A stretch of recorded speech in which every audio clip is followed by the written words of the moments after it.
It was going back to items 13 through 17. It's really sort of not a concern that they all refer to a report on the agenda, but I think it doesn't help us if there's no direct reference to where in the report that the actual actions are addressed.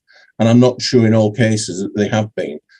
When we get to report, obviously we can go through it, but if you take item 13, for an example, it's looking for a timeline. I'm not sure the report gives us clarity of the timeline. So it's really a plea for responses to actions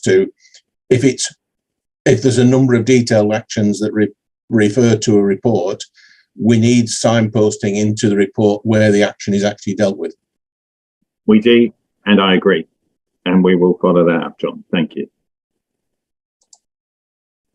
Right, so I will move us on then to the patient story. Angela, is it you who are fielding this? It's Matt who's going to be delivering it for me this morning. Okay. Thank you. Okay. Angela, while you're there, I should say welcome. I apologise, I should have said it at the start, but we did have a catch up yesterday. Welcome as our new Executive Director of Nursing. And thank you very much. Look forward to working with you. Thank you. Matt. Thank you, Mr. Chairman. I will now play the patient story, and then afterwards I'll just say a few words, if that's okay. And I know Gareth would also like to come in. Okay, thank you.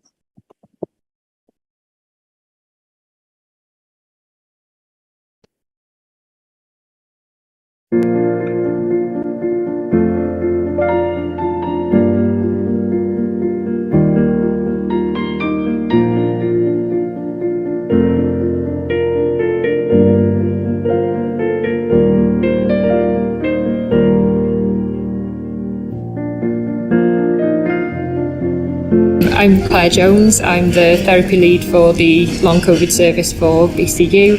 I'm a physiotherapist by background.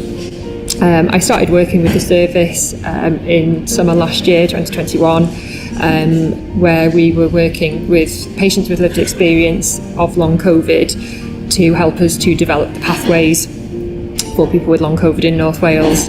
To make sure that they were getting the support that they needed and that we were going to be developing a service that was worthwhile and meaningful for the patients. The purpose of the service in the first instance is to provide a really comprehensive, what we call biopsychosocial assessment. So that's a really holistic assessment of the patient's concerns and needs, what symptoms are they having, and one of the really first important things to do is rule out other causes of their symptoms. Because the symptoms of long COVID are so far-ranging and non-specific, we've got to make sure that there's nothing more serious going on. March 20 was when we went into lockdown. I got COVID over Christmas. After sort of 6-7 months, I slowly recovered enough to go back to work, but then found I got tired quick. I felt very weak. If I go up an incline, my breathing intensifies and the legs they just go to jelly. I've had intense chest pains. I've had panic attacks, severe panic attacks. I'm probably only at 50% of how I was pre-COVID. I got diagnosed with long COVID in February. Physically, it's affected my strength, mobility, pain. I get brain zaps. Brain zaps are awful. It's like a zinging noise in your head. And now I can't think straight. With long COVID, it was continuous breathing problems, and I suffer with chronic fatigue. The last 6 months I've had to start using a cane to support me. I get a lot of brain fog, they call it. The wife's got to be with me when I have a bath. She's got to assist me with cooking in case I forget things, because I just walk away and forget what I was doing. My memory's totally gone, and I used to have a good memory. I contracted COVID December 2020. Coming back from that has never really sort of got back to what it was before. I've known that I've not felt as I did before, and I know what the symptoms are, and when I get flare-ups, what that's like, and it's been quite difficult sometimes to access any support for that. One of the elements that was really important to the patients that had long COVID was that they had an option for self-referral in order to access the service. Some of our patients had been suffering with symptoms of long COVID and struggling for many months before the service was launched, and they've had to have lots of GP appointments. Sometimes that has been difficult, particularly during the pandemic, and they felt very much so that it would be easier for them to access services and not have to bother their GP to be able to make that self-referral. It's just the ignorance. It upsets you when people don't appreciate what you've gone through, what you're still going through. You go around in circles. They say you're fine, there's nothing wrong with you, but you know your own body, you're not fine. If you contact the GP, you can't get through 99% of the time. When you do get through, they don't understand what's wrong. I've been referred to physio by my GP, but the physio that I have does it over the phone, doesn't understand long COVID, doesn't understand my limitations, and when I say to him over the phone, I can't physically do that, he then gets frustrated with me, but he's not looking at me and my, limitations. So I feel then I'm failing. So patients are seen by one of the advanced practitioners in a face-to-face clinic, and we're able to provide that full assessment, any diagnostics that are required, and if patients do need referring on to any other specialist services, then we're able to provide that. And then a lot of patients might then be invited to our group sessions where we will look at some of these issues in a bit more detail. Patients are attending every other week for 6 sessions at the moment. We've had 2 cohorts so far that are just coming towards the end of their block of sessions. And so far the feedback has been really positive. So we're running groups throughout North Wales, trying to provide this care as close to home as possible with the staff that we do have.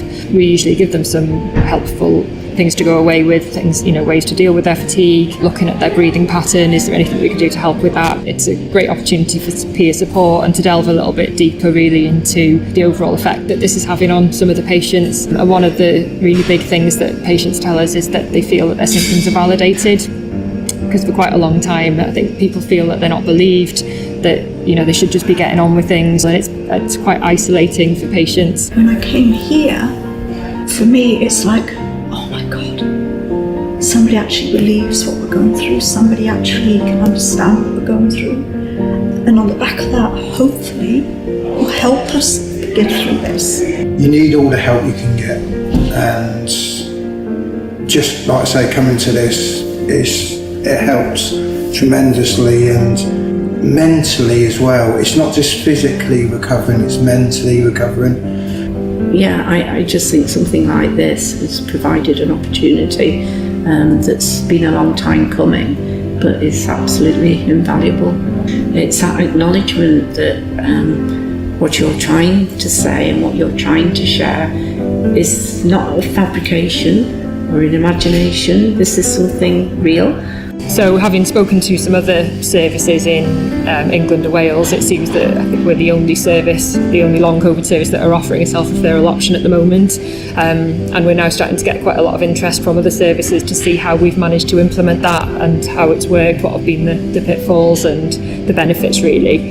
We are over 900 referrals into the service since December 2021, which I think just shows the impact that long COVID is having on the population in North Wales. Without their help, we'd be on our own. We'd have nobody to help us. We haven't got a voice at the moment. They deserve all the help and recognition they get, because they're only learning off us and we're learning off them. Without them, there will never be a better life for any of us.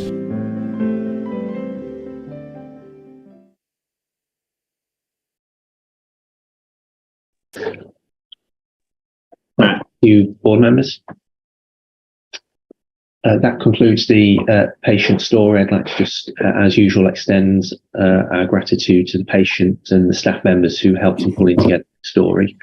The paper that accompanies the board meeting pack gives a summary of the service, but also particularly what I would draw board members' attention to is the significant work that's been gone into co-design and co-produce this service with patients who suffer from long COVID across North Wales, and describes some of the interventions and the work that's taken place in that regard, as well as some of the longer term plans to increase the engagement with patients as part of the continued development of the service, and the service will be bringing on board some engagement officers to work directly with them on that regard. Although I can't say too much at the moment because of embargo, that I think I'm hoping to be in a position to share some positive news with the board perhaps in the next week or so about some national recognition for this team as well.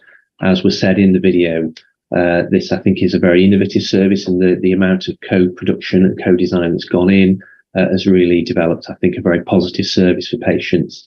And we are sharing that best practice nationally across Wales and wider into England.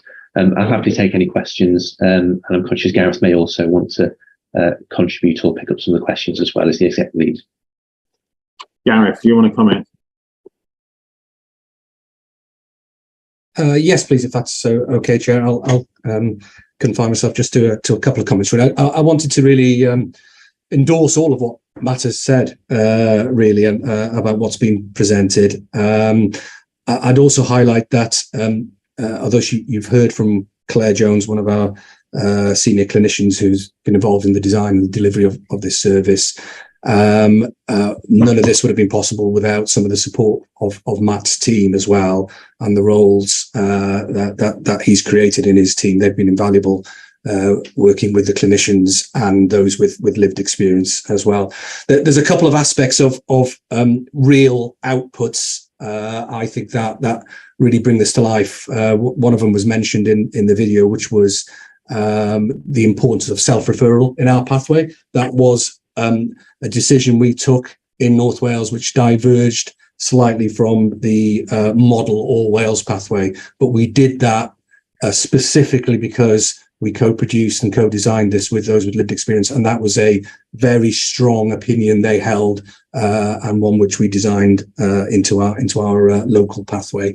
The other output, which is not yet complete but is ongoing, is work to develop what will be the first outcome star in the United Kingdom for long COVID. Outcome stars, if you're not familiar with them, are examples of PROMs, patient reported outcome measures, validated evidence-based tools that allow people to measure really their progress in regards to their condition, and are often self-completed.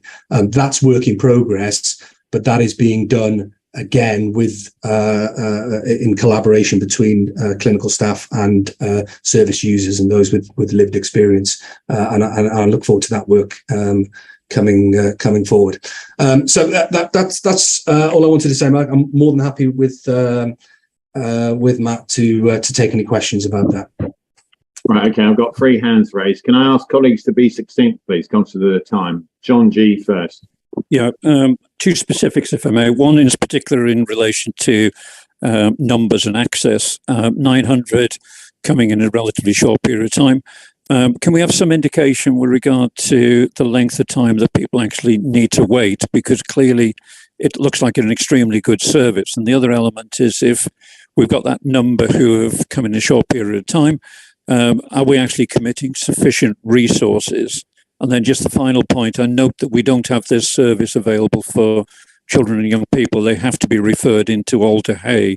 And I just wonder if we are looking to develop anything in North Wales for children and young people. Thank you, Chair. If it's okay, Chair, I will answer that. Thank you, John, for those questions. Yeah, number of referrals now is up at 1,089. So in terms of waiting times, the average waiting time at the moment is around about 104 days, which I think in old money is about 15 weeks. But being an average, of course, there are people who are less than that, but there are people who are longer than that. The longest wait is around about 30 weeks at the moment.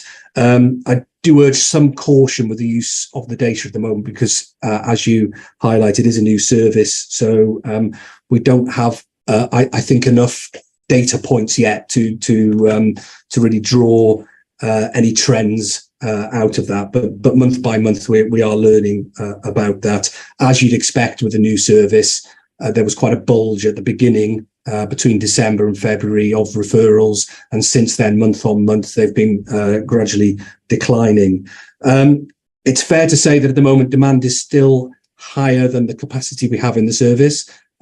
We've taken some time to be able to recruit into the service in part because posts were initially went out on a fixed term basis.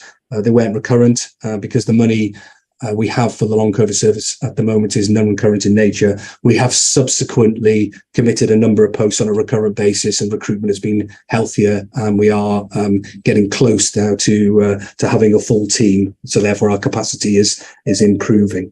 In terms of children's services, John, you're right. Referrals have up until June gone to Alder Hey, which was the specialist pathway for children. That service is now no longer available. So there are local and national, as in Welsh, discussions going on about the best way to deal with children who present with long COVID. Thank you.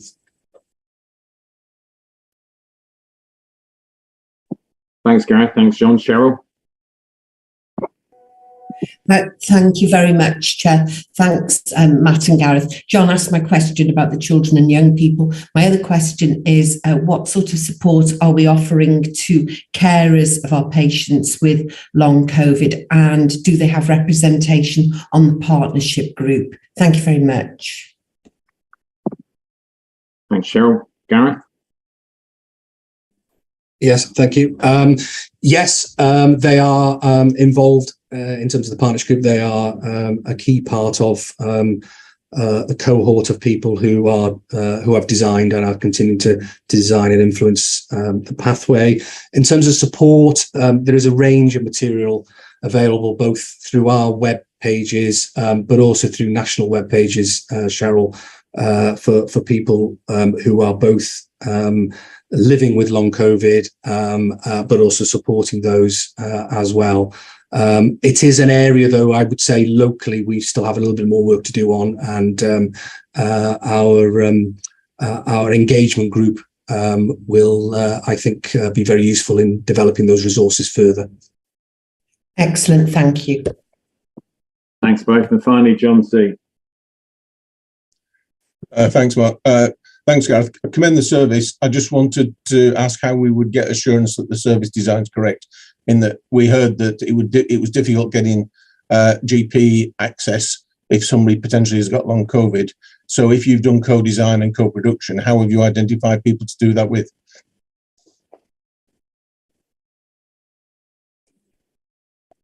Thank you, John. I'm not quite sure I understand the question. Do you mind repeating it? No, it was stressed that the service has been designed through co-production and involvement of people with lived experience.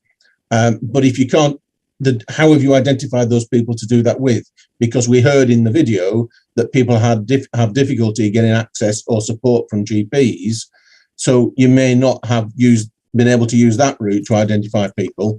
So how do we get assurance that you've actually pulled together enough people to be able to design the service, particularly as you're now seeing an increase in the number of people who are self-referring? Okay, thank you, John. I understand that now. So I'm going to let Matt come in because he's got his hat up, because he was more involved, his team were more involved with the actual identification of the cohort. Right. Can I just repeat? Can we keep this succinct, please? We are already running behind. We have a long day ahead of us. Matt, then Linda. Thank you, Chair, and I'll be incredibly succinct if that's okay. So I think the comment, John, around access was around patients being able to access a range of services, and the long COVID service is designed to provide people with a kind of single route in rather than having to navigate through multiple services. To engage, we worked far and wide to look at patients who are suffering with long COVID symptoms. We didn't just have one cohort, we've had an extensive cohort of people that we've worked with at various points through the development of the service. The lived experience group that's mentioned, the lived experience partners that we have, we've got a wide network of those, and that's an ongoing process. In terms of measuring outcomes, there's a continual process to gather both patient experience measures, so people's experience of the service, but also, as Gareth said, the development of patient outcome measures as well, so that we can gather both the experience and the outcome measures. And again, that's part of an ongoing process. Promotion of the service, I think, answers some of your question, John. So we have worked very hard again in the last year to promote this service across all avenues, including GPs, so that there's a wide understanding of the availability and the ability to self-refer into the service. Thank you. And finally, Linda. Diolch, Linda. Diolch yn fawr. Ga I just gofyn I Gareth, ydy'r gwasanaeth yma... Can I just ask, Gareth, is this facility available in Welsh at all? Thank you, Linda. We have, I think, at least one Welsh speaker, but I would like to go back and check that to give you accurate information, if that's okay with you.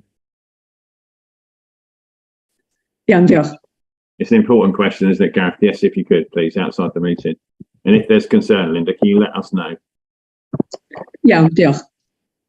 Gareth, Matt, there's a question posed in the chat bar by John. Can one of you respond to that, please, out with the meeting? Of course, yeah, I'll make contact with John, Mr. Chairman. Okay, thank you. Thanks, and a really commendable service, much to commend in terms of the experiences of patients as they described it, and much good work that's gone on. So let's hope that we can build on it in keeping with the questions, the responses that have been posed, which clearly ought to be our ambition. Thank you, Matt. Thank you, Gareth. Keep up the good work with your team, please. So we move on then to public forum questions. There are none that have been received. I have, however, asked Philippa to check the process because I'm surprised given the nature of the number of items on the agenda, but we'll pick that up outside. So I then come to my report. And as you'll recall, at the meeting in May, given other matters that we needed to focus upon, I didn't do my usual chair's report in terms of chair's actions. So the list will seem long, but you need to take account of that fact in receiving the list of chair's actions. And they related to flow cytometry contract award, free high value claims, the lease of rooms for neurodevelopment services at Park Menai, the lease of extension for CAM's team at the Optic Centre, endoscopy contract extension, temporary building lease for prehabilitation services in the East, regional treatment centres phase 1, which was a direct award approval, contract requests to novate the general dental services, TAO and exemplar lease, neurodevelopment contract, a tender of all Wales framework agreement for the provision of insourcing and outsourcing of clinical, surgical and diagnostic procedures, and a Wrexham imaging tender award. And just to confirm, of course, I do receive advice from the board secretary about the suitability of chair's actions, and others are involved in the decision making as well. Okay, I'm now going to turn to some more substantive items in terms of my update. I previously clearly indicated in this forum that the late or incomplete publication of papers for board and committee meetings, save in very exceptional circumstances, is unacceptable and impedes the board in exercising its governance and assurance role and weakens the opportunity for public scrutiny. Yet this has happened again, along with the fact that the action plan has either not been updated or inadequately so, as we was highlighted earlier on in the discussion on the action plan from the last meeting and previous meeting. Both matters which members will know I'm far from happy about. These are simple and basic expectations of an executive team and an organisation, and a failure to meet them is, in my mind, indefensible. Moreover, the quality of some of the papers, for example, the performance report and the finance report, are of such quality as to offer no or little assurance. Notably, these two papers are not accompanied by the required report template, which requires a grading on the assurance level, which in the circumstances no doubt would have led to further challenge for myself in terms of the assurance being provided, I'm sure by board colleagues. I clearly laid out these and other concerns to the Chief Executive last night, and which members will have seen. I have to say I'm also concerned that the executive team have judged the reports I refer to be acceptable from their perspective in running the organisation. And I expect the CEO to offer an explanation and proposed action in their update, along with the board secretary if necessary, when we come to Joe's update. In terms of the management today, we have a public meeting, a private meeting and a workshop. Whilst recognising the papers I have highlighted, indeed some other matters will require and generate significant discussion, I want to stress, please, the need for the papers to be accepted as read, the presenters to focus on key matters they feel they need to highlight, and for all contributions to be direct and succinct. Were this to prove not to be the case, I'm likely to intervene in the interest of good governance and good conduct of the business today, so please bear that in mind. The agenda and discussion today will also capture a number of challenging and concerning matters, including the following. The fact that despite positive feedback received from officials, the 3-year integrated medium-term plan submitted has been accepted as an annual plan only, a matter that we will discuss when we talk about the IMTP later. The determination that our accounts for 2021-22 are to be qualified, a serious matter which has been subject to significant examination by the Audit Committee, and a matter that the CEO will address in her opening, and the Chair of the Audit Committee refers to in his assurance report. Vascular and the range of challenges that continue to persist and which require solution. Also, the decision by HIW to classify the whole YGC site as a service of significant concern, the improvement plan in respect of which has been subject to much scrutiny through Cabinet, which I stood up for the purpose. And finally, discrete services and areas of performance, which have been the subject of exchanges between the Minister and myself, and which include urology, ophthalmology, and vascular. So we have much of importance to discuss today. As I've said, I ask that you bear this in mind as we move through the agendas that I've laid before us. Thank you very much. Joe, over to you.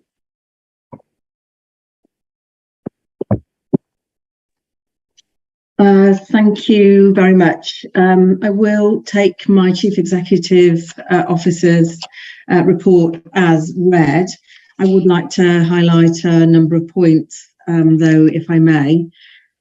With regard to improvement activities at YGC, but not exclusively so, we have late last night received the draft support offer from Improvement Cymru following the joint diagnostic meeting held between IHI and Improvement Cymru on the 13th and 14th, followed up with Improvement Cymru on a meeting on the 27th of July. Essentially, the feedback from those sessions, in short, is that there is currently insufficient improvement capacity to support the current range of improvement efforts within the Health Board, despite acknowledging that we have one of the largest but one of the newest improvement teams in Wales. And there is insufficient capability across the organisation as a whole, ward managers, from ward managers upwards, to build and sustain improvement activity from the front line, from the floor. The combined IHI and Improvement Cymru programme is designed to strengthen awareness, capability and capacity at all levels of the organisation, including the board, with focused training interventions being proposed to be put in place for a period of time of up to 12 months. With regard to HIW, the Chair and I met with the Chief Executive of HIW and some of his senior leadership team since the writing of this report. The Chief Executive of HIW did provide assurance that HIW find our relationships with them as an organisation positive, that they have confidence in our team, and that the responses we do make to HIW are seen to be of a good quality, which is reassuring to hear. Of course, more important is in making sure that we act, practically speaking, on HIW reports, and the HIW report on ED in YGC is due to be published next week, with actions in place within the emergency department at YGC in response to their findings. We're already seeing that ESDEC utilisation is increasing, which will further increase as we move to 7-day working within that service, starting on the 5th of this month of September. Triage times are improving, and we are much more confident around the presence of clinical staff in both adult and paediatric waiting areas. And significantly, we're seeking to implement GP direct referrals to the acute assessment unit, which will enable patients to be treated in a slightly different way. You referred, Mr. Chair, to the matter of the final accounts as referenced later on in the agenda and in both the Chair's assurance report for the Audit Committee and in the Finance report. The audit of our accounts is ongoing while Audit Wales finalise further quality assurance check on the accounts. Notwithstanding that, as you've already said, our accounts will be qualified. As accountable officer, I have made a recommendation to the Audit Committee that our accounts are not to be reopened, and the Audit Committee at its meeting have accepted my accountable officer recommendation. There will be an opportunity to discuss these audit matters elsewhere on the agenda.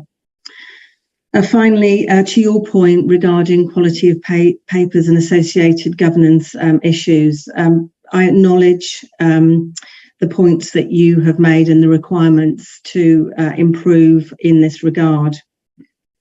In order to ensure that we are able to sustain an improvement, the Board Secretary and I have agreed a more robust standard operating procedure, which is designed to ensure more thorough oversight and a QA process of all papers going to board and committees and all associated action logs and minutes.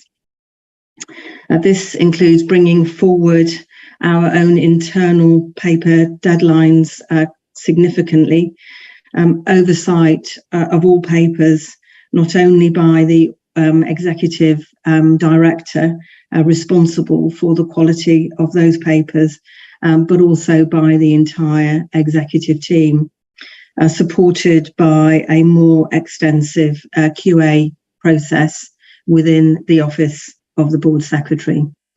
I'm happy to take any questions. Thank you, Chair. John Galanders. Yeah, thank you, Joe, for that report and update. You have answered part of what I was going to be asking, but in particular, we're obviously having a great deal of external support being provided, either directly being employed by the board or as a consequence of Welsh Government additional intervention.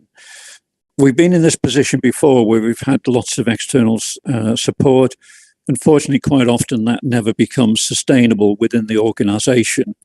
You've made reference to our own improvements unit, but the key question I would like to ask is, what level of assurance can you actually give to the board that once these additional external support leaves, because most of it will be time limited, that as a board we can have any level of assurance that we will have the knowledge and the expertise within our own structure to be able to sustain all of the necessary changes going forward? Thank you. Thank you, John. I've committed as part of our cabinet responses to share details of the detailed interventions that Improvement Cymru, IHI, and indeed our own transformation team are due to provide. The approaches we're taking are evidence-based, and they have proven to be effective in other organisations. And of course, we are a large and complex organisation, and I think it's important for us to consider that our improvement work is never done. As new staff join us, we need to ensure that they are as familiar with our own improvement methodology, called locally the Betsy Way, as those staff who are with us now, who will be part and parcel of our training and development interventions. The approaches we already have in place see us using an approach called Improvement Fellows, so that individuals are invited to work on improvement projects that they're trained and developed in improvement methodologies for a period of time. They then return back to their own clinical job, taking those skills with them. this approach, taken with the approaches being recommended by IHI and Improvement Cymru, will together enable us to ensure that our staff have the skills to be able to undertake their intervention. And as we look at not only the operating model, but the SWORD later on in the agendas, the ethos around both of those documents is to create an environment that enables clinical staff to make changes as quickly and as effectively as they can without constantly being required through our governance processes to seek permission. We are using evidence-based methodologies. That puts us in the best possible place to ensure that these changes are sustained. Thank you. Thanks, Jo. Cheryl. Thank you very much for that, Jo. 2 quick questions, please. My first one, can you assure me of the continued presence and oversight of senior leaders in YGC-ED, given the grave concerns? I know we as IMs are continuing with unannounced visits to see how things are going, but I would really appreciate where we're up to with that. And my second question, I think it would be really helpful. You mentioned the Welsh Community Care Information System. I think it would be really helpful to have a paper on that. As you'll obviously know, there's been a huge amount of problems with this system in local authorities because they have had this first. And I think the risks around that can't be underestimated. It's a very, very poor system and has caused a huge amount of problems for local authorities. So those are my 2. Thank you very much.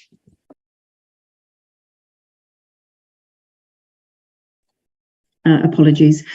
On your second question first, note your request for a paper. We'll take that away and work through which is the appropriate governance route to take that update. On your first question, yes, I can provide assurance that there is senior presence within YGC-ED. Colleagues will be aware that Gaynor is now based permanently in YGC and spends a significant amount of time within ED, and executive directors are continuing to formally and informally drop in. I have recently opened an invitation to the CHC to spend time with Gaynor in YGC-ED, so she can talk through with them directly the improvement arrangements that we have in place. Thank you. Thank you, Jo. We're concerned to ensure oversight and support to the team, aren't we? All of us. Okay, Richard. Mark. Thank you, Jo, for your report. I have to say, well, it's not so much a question, it's more of an observation. I'm a little disappointed in the report as a document. It sets out to say it's going to give us an update on key issues impacting the organisation, but to be honest, I don't read it as going anywhere near doing that. It's effectively a list of meetings and discussions that have been had with precious little stated about the outcomes from those discussions and what's going to potentially change as a result.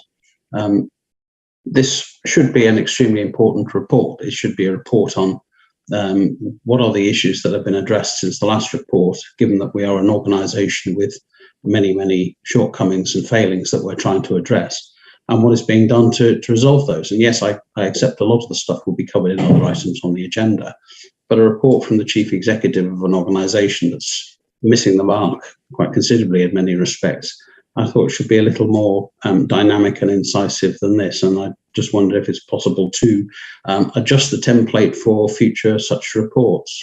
Thanks.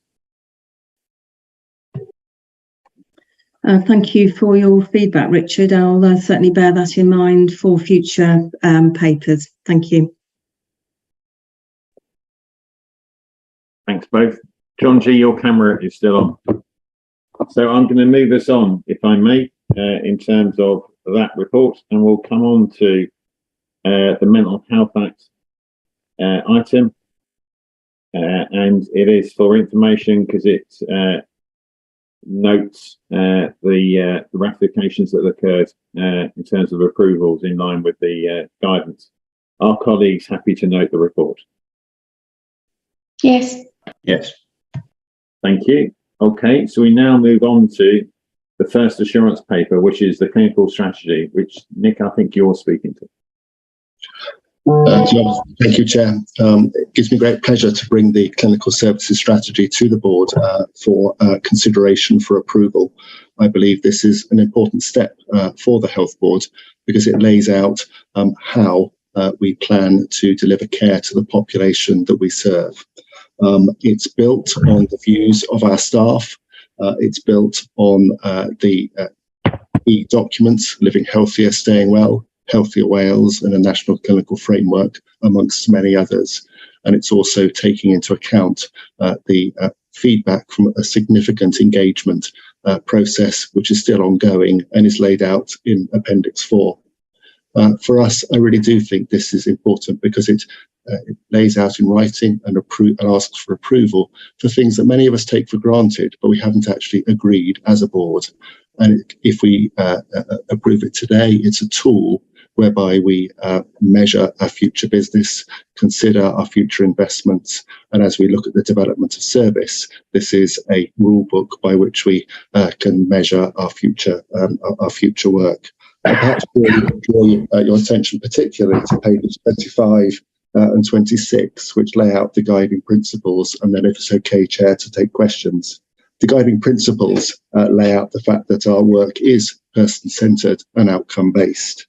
That we don't do this as an executive team, as staff members, but this is co-designed and owned with the population and with our partners. That we look not just at clinical outcomes, but we look further upstream. We look at population health and how we can reduce inequalities, which of course is in line with the ministerial priorities for this year. And it challenges us, amongst other things, to look at things in a transformative and an innovative way. It also lays out the fact that we are committed to our community hospitals, recognise the huge importance of primary care, where the vast majority of care on a day-by-day basis takes place with the patients that we serve.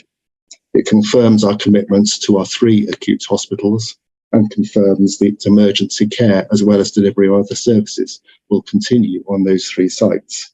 And it also commits to the regional treatment centres as a principle within our strategy in order to deliver, amongst other things, our planned care.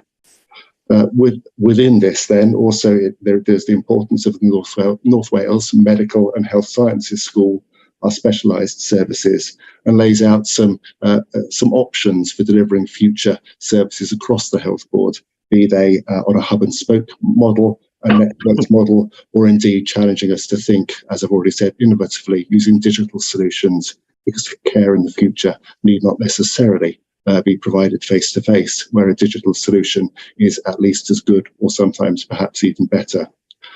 So, Mark, I welcome questions, and I think the real test for us, if it is approved today, is that we don't just leave it on the shelf, but we use it as a living document that defines our business going forward. Diolch yn fawr. Thank you very much. Diolch yn fawr. Nick and I agree entirely. So, any observations, questions? Claire. Diolch, Chair. Thanks, Nick. And it is a very ambitious document and strategy, which it needs to be. I think my point might sound quite small, but I think it's quite fundamental. In your presentation, then, you talked about the need for things to be person-centred and very outcome-based and focused.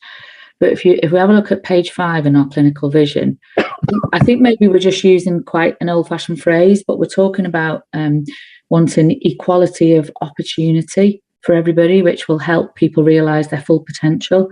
And I would suggest that with all the work that's been going on in the Health Board over the last 12 months around the inverse care law, that perhaps a more appropriate phrase there might be around addressing inequality in health rather than because equality of opportunity doesn't necessarily lead to equality of outcome or addressing some of the very broad-based inequalities we know we've got across our communities. So it might seem like a smallish point, but I think it's quite important in terms of our overall approach around having a healthier population and addressing some of the big differences in life expectancy and healthy life expectancy. Thank you. I don't think it's a small point at all. I think it's a really important point. Nick?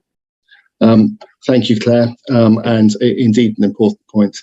I suspect some of the language is a function of the many documents and guidance on which this is built, and the need to bring a consistency of language across those documents. We're very happy to take that away, Mark, and to consider updating the documents accordingly, because I think it is a very important point. Thank you. Thanks, Nick. Nikki?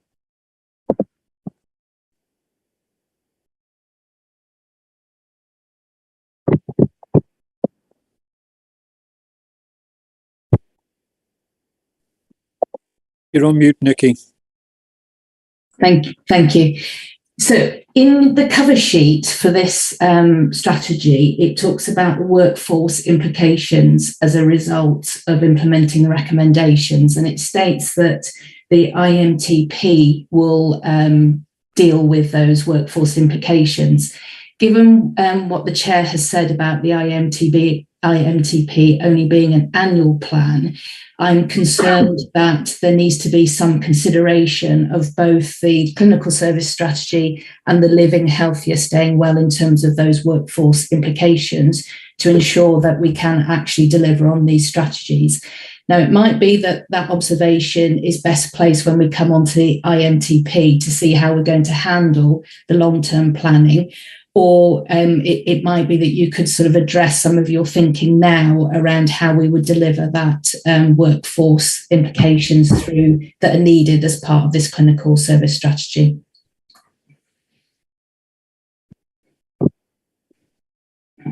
Nick? Thank you, Nikki. There is a clear interdependency between all of these documents, all of these strategies, and I fully accept that one on a standalone basis, there will always leave questions that need to be answered. I don't know whether colleagues would wish to come in around the people strategy and the IMTP, but I would suggest this is a key foundation for further work going forward. And if we apply this to some of our historic work, then it's not this strategy only being approved today. So it obviously points out some gaps in our previous, which is why it's so important. Thank you. Thanks, Nick. So Sue, then Joe. Thank you, Chair, and thanks, Nick. I think, so the reference to the IMTP, I take that point entirely. I think had it referenced the people strategy and plan, which is a 3-year strategy, which does align with this strategy and actually is enabled, they are mutually enabling, because we've often talked about the way in which we deliver our services has a direct impact on our workforce challenges and vice versa. So I think had this point referenced the people strategy and plan, it may have been a little bit more appropriate and wouldn't have then necessarily been impacted by the issue with the IMTP. Thank you. Perhaps that needs to be considered moving forward. Thank you. It does. So can we agree that is going to be considered moving forward? Nick and Sue? Yes, Chair. Thank you. Joe's put her hand down. There's a comment in the chat bar, so I won't go to Joe. Cheryl? Thank you very much, Chair. Thanks for this most welcome report, Nick, and all the work that you've put into this. I've got 2 questions, please. On page 7, you talk about providing as much healthcare in North Wales as possible. I take it we're still fully committed to using our partner areas, e.g. the Stoke Trauma Centre, Walton Hospital, Broad Green, Alder Hey, Bowen. I take it that commitment, we are still using those centres of excellence. That was my first question. And my second one, on page 26, we talk about community hospitals. I would really welcome a look at the whole community hospital issue. We've seen throughout COVID the lack of beds and facilities, and I think we still have an untapped resource there that we could look at further developing. So those are my 2. Thank you very much. Thank you, Cheryl. In regards to our commitments to services outside of North Wales, the principles, of course, talk about us bringing care as closer to home as possible, and where possible, care being delivered in primary care. So this strategy in no way changes our current relationship with our providers in North West England or elsewhere, but it does give us a blueprint to consider in the future whether any of those services might be brought home, and indeed whether services within our acute hospitals could potentially be provided in our community hospitals, and services in our community hospitals in primary care. So it gives us a structure with which to make those decisions in a consistent and fair way. In relation to the community hospitals, I think they are a jewel in our crown, and I think we sometimes perhaps can't always see the full potential. There are pockets of fantastic practice going on as we speak in all of our community hospitals, and again, this provides us a way to really consider how we can utilise those and how to utilise the community commitment and the value that they hold them in. Thank you. Thank you, Nick. Most welcome there. Thank you. Thank you. And Lucy, final word, well, apart from me, is yours. Thanks very much. I really welcome this clinical strategy as well, and particularly the pathway approach. I just wanted to ask about the pathway itself as part of its development. So the document talks about impact upon other services as the pathway is designed. It does refer to comorbidities, but will you also be weaving in, as part of any particular pathway for a condition or disease, how the patient being at the centre of this, how will their other conditions actually be affected by that pathway design? Because what we don't want is a single pathway for a patient when actually it then impacts upon other comorbidities, etc. Thank you, Lucy, and I couldn't agree more. When I was working full-time clinically, it was always a frustration that one patient was receiving duplication sometimes of care, and dare I say even sometimes confusing care, because they were on different pathways. So we need that matrix of absolute governance and high quality pathways that we value and the patient understands, yet at the same time making sure that we're not duplicating or even worse, confusing patients and our resources. Thank you, Lucy. Thanks, Nick, and thanks again for all the work that has gone into getting us to this place, which has taken some time as an organisation, but finally we've got to a place that we can all recognise and celebrate. Can I just confirm, Nick, the sense of clinical engagement that exists in terms of arriving at this strategy in the first place, and the ability for us to engage with and take this forward with the clinical medical workforce, please? Thank you, Chair. So the Clinical Senate was set up in the Health Board for the very purpose of ensuring clinical engagement with this. I didn't want us purely to be talking to the same people that we always talk to, but to reach out further, both geographically across specialties and crucially between professions. So there was wide clinical engagement, Chair. I will be completely honest and say many of the workshops that were planned during November and December didn't take place because of Omicron at the time. And I do feel slightly uncomfortable that the Teams events were never quite as successful in ensuring engagement as have we been able to have face-to-face workshops. But there was a very genuine clinical engagement. The proof of the pudding, of course, as ever, Chair, will be now we start to take this, if it's approved today, and actually work with our clinical teams to make it a live document that informs what we do on a day-to-day basis. Thank you. Okay, and then finally from me, before I move to approval, can we agree that there'll be an update on the development of the clinical services plan before we get to the development of the IMTP, the timeline for which we're going to discuss later anyway, but some sort of interim update, given the importance of this document, Nick, perhaps towards the middle or end of the autumn would be appreciated. I'm very happy to do that, Chair. We've already suggested in the cover sheet that we bring back an update on the engagement in September, and perhaps that might be, with your approval, a time to do that. Yeah, okay, it is with my approval. That'd be helpful, Nick. So are colleagues happy to approve this important document? Yes. Yes. Thank you. Thanks again, Nick. So I will move us on again. So we're on to the Living Healthy, Staying Well refresh. I think it's actually living healthier, but anyway, that's what it says on your paper too, Chris. I'm glad for that, because the agenda is incorrect. But anyway, over to you. Thank you, Chair. As you said, I'll take the report as having been read, but just for colleagues' information, because Living Healthy, Staying Well commenced before some of us worked in the Health Board.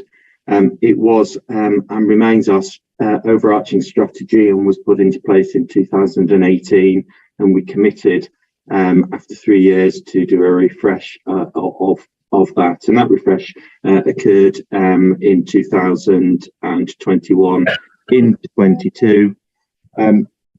The feedback is within the report, and as you will appreciate, there is a range of different approaches taken for that feedback, in part reflecting the COVID times in which that occurred.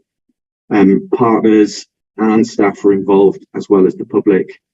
And the broad view that comes through very clearly is that this remains strategically appropriate for us, alongside our planning principles and alongside the clinical services strategy, as has just been discussed. I will just pick out some of the key areas where concerns were raised. You'll see through the report a number of observations in terms of how our aspirations have not necessarily resulted in anything but delivery, and many of those comments are qualified by the fact that the process was undertaken during COVID times. Likewise, as you would also expect, as related to COVID, waiting times also came up, both in terms of COVID and more generally. The last point that I think does come through in the feedback is in terms of the risk to health inequalities through the risk of unintended consequences, and particularly the travel for subspecialised care comes through in the report. What the report, I think, feedback does say is that there is a general acceptance of at least the reasons and the rationale for needing to travel for subspecialised care, and these are conversations we have had in a number of different arenas, a number of different clinical areas over a number of years now. But of course, what people are feeding back is their concerns of the practical issues related to the travel. So principally understand it, but what about the practicalities? And there is some work that we can do as a consequence to better unpack some of that feedback. The last point I would make then is that moving forwards, this feedback has already influenced our IMTP and general planning. It's already influenced the development of the clinical services strategy that we have just discussed, and we will of course continue this in terms of our planning and in terms of maintaining the dialogue with the public of North Wales. Yeah, Chris, any comments?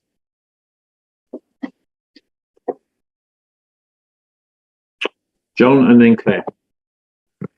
Thank you, Chris, for this. It's just a general observation, really, in terms of engagement. We've just heard from the clinical strategy around engagement there. We have engagement with IMTP.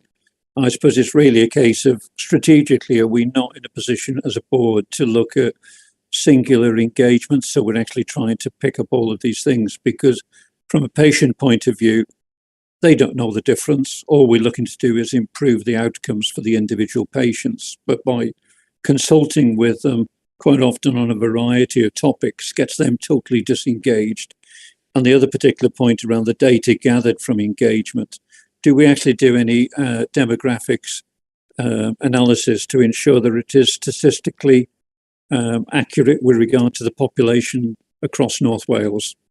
Thanks. Thank you, John. Two very good points. On the first point, since commencing this work, we have Helen with us now, and part of the remit for Helen is to do exactly as you've mentioned, in terms of that cohesive approach to our engagement and communication. So absolutely, we should move that forward. In terms of the demographics, you will see in the report that some attempt has been taken to be as broad as possible in terms of collecting feedback on living healthy, staying well, within some of the limitations I referred to from COVID.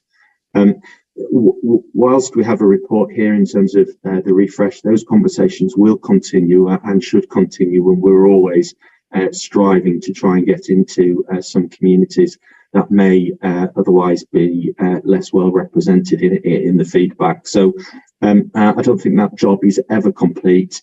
A solid point that we need to take away and continue to reflect upon, but we are making efforts to pick up those communities. Okay, so Joe wants to come in, so I'll come to Joe now. Joe, in coming to you, or indeed Chris, there's reference in the cover report to risk management over the delivery of the strategic goals and the connection with the executive delivery groups. Can someone give an update on where we are with the executive delivery groups and whether they're all in place, please? Thank you, Chair. Would it be okay to cover the executive delivery groups in the update on the operating model? Because I think it connects well in that part of the agenda, please. Sure. Yeah. Okay. Lovely. Thank you. John, thank you for your really helpful observations. As Chris mentioned, Helen is indeed working on our engagement strategy. Apologies, she's on holiday today. Really happy to connect you with her whilst this work is in development, so you can influence the shape and feel of our engagement strategy. Of course, you're right. We should seek to be as consistent with our engagement. I'll perhaps contact you separately to talk about some of the emerging conversations we're having with regard to children and young people's engagement, which would be a subject close to both your and Cheryl's heart. Thank you.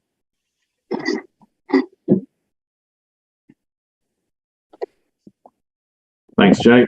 Claire. Thanks, Chair. A similar point in some ways to John.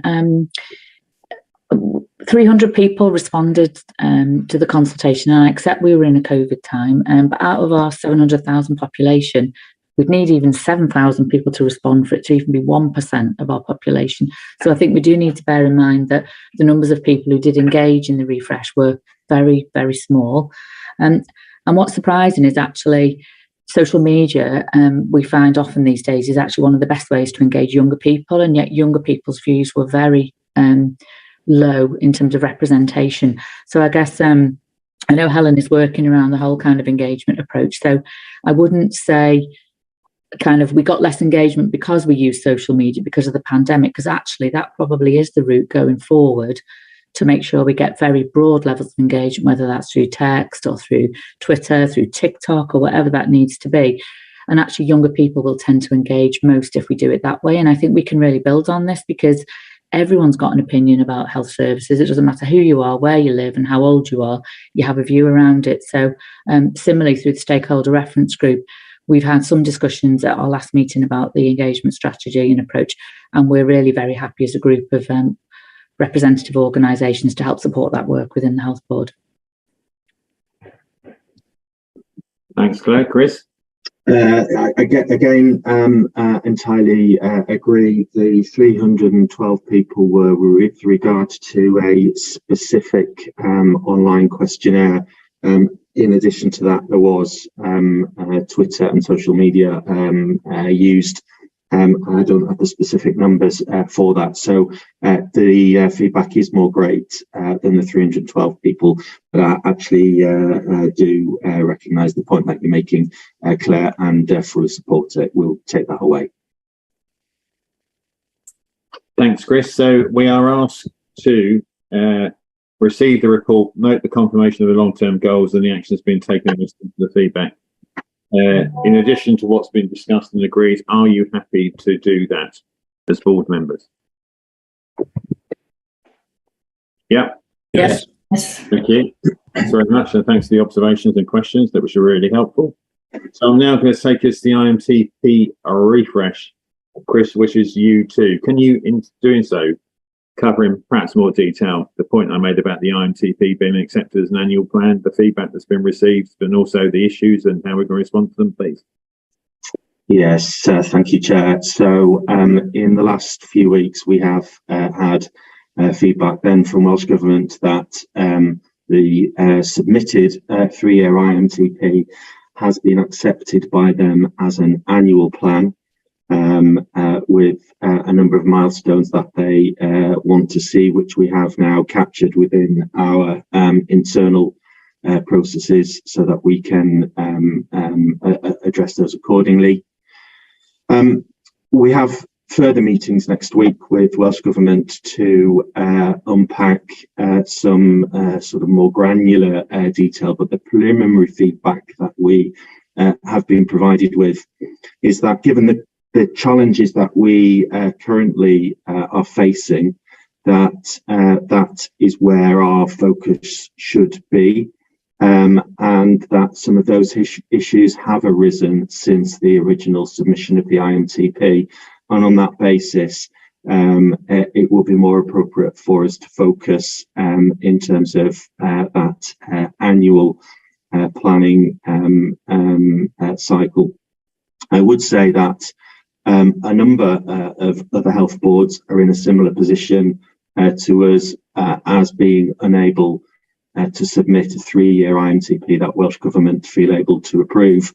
My understanding is that of the health boards, 2 have IMTPs that have been accepted, both with a number of additional requirements, and that the remaining health boards have not been able to submit IMTPs or have been requested to work on an annual plan basis as we have. We have had feedback that has been positive, as well as the feedback in terms of some areas that we need to be particularly focused upon right here, right now. In terms of the feedback right here, right now, we have done some additional work in terms of our planned care profiling. There were concerns in our original IMTP in terms of our planned care profiling, and we've done work with the delivery unit to move that through. We have now got to a position where the delivery unit and ourselves are content with the planning process we will use for that going forwards, and are working that through now, board committee back through to this full board to put through the revised figures. In addition, of course, we've already touched upon Glenclwyd and the particular focus now that we are placing upon some of the challenges that Glenclwyd especially is experiencing. In terms of the positive feedback, Welsh Government has been absolutely clear in terms of the progress that we have made as an organisation in being able to submit a 3-year IMTP in the way that our planning processes are now more integrated than they have ever seen. And indeed, many of the other health boards have been pointed to our IMTP to take aspects of it. So It is a mixed position. It's a disappointing position given the amount of work that has been undertaken, but it does put us into a position now where we can refocus very specifically upon the immediate here and now. In saying that, my recommendation to the board would still be that the IMTP plan serves as well as our baseline planning and delivery document, and that we should still be striving to build on the medium-term planning approach alongside that immediate here and now. The plan does need that refresh, particularly to factor in some of the gland-fluid elements that I've referred to. But doing that and maintaining medium-term planning alongside is absolutely consistent with a good planning approach. With regards to the refresh, we're currently doing some in-year refresh, profiling some of the priorities that are in this particular year, and that is to make sure that we're appropriately prioritising those challenges I've just referred to, and we'll report those back to board as soon as that has been completed. But alongside that, we're moving through the planning for 23 and 24, and the pack contains the outline timetable for that. As we brought the IMTP through, we did explain that this was a multi-year process from our planning team perspective, and that we would build upon it in the coming year. That's exactly what we are proposing to do here. We are looking to make more progress on the work that we did in 22-23, building upon even further that integration, building upon the clinical services strategy that we have just approved this morning, factoring in more prioritisation principles and value-based care, and how we work within our cluster partnerships and the emerging health communities.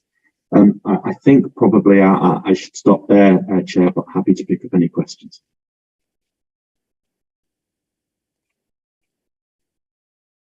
Thanks, Chris. John? C?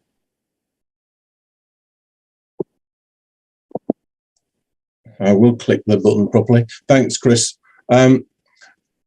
You touched on it towards the end, but I think the thing that just crossed my mind, irrespective of what Welsh Government have done in terms of approval, as a board, we approve this as a 3-year plan. And it feels like, you know, we have a responsibility to take a strategic view of what we're doing and plan for the longer term. And so we should continue with that 3-year plan and adjust it and adapt it as we go forward based on new information. So if we've got issues that have come out, which we know we have, and we've got concerns, the plan should be adapted accordingly. But it felt a bit like that the paper was much more about a complete rewrite than it is about an adjustment and a refresh. And I suppose I'm looking for assurance that we're not throwing the baby out with the bathwater in this, that we are adapting and adjusting as we move forward with at least a 3-year horizon. And I have a feeling that we should be looking at a little longer horizon as well. But no, 3 years is the benchmark. Thank you, John. I couldn't agree with you anymore. Absolutely, this is about tidying up and building upon what we've previously achieved. It will be absolutely inappropriate for us as an organisation to throw out medium-term planning.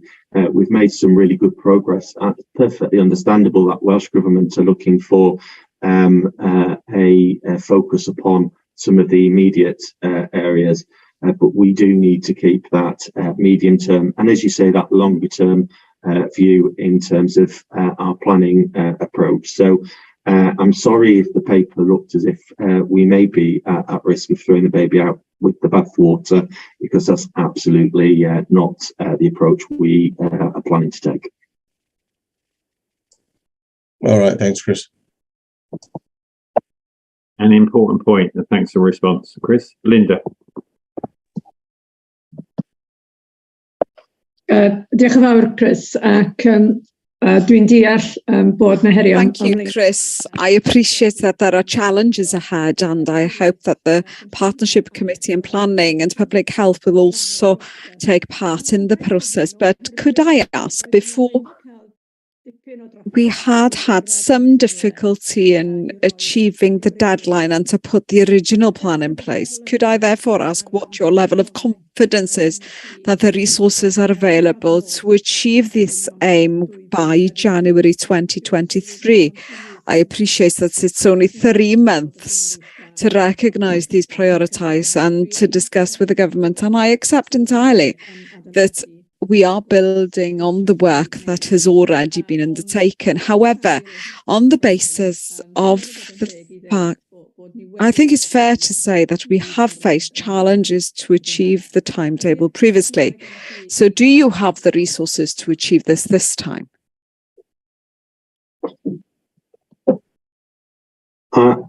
Thank you, Linda. I'm confident that bar any unusual requests or sort of changes to any of the planning guidance that might be outside of our control, that we will meet this timeline. We're already well through conversations with teams throughout the organisation in terms of where our focus should be next year. Indeed, many of those conversations build absolutely upon the conversations that have been required for the clinical services strategy paper we've just discussed. And I'm confident that my team can do their necessary part along with the other corporate teams that are absolutely part of our planning process. So I am confident that we can have this complete and to the board in the timescale that is outlined. Just on that point, Chris, can we agree that first of all, the response to the issues identified in the letter from the Director General about the IMTP that we submitted will be reported to PPPH, chaired by Linda, and secondly, in terms of the timeline that you've set out, Chris, can we agree too that the progress against the timeline will also be reported to PPH as we move forward, please, which I think is on Linda's point. Yes, absolutely. The team have already worked on that, and yes to both. Linda, does that meet with your agreement, please? Yndi, Mark. Dyna, I ddeud y gwir, isio cadarnhad yn ni. Yes, Mark, I just wanted some confirmation that we'll achieve the aim based on the fact that it is complicated and it's not easy to recognise the priorities moving forward. However, I accept entirely that the collaboration with Chris and the committee is excellent. Thank you, Linda. The up and out. Chris, there's a note in the chat from John Galanders that I'll leave you to respond to, but I'll come to Claire next. Claire. Diolch, Chair. I guess my points kind of build on both what John and Linda have already said in a sense, which is that absolutely for me, we've got to be thinking in at least 3-year terms, particularly in terms of the challenges we face around delivering efficiencies, savings and addressing backlogs. So kind of welcome Chris's response around that. And I guess then linking into kind of something Linda said was that this the action plan around this kind of predates today. So there were a whole load of things planned to be completed in July. So I guess it's a question of have they been completed and has there been anything fundamental that's come out of the horizon scanning work that was due to take place before the end of July? Thanks.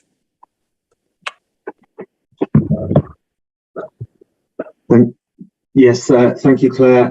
So again, absolutely agree. The long-term planning and that is recognised through the team. And in terms of the work undertaken in July, we are entirely on track.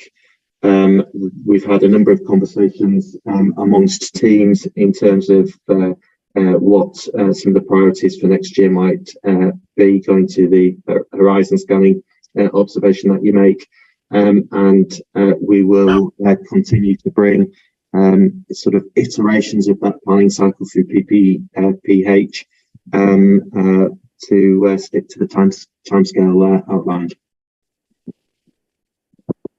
So on Claire's point, Chris, is there anything that in those 4 areas that were due for completion last month, including the horizon scanning, is there anything that falls out of those items that we should be aware of now? Not that we should be aware of now, but I would be doing injustice to the team if I just told you what was on the top of my head. What I'll do is I'll circulate around a brief outline of what came out. Thank you. That would be helpful. Much appreciated. Thanks, Chris. Richard. Thanks, Mark, and thanks, Chris, for this. It's disappointing that the 3-year IMT hasn't been accepted. So we need to redouble our efforts and make sure that next time round it is. Looking at the plan, you go on page 8, the timeline over the coming months. I was going to ask the question that Claire asked, but focusing on the other area that's causing me concern, you've got financial planning principles, which you've scheduled for September. Now, the IMTP, if it's to be accurate and effective, needs to be aligned with our budget for our 3-year budget that starts for next year. Our budget isn't set in 1 month. It takes many months. In fact, it should have started already, but I don't think it has. What exactly do you mean by financial planning principles, and how will you ensure that the budget, well, when we will see a budget timetable, and how will that be integrated into this? Moving on to the next part, we've got workforce assumptions, and it's a similar question. I don't know what workforce assumptions are. We should have a workforce strategy that needs to be refreshed so that it is all current and topical when the IMT comes up for approval in due course. So there's those 2 questions about how those 2 particular items work in the context of this diagram and the timelines. But there are also 2 other equally important areas of resourcing that need to be given the same level of attention, and they are an estates strategy, which off the top of my head I think we haven't updated since 2019, and a digital strategy, because in the modern world many things are digital and they cost money and they have timelines associated with them. So how will you go about refreshing this plan to ensure that the budget, the workforce, the digital and the estates are all refreshed on a timeline that works with this, culminating in approval based on your diagram of January? Thanks.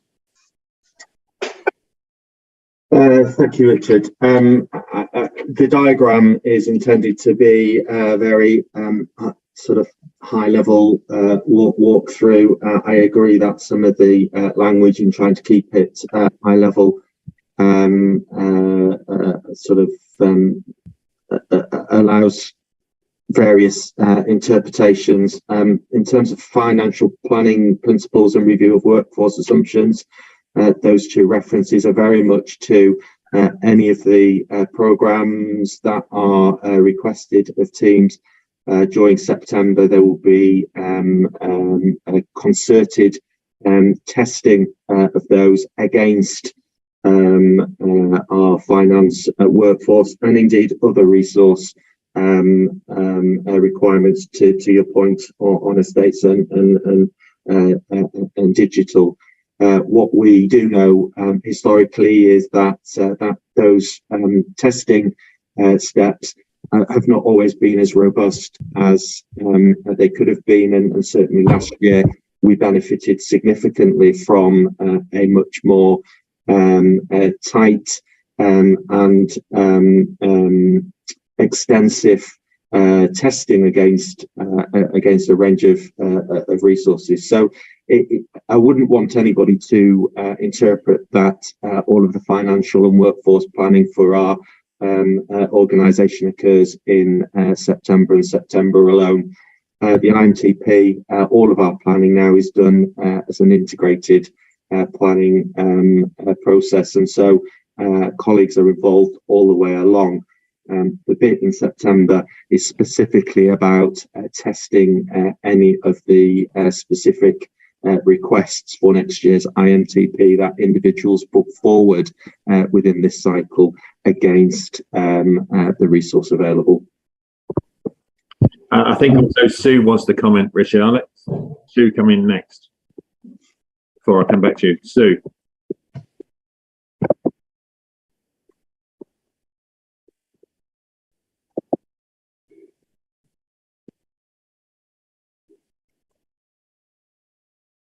Sue, we can't hear you.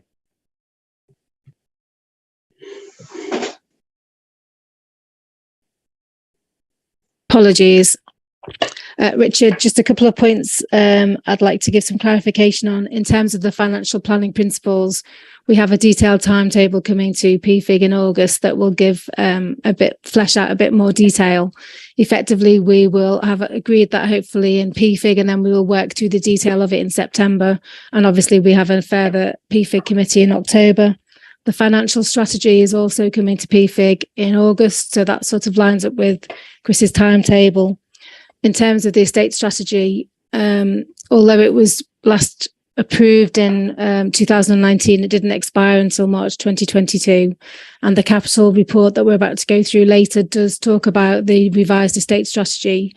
We've got 3 outputs from it, which will be ready sort of November time, which does fit into Chris's timetable in terms of making sure that we've got something available in December. And I'm happy, obviously, to talk about that in more detail as part of the capital update. Thank you. Thanks for those observations. I'm a little concerned now that we've got a Gantt chart showing the progress over the course of the coming months in January, which we're told is illustrative only and not in any level of detail that we can be confident in. Yeah, I hear what is said about estate strategies being from 2019. All of these strategies need to be refreshed every single year if we are to have a credible IMTP. Otherwise, we run the risk that next time round the Welsh Government will say, yeah, that's fine, but you haven't got all these supporting things in place in a refreshed form. To Richard's point, Chris, are we expecting to adhere to the high-level timeline that you've laid out in the paper? Yes, I don't think I intended to say that these were illustrative only. My point is that during September, we will specifically test any of the schemes put forward in July and August to absolutely satisfy ourselves as a corporate teams that they absolutely stand against the resources requested. That is my point. This is not illustrative. We will work to this chart. Right, and then in terms of Richard's valuable point about annual review of the strategies, that is ordinarily built in to strategies. For example, the people strategy, if I remember rightly, had milestones for years 1 to 3. Can we confirm that as part of the annual planning process, delivery against the strategies by year will be, and the next year will be built into the planning cycle? Yes. To agree.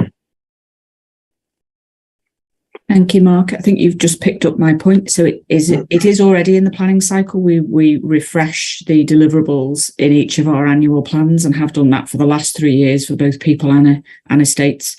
But clearly what we don't do is to develop a rolling strategy document, because we need to provide clarity to our workforce. They need to be able to see that we are delivering against that 3-year strategy and then go through the full refresh as we go into the final year. So I think there's a suggestion that we haven't been doing that. I think if you look back at our annual plans, you'll see that has been done, but appreciate it needs to be maybe a little bit more explicit for colleagues. I think it does, in terms of the fact that the development of the plan this year, albeit not accepted as a 3-year IMTP, sought to ensure that there was a read across from the enabling strategies, as they've been called, with the IMTP. We need to continue with that discipline, don't we? I think we all recognise that. On occasion in the past, it's probably not been as strict as it should have been. Well, I think we've all agreed that it ought to be stricter. So let's just agree that that is the intention, and we will need to monitor it as a board and prove to PPH that part is part of the process. John C.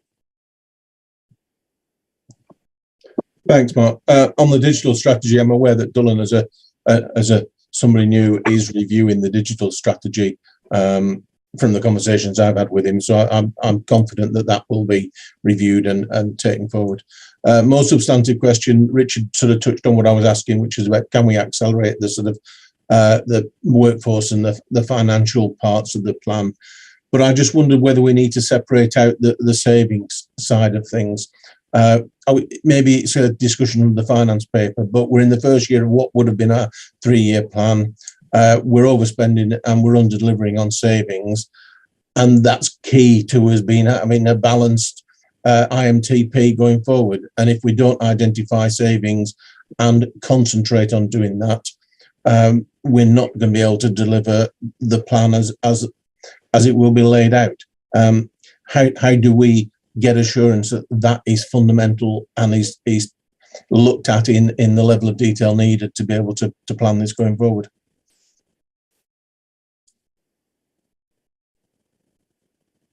Sue and Jill, I know you've got your hands up, but I'm not going to come to you because we're now 11:15 and we are running way beyond the timeline. What I propose is that the observation has been noted, that Chris seek to respond to them with your assistance as necessary outside. But I want to come to the financial strategy and the savings programme when we get onto the finance report, and I want to come to the estate strategy when we get to the capital report. So 2 of the things that John has mentioned, we will be returning to during the course of this agenda. So with all of that said, are we happy to note this report, the timeline set out, and the agreement now reached that it will be monitored both in terms of the responses to the letter from the Director General and also in terms of adherence to the timeline through the committee, which is PPH. Yes? Yes. John? Yes. Thank you. Thanks, Richard. Thanks for all the contributions that have been made, which undoubtedly were valuable. So, Chris, I'm going to come on to the final item before we have a break, and that is the transformation and improvement update. Again, can we take this as read, please? And can you highlight anything particular you wish to highlight, please? Yes, thank you, Chair.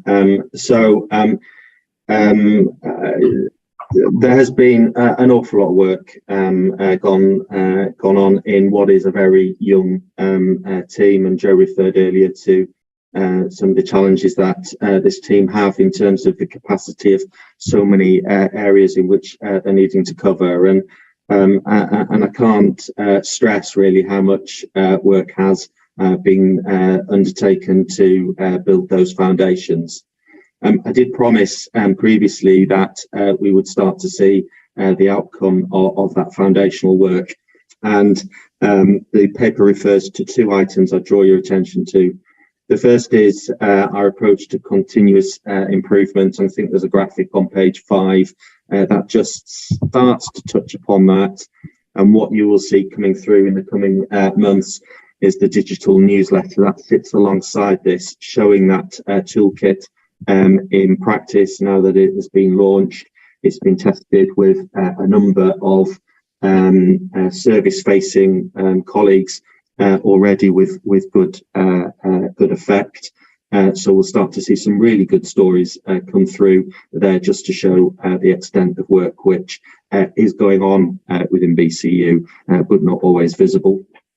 And then the second point with regards to pathways, you will see now the first few pathways coming out. They're just being prepared for publication now.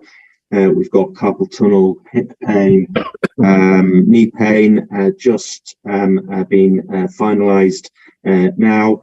Colorectal and prostate cancer pathways are progressing, not quite ready for publication. Likewise, the dementia pathway. They're all important pathways. They're high volume pathways and pathways where there's lots of scope to do things with greater value. What you will see when we publish them is the professional guidelines, but also a huge number of resources for patients, including videos, including prompts for individuals to give their feedback, and including a cohort of audit tools for each pathway to demonstrate that we are in fact adhering to them as we go forwards.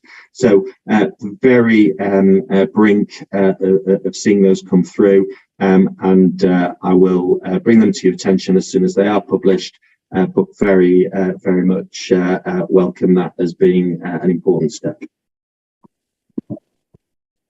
Thank you.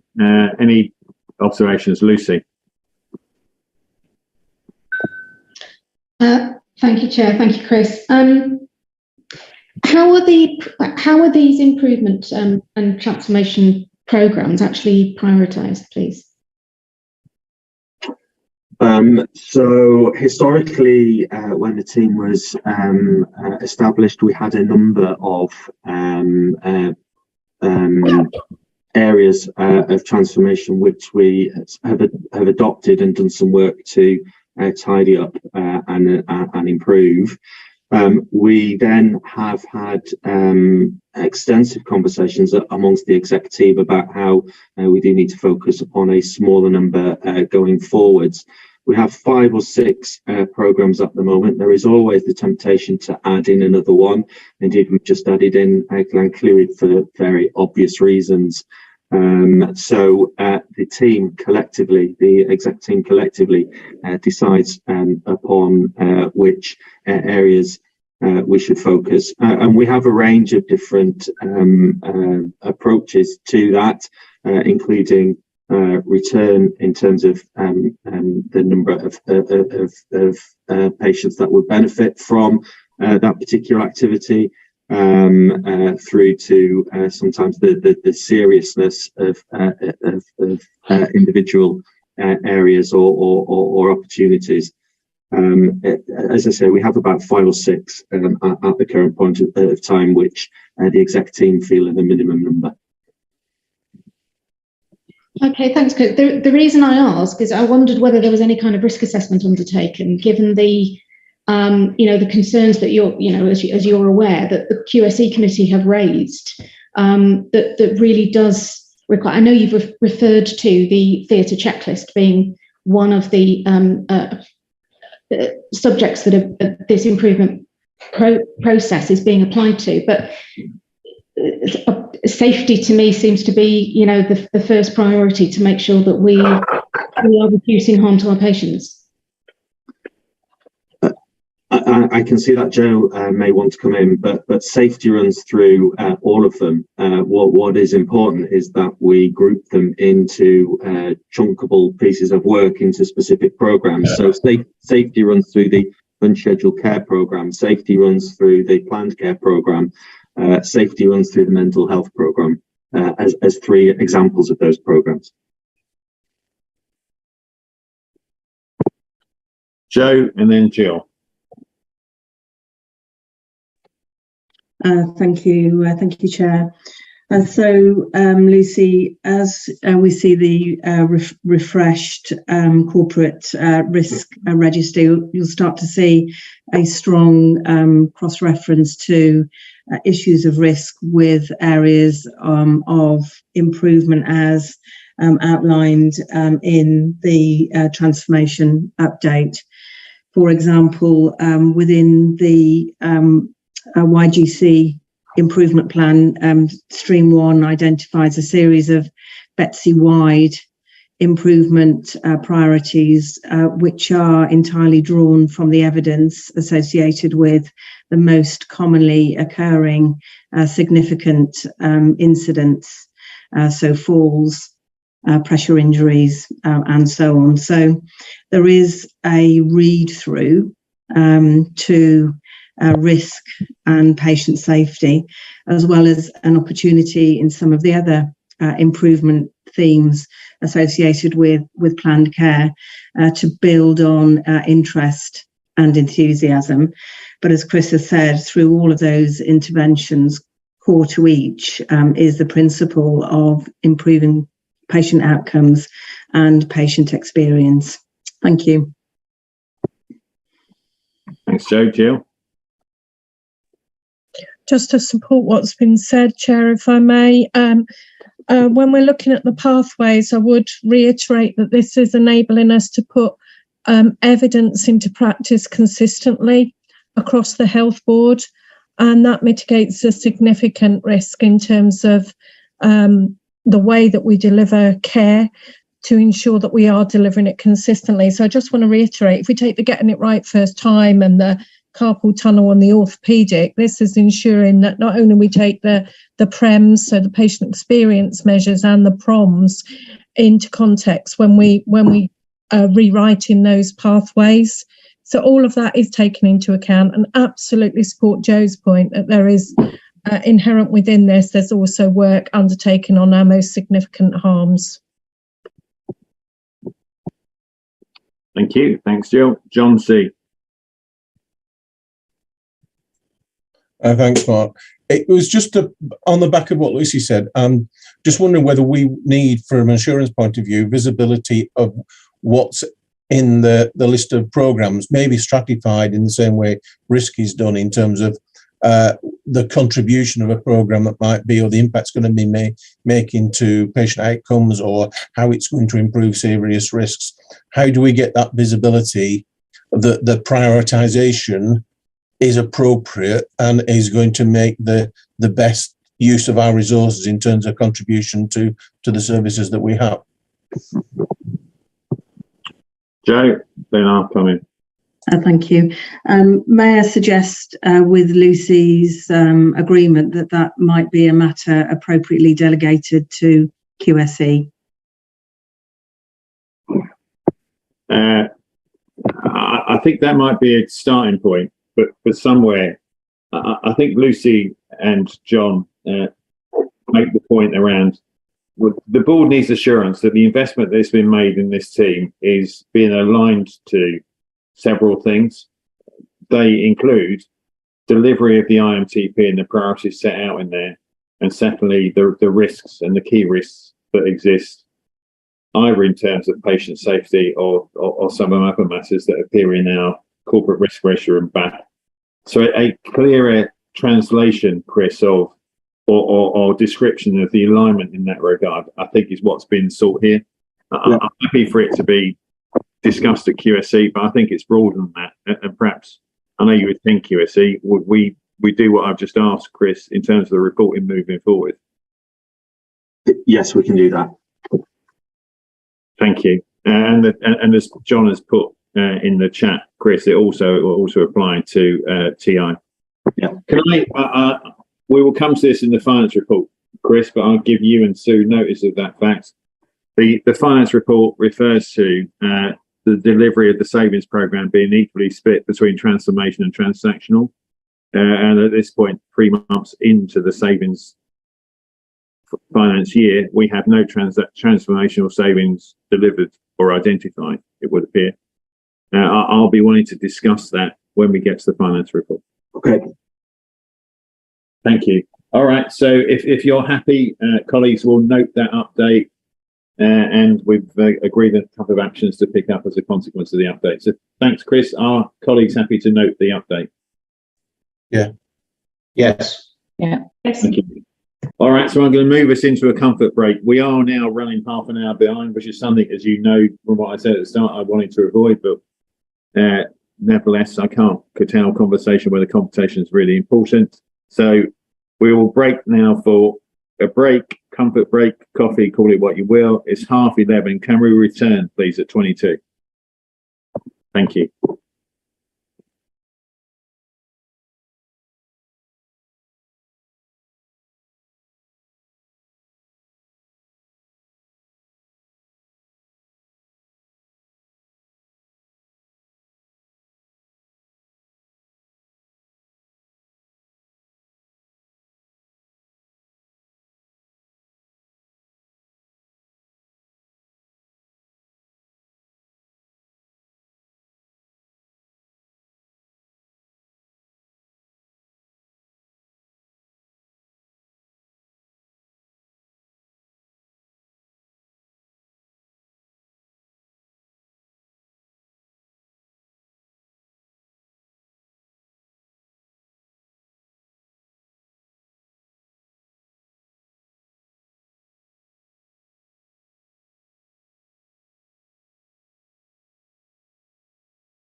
Okay, it's 22.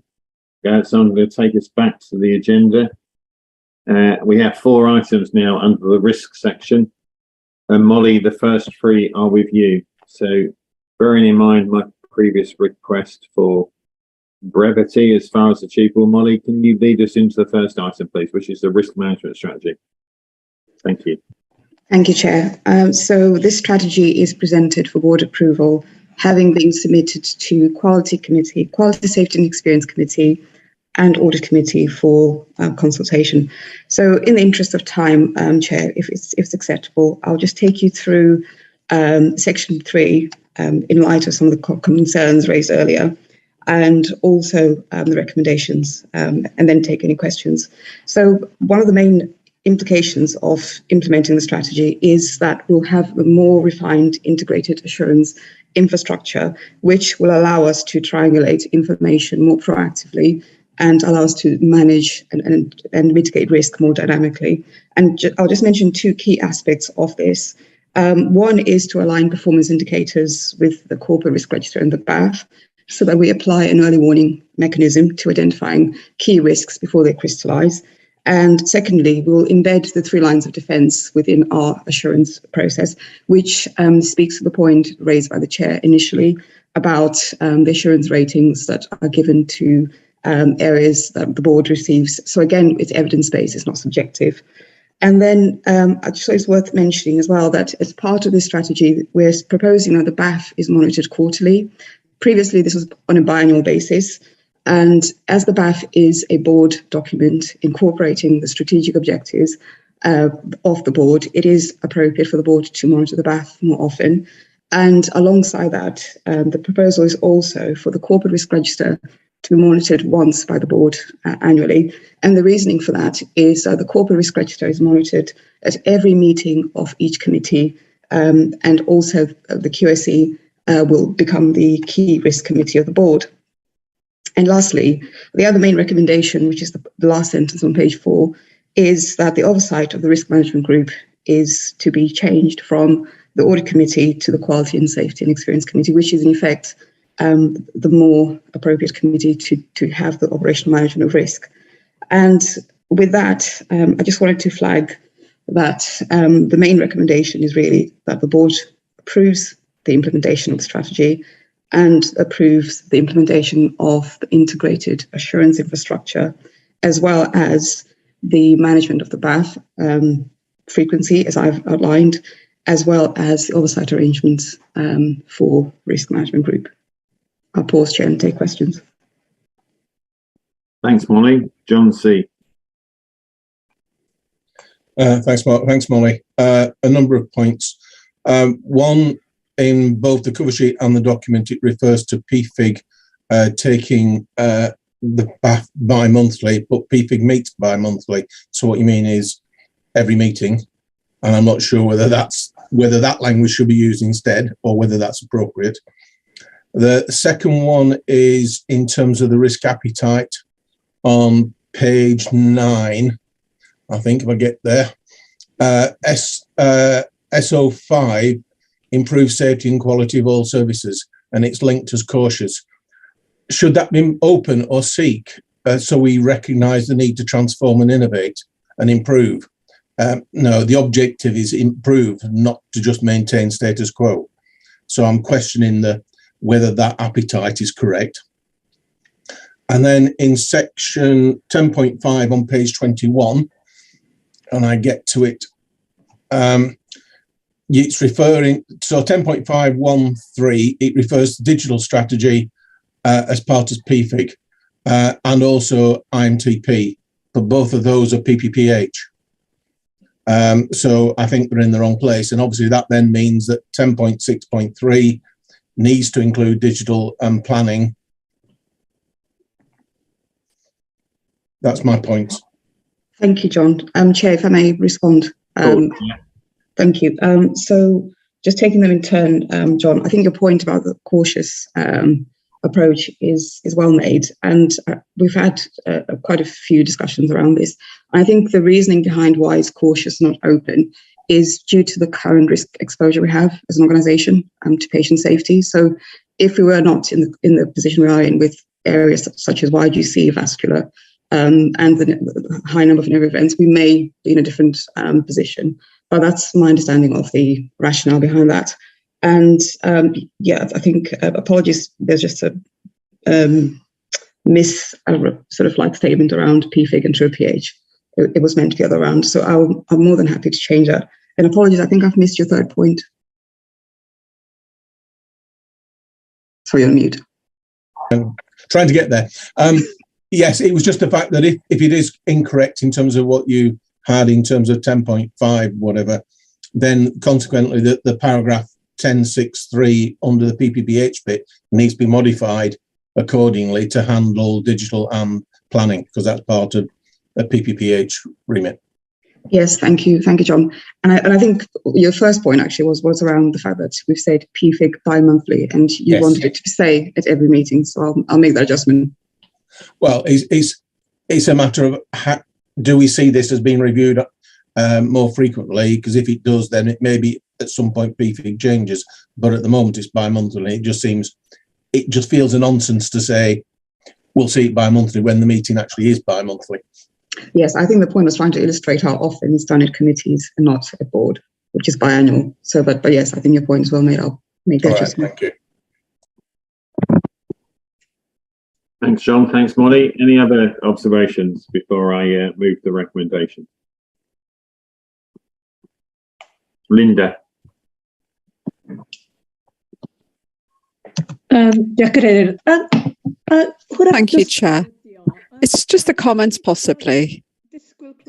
I would have expected to hear more reference to the framework for targeted intervention, because this will be one of the main topics for the board in the next 2 years. And I would have expected reference to that. I don't know if Molly has any comment to make.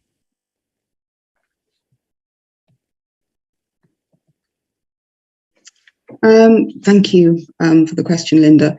So I suppose my initial feedback is that the framework is what we're using at this point in time. We've not mentioned specific regulatory frameworks, but I'm more than happy to include that, because you are right, we went from special measures to TI, and TI is a very key part of our improvement of assurance as well.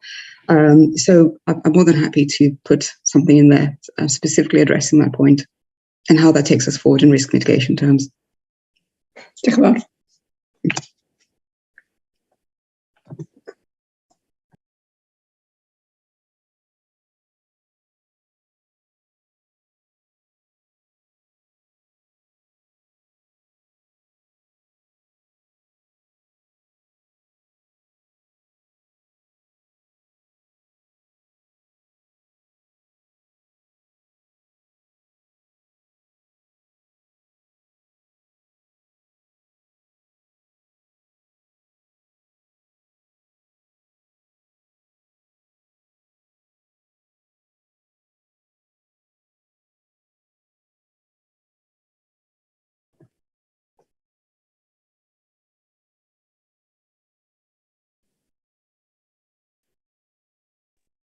Hi, sorry, I may have been on mute. So just taking you to the recommendations on the cover sheet, we are asked to note and approve the implementation of the risk management strategy, note and approve the integrated assurance infrastructure approach, approve the revised approach to reviewing and monitoring the BAF, approve the revised oversight arrangements for risk management. So taking into account the responses that will be provided and included in terms of John and Linda's comments, are you happy to go with the recommendations? Yes. Yes. Yep. Thank you. Right, Molly, let's move on then to the next item, please. Thank you, Chair. So based on the approval of the board of the strategy, I suppose I just want to mention that that means also that the format of the BAF is approved. But I just thought for consistency, I ought to ask the board to approve the format, which is based on the provisions of the strategy. So I'm just going to take you through a couple of the sections of the body of the report if I may, Chair, and then I'll take questions. So the board had a workshop in June where we met to look at the legacy BAF and what proposed actions were resulting of that. So there isn't anything material for me to highlight on that, except to say two things. So the first is Chris gave an IMT update earlier, and as part of that consideration of where we are with the IMTP, we then made a judgment that we should include an IMTP risk, which is in section 2.4 of the BAF, and that's in line with being consistent with the fact that we need to continuously review and prepare for the next cycle. And then the second aspect of the update is that when we met in June, there was specifically a comment made about the finance risks. So at the time, we had separated the savings risk from the financial break-even duty risk. And as a result of the feedback, we have now merged those two risks. So that's as a direct result of some of the development of conversations. And then I just thought it might be worth highlighting to colleagues as well, section 4, which sets out the new risks that have been added to the board assurance framework. The first one is YGC, also part of the workshop. And then I've just mentioned one additional risk, which wasn't part of the workshop, and that's risk 1.7. This is pertaining to delays in medically fit for discharge patients as a consequence of shortfalls in resources within the social care environment. So these are the risks that are the sum total of what we'd reviewed at the workshop, as well as what we've updated. So I'll pause and take questions because I can see there are 3 hands up, Chair. There are. Thanks, Molly. John C. Thanks, Mark. Thanks again, Molly. It's really just a plea in terms of the actual presentation of the BAF. A tabular spreadsheet version of this makes it very difficult to read and grasp and assimilate the risks that are there. Can we present this as a page per risk in the BAF or something different? Because it's even zoomed in it that with the text being so small, it's difficult to grasp it all coherently. You need to bear in mind, Molly, some of us are older than you. Thank you, Chair. So if I can just respond to that. So, John, apologies for that. I'll certainly look into it. The aim was to try and align the risks alongside the living healthy, staying well objectives. So I'll have a look at how we can do that and make the text bigger and maybe make the document larger as opposed to cutting across the objectives. Thanks, John. Thanks, Molly. Claire. Thanks, Chair. I have really deep concerns about the content of this report. So the format of how it's reported to us, I'm absolutely fine with. I guess my concerns are that nearly, I'm sure I'm almost right in saying 100% of the risks are all identified as kind of deep red. There appears to be many deadlines which are passed and not acted on to mitigate or reduce the impacts or the likelihood of some risks occurring. There are some things where I read the document and it just feels far too passive and not proactive enough. So if I use the example around hospital discharge that Molly just referred to, we talk about waiting for a regional partnership workforce board to meet. Well, why aren't we making that meeting happen rather than using that as one of our reasons for why we've not been able to progress things? So I could, almost every single one of those risks I read, and it gave me cause for concern about whether we are given sufficient time, given sufficient actions to addressing and mitigating and minimising some of these risks. So format don't have an issue with. It's more about actually our risk management within the health board.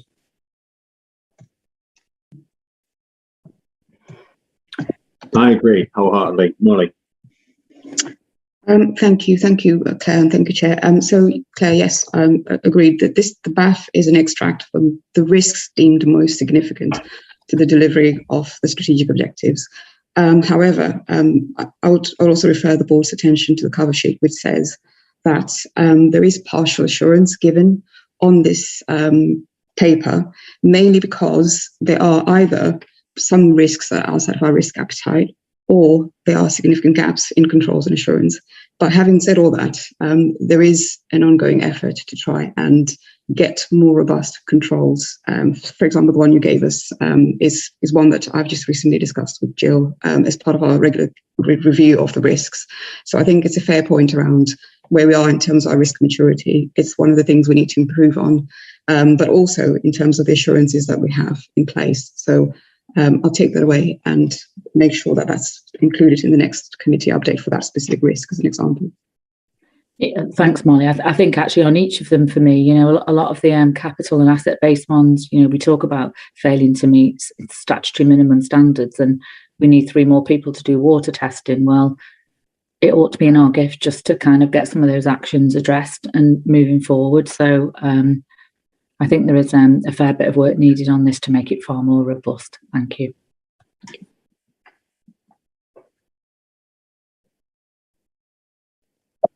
Thanks, Claire. Lucy.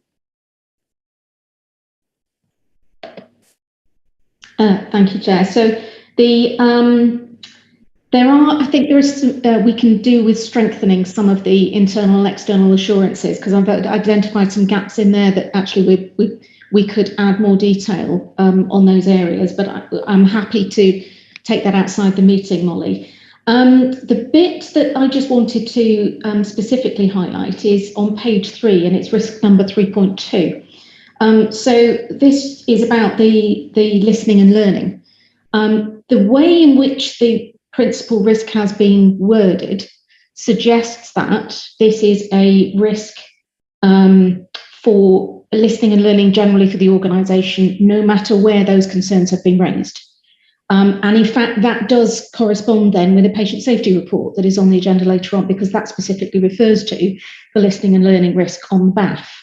However, judging on the controls that have then been highlighted to manage that risk, it seems to actually be all about staff raising concerns and listening, learning from staff. Now, if that is the case, then I think the risk needs to be reworded. But actually, I would argue that it shouldn't just be about staff raising concerns anyway, because as we'll come on to on my chair's assurance report, we are still concerned that we are not listening and learning as an organisation, generally speaking, not just when our staff raise concerns, but when our patients raise concerns, when our stakeholders raise concerns as well. So I think that is a really key one, in which case it's the controls element and the gaps in the controls that need to be addressed.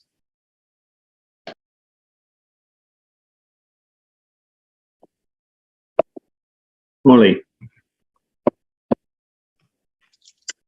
Thank you, Chair. So I think what I'll propose to do, Lucy, is to give this some more consideration with some colleagues, but I think it's the latter. My initial reaction is it's more of the latter, and we need to work on controls and the gaps in insurance. But I'm just going to take an action to clarify that and to provide the update via the QSC iteration that comes in the September meeting. Thank you. Thank you. Can I offer an alternative suggestion, Molly, or one in addition to what you've described?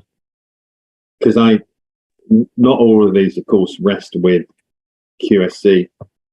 And I'm with Claire. It's seeing the BAF, seeing the gradings listed therein, seeing the number of reds identified, and with Claire feeling not as assured as I should be about the responses, and particularly the controls that you just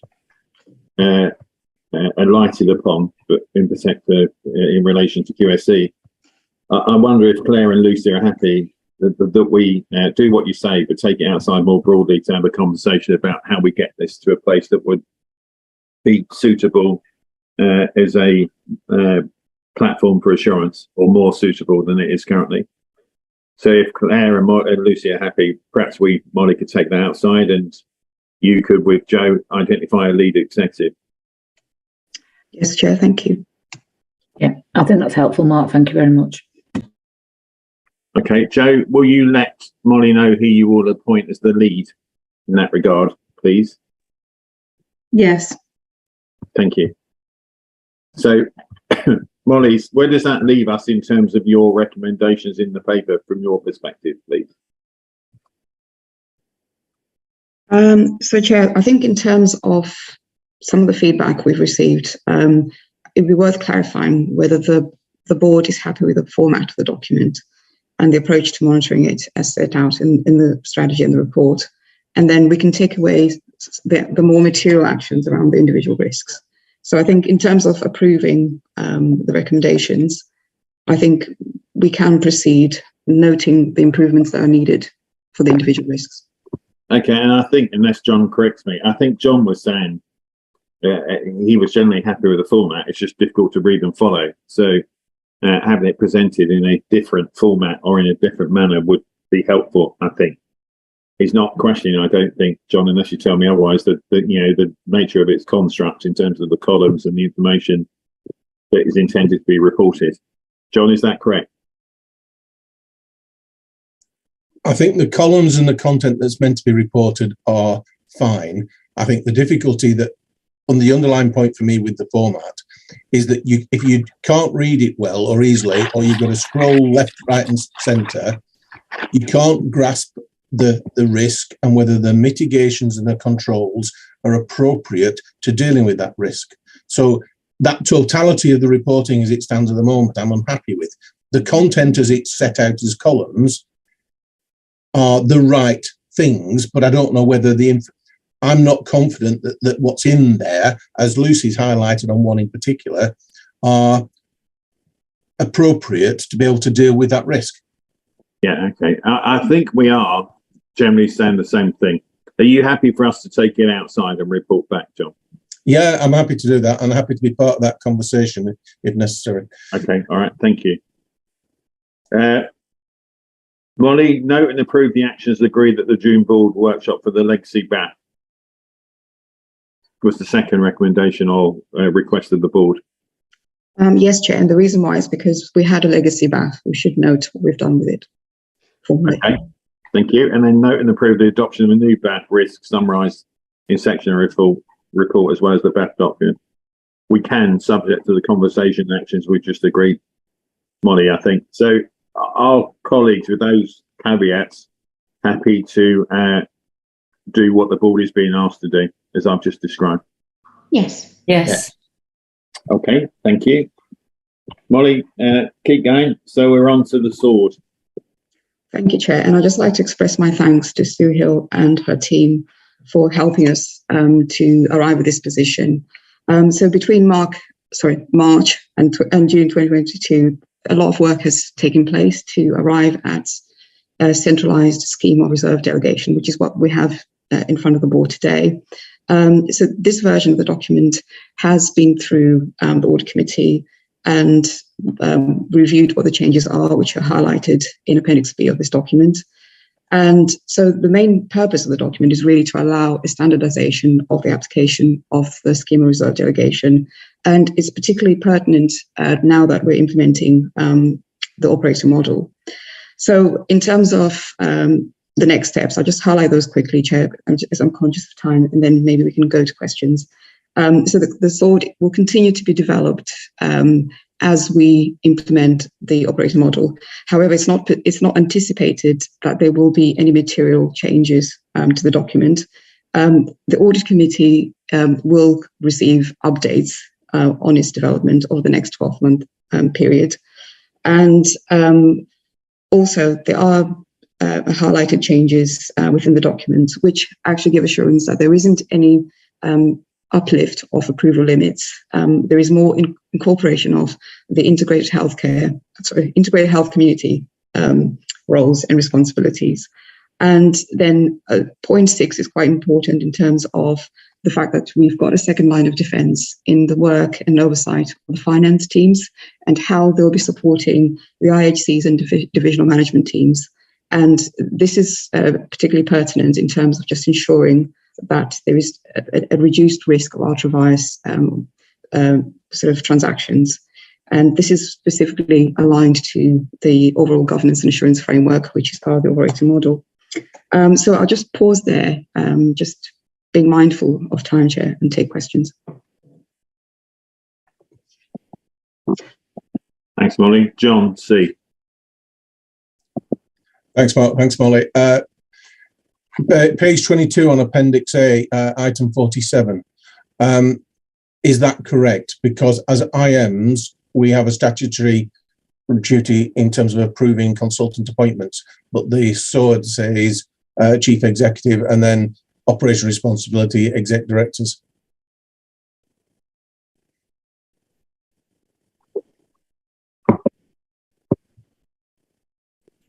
Two. I think John is right. It is the board that has authority that delegates to the representative of the chair of the AACs to approve consultant appointments in the statutory instrument. Molly, could you check, please, and adjust? Yes, apologies, Chair. I was just going to get my mic off and say yes, that's absolutely correct, as Sue has indicated. Thanks, Sue. So that will be adjusted. John, anything else from you? Not at the moment, thanks. Thank you. Thanks, John. Richard? Thanks, Mark. A couple of questions regarding section 12, which is charitable funds held on trust. That's on pages 13, 14. Am I correct in assuming that this refers to our alas, or is it to other charitable funds held in trust?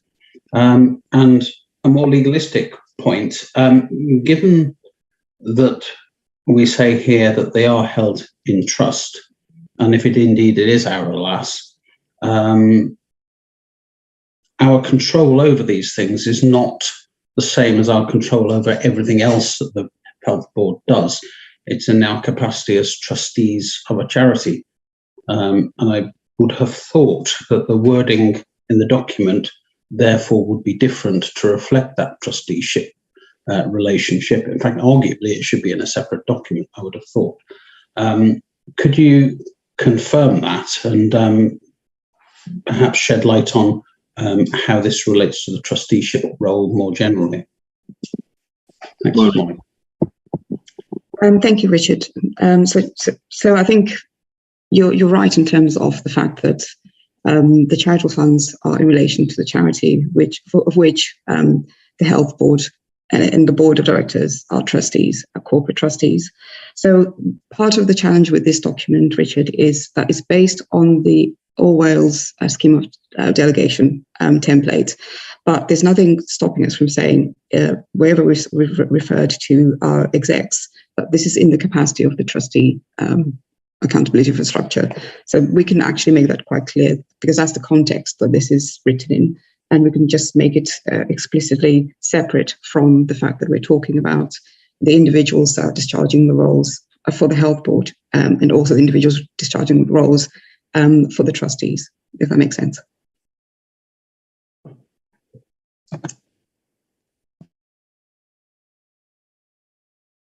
Thanks, Molly. Lucy? Thanks. On page 12 of the SWORD, it refers to suspension of doctors employed directly by the health board and then removal of practitioner from the performers list. Would that be better worded to say any action under the performers list regulations? Why are we calling out specifically just the removal? Sue, can you help? We shouldn't be. Lucy's correct. Could you adjust that with Molly then, please, Sue? Yes, there are a couple of things I think have got lost in transcriptions. There's a couple of things I think, particularly AAC, particularly around UPSW, and a couple of other ones that I think we will need to adjust. Right. So can I ask you to do that then? And Molly, could you recirculate for our information with the adjustments shown, please, in due course? Yes, Chair. Thank you. Thank you. So with all that said, and noting there will be adjustments, are we happy to note and approve the proposed changes with the additional changes just highlighted, as set out in Appendix B? Are we happy to note and approve that there will be a need for continued development of the next level of the detail ready for implementation alongside? It says OM go live, but OM has gone live. So I'm guessing, Molly, Sue, that will need to be prioritised as a piece of work. And 3, note and approve continued oversight by the Audit Committee over the next 12 months. Linda, you've got your hand up.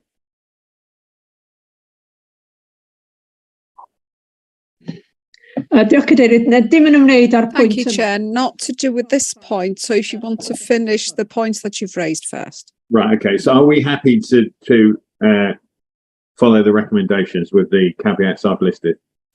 Yes. Yes. Yes. Okay. Thank you. Thanks very much, Linda. Mae ddrwg yn ei cymryd amser y bwrdd gyda hyn. Apologies to take the board's time on this, and I'll be brief, but as Molly's with us, is it possible to have confirmation that the situation in relation to the inconsistencies in the board papers in relation to the initial papers on the first items on the agenda? At the moment, we have a number that are only in English and also some that are half and half. So, Chair, if I may, could we have confirmation that the situation will be improved by the next meeting? At the moment, we're not reaching our responsibilities, our statutory responsibilities in relation to the Welsh language. Thank you. Just on that point, Linda, we agreed certain things in that regard, didn't we, at a previous meeting? So presumably you're saying that we ought to be complying with what we agreed as a board. Well, and syml, simply, it's inconsistent, however. Some are in Welsh, some are in English only. So I just want confirmation that the situation will improve by our next meeting. Thank you. Thank you. Molly? Thank you, Linda. Thank you, Chair. So I will go away and come up with a proposal for you to consider, Chair, in terms of how to take that forward, take into account the previous discussions we've had on this. Okay, Joe?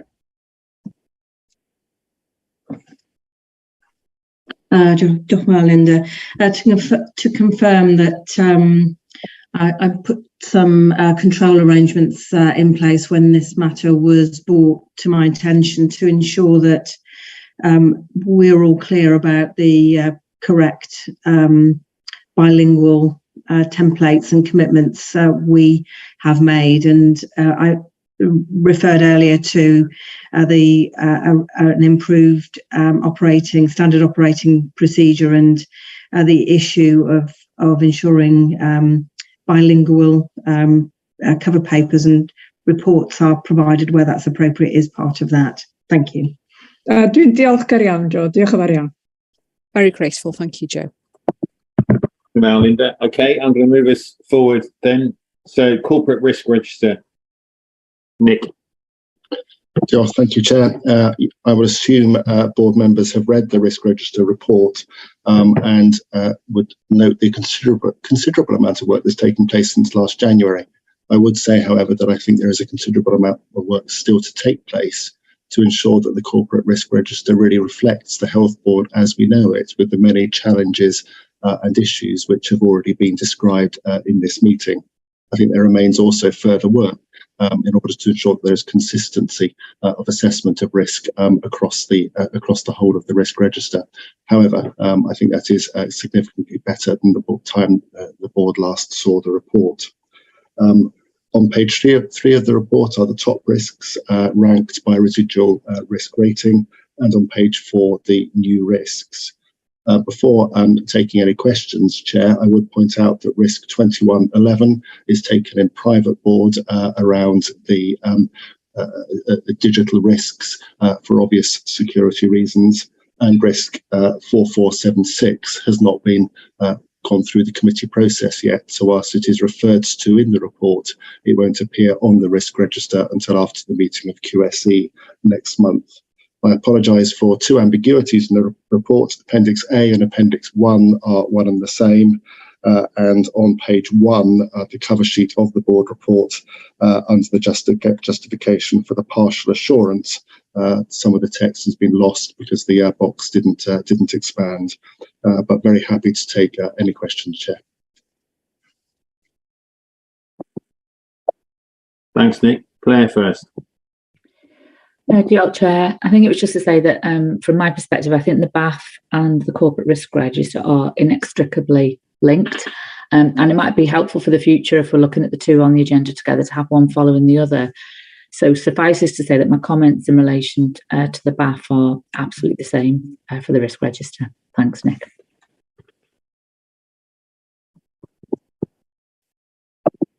Thanks, Claire. And noted. John? Thanks, Mark. I'm not picking out individual risks, but because we've looked at these and continue to look at these on a regular basis via committees and things. But my worry at the moment with the number of risks that we've got there is that we're not being objective consistently across all the risks in terms of the scoring of impact and likelihood.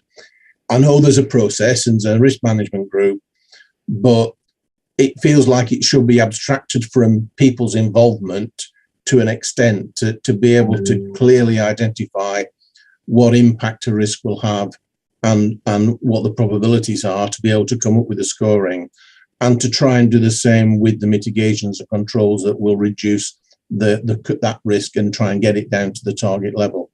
It just feels like there's still an element of, well, for sake of argument, somebody wants to bump a risk up to increase its importance, rather than it being objective in terms of how much of a risk it really is. There's also risk. I think there's also an issue, I think, where we're losing some of that, the way the risks are described from that structure that we established when this format was put in place. It's becoming more narrative again than it is clearly saying what the cause and effect is. I agree, John, and it has indeed been the focus of the risk management group and will remain the focus. And I think, as I said in my opening comments, a lot of more work to do. I couldn't agree more.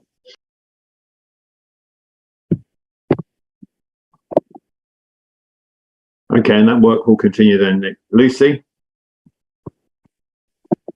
Thank you. So John's picked up one of the points that I made in relation to the consistency of the scoring, and two in particular jumped out at me, which was the lack of resuscitation training being scored higher than the nurse staffing levels, given our vacancy rates at the moment. And it just kind of, the number of people that need resuscitating, how is that? It's the impact side of it, I think, that is problematic. And the same then with the Legionella and the asbestos risks being scored the same as the CAMS risk, considering our performance and the impact that has on families and patients in our CAMS services. But I also just wanted to pick up that in relation to some of those, the asbestos risk, the contract and management risks, the Legionella risk, they were first raised in 2020. And yet here we are now, more than 2 years on, and we're still at that level. It really shouldn't be that difficult, which suggests to me that the risk management process isn't working as it should do. And I think we need a lot more assurance on how this process is going to be going forwards. Thank you, Lucy. I take both the specifics away, but also agree with many of the wider points that you've made. I suspect some of this is not only the risk management process, but it's also the focus in some areas that the increased focus we need to put in to address some of those risks. But I agree, and we'll take those specifics away as well. Some of the observations are the same, Nick. I see that Joe has nominated you to join the group around the back. Let's pick it up there, shall we? And whilst I'm sure we all acknowledge the attempts being made here at progress, and there is progress in terms of the nature of reporting, there's still scope to improve, which you've just recognised. So let's agree we're going to do it in that forum too. Thank you, Chair. John G. Yeah, just following on from Lucy's point, it would be very useful as a board, I think, for us to identify where we're actually failing with our statutory duties. Lucy's just highlighted issues like asbestos, but we've also got asbestos, water, we've got fire, all of which, as a board, we have a statutory duty to fulfil. And there are significant risks to the board for failing on that. So I do think we need to pull those out and actually look at those separately. So that's the first point. And the other one is just with a specific to do with the timely access to care homes is highlighted as a risk. I wonder, in view of the practice of care closer to home and the fact that a lot of people are not going into care homes, but we need to support them in the community, whether that risk is actually appropriate and needs expanding to cover the current climate. Okay, thanks. Thank you, John. We'll take away the observation around statutory duties and consider how best to present that and ensure the board is aware, and take your point also around the care homes. We'll take that specific away for consideration too.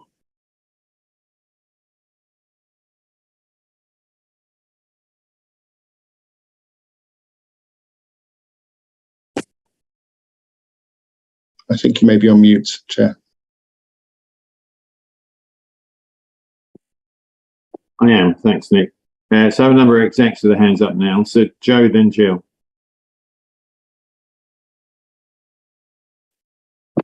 Thank you, Chair.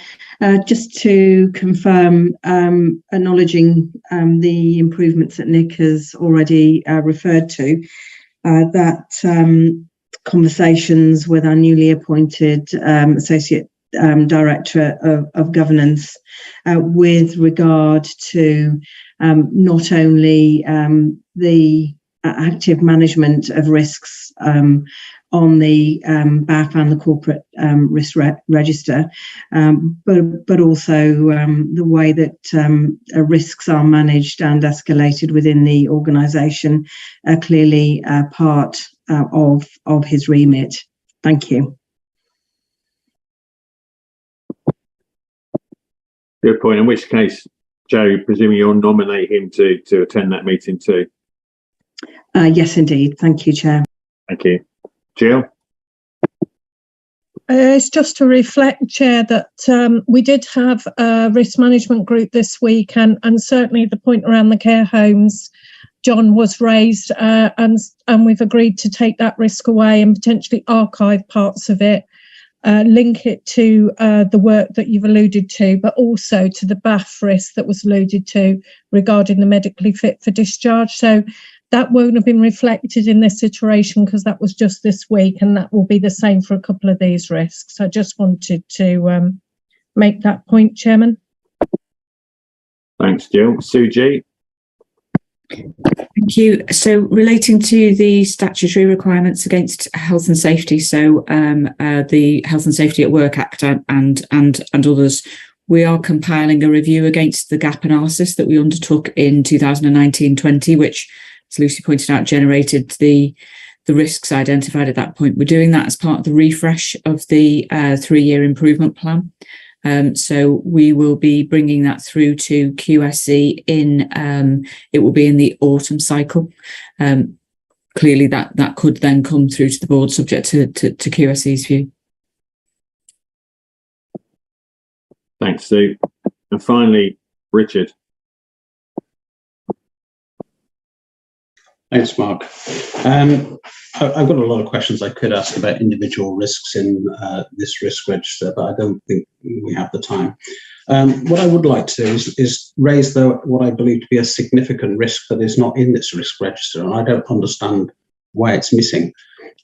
We've got risks covering asbestosis, on-site safety of contractors, Legionella, fire precautions, and we have all of those presumably because there are risks associated with operating buildings that could endanger people. Why, therefore, do we not have anything in the risk register covering the risk of inadvertently employing people who are not suited to be near any of our patients, people who may have criminal records or may be on the sex offenders register and such like? Why do we not have that as a risk?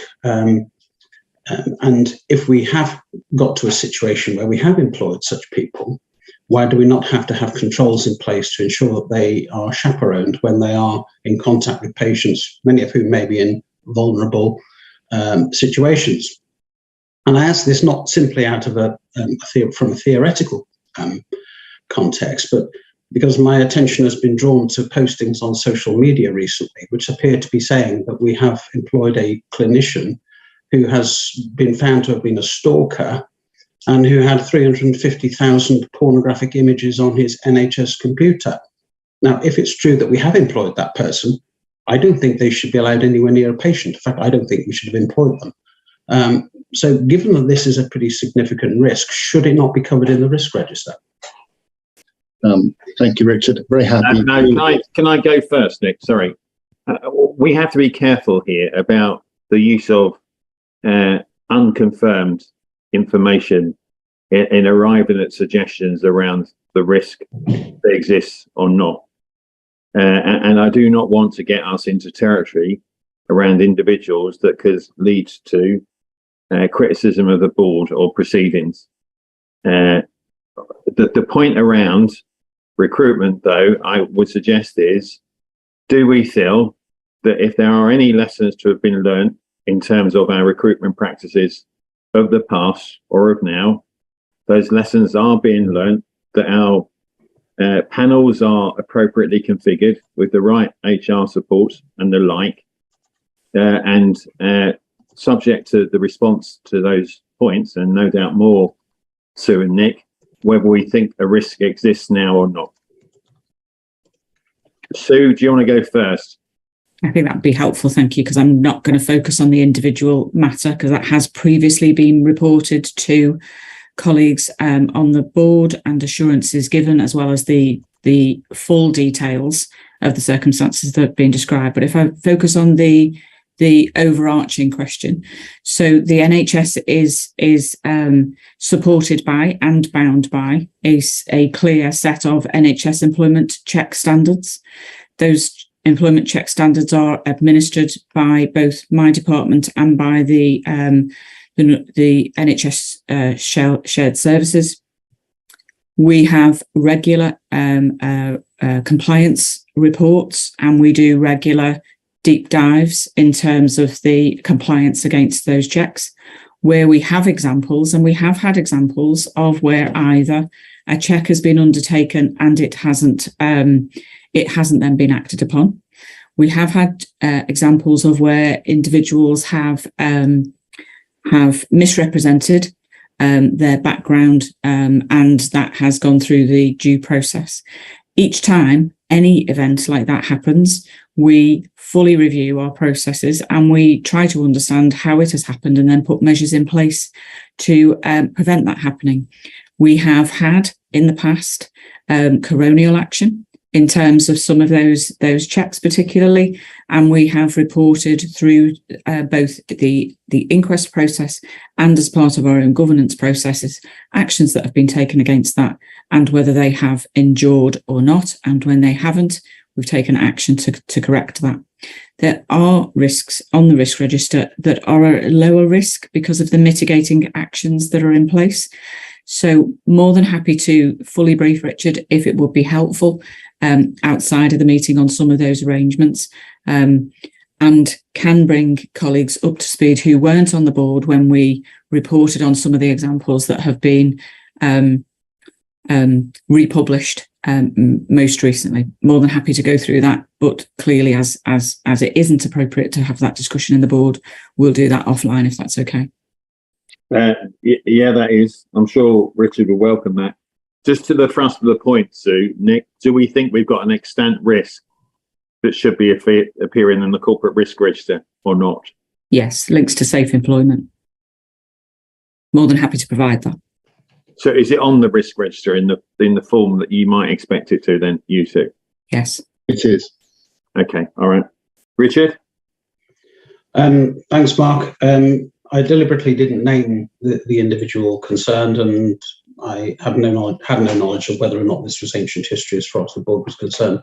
The reports that I'd seen were confirmed by media reports that I've also seen, but I think the issue is what are the controls that prevent us from employing such people, and where they do inadvertently get through the net, what are then the controls that cause us to detect them and remove them if it's necessary, or chaperone them, or whatever other controls are deemed necessary. I hear what Sue and Nick say about that being covered by existing risks elsewhere in the risk register. I'm happy to take that as read at the moment. I'll have a discussion later offline. Thank you. Thanks, Richard. And that's noted. Thanks very much. So, Nick, we are asked to note and review the corporate risks in terms of the top risks and the updates in terms of the risk movement in section 3, scrutinise and discuss the report. Our colleagues happy to do that once again in terms of the caveats that we've discussed and the further discussion that's going to take place. Yes. Yes. Thank you. Right, I will now move us on to the governance section then. So we come to the implementation of the operating model, which is listed for Jill and for Sue. Chair, if I may commence, and I will, in the spirit of time, assume that everyone has read this paper, and I'm well aware that the board has had several conversations around this subject, so I'm just going to highlight a couple of points, if I may. One of them is that we do need to read the operating model, and again, Molly pulled this out in conjunction with both the SWORD and the risk strategy, because both of these are going to impact quite considerably on the operating model as we take it forward. Several conversations at the board have referred to the governance, and the intent is that the governance will align with the board processes, hence the cross-references to the newly approved risk strategy. It will give board to floor consistency. And just to confirm the question that you asked earlier, Chairman, the EDGs are now operating. These will work alongside the operational management and accountability meetings. And indeed, we've had our first operational meeting this week with the teams, focusing on transformational opportunities for savings. I'm sure we'll come on to that later in the agenda. The risks that were associated with this paper are now actively being transferred where appropriate to the CRR to ensure that there continues to be oversight of those risks. There are gaps in senior posts, but we are interviewing tomorrow for some interim support, and indeed there's been some expressions of interest internally. Within the document, you will find that we are actively recruiting for substantive posts, and they are, I think, outlined in table 2, page 5. The partnership working is being strengthened by both the delegation changes in the SWORD and the approach that we're taking in terms of wider decision-making approach with the implementation of the Health Board leadership team.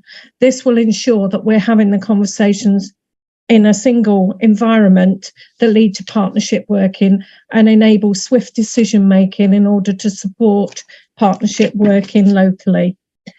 I am happy to take any questions, but I'm hoping that they do cover the most salient points. I can see John's got his hand up. He has. John. Thanks, Mark. Thanks, Jill. I think generally my concerns are around the risks in the implementation of this. In Appendix 2, on page 7, I think it is, it talks about the risk and risk appetite, and it says staff are encouraged to integrate risk management. And for me, that should be an expectation, not an encouragement. We've got a risk management strategy that everybody's supposed to follow. But then in the risk log, there's real concerns for me in terms of that risk log in total. It felt to start with there was a column missing, but maybe the name's wrong because it says impact at the top instead of risk. But then the mitigations, I don't think, clearly demonstrate what is being done to minimise the risks. And I would want to try and get better assurance that those risks are being managed in the right way. If I may answer, Chair. So, can you hear me, John? Sorry. Yes, I can hear you. Sorry, I just had something come up saying I was temporarily muted, so it just made me a bit nervous. In terms, if I can take the risk log first, John, that's exactly why the work is currently ongoing to transfer these risks where appropriate across to the corporate risk register so that we can ensure that we've got continuing oversight of them and that the mitigations are in place. And that will obviously go through QSC as part of the board committee structure. In terms of the point that you make, which I think is one that is very well made regarding the word encouraged, I want to reiterate that this does align, is intended to align with the risk management strategy, where absolutely it will form the backbone of the operational and the governance structures for the new operating model. So I take that, John. I think it's a point very well made, and we'll make sure that that is reinforced, that it's not encouraged, it's expected. All right, thanks, Jill. I think just to come back on the risk log itself, given that earlier on we talked about the model for transformation that's embedded in that is MSPs in managing programs, that defines how risk logs are put together, and we should be looking to try and use that structure that we put in place to help manage any program of implementation such as this. And it would help enormously, I think, in terms of trying to construct the risk log and its translation into the risk, the overall risk management for the organisation. Point taken, and I'll work with the teams on that. Thanks both. Molly, did you want to come in on that point?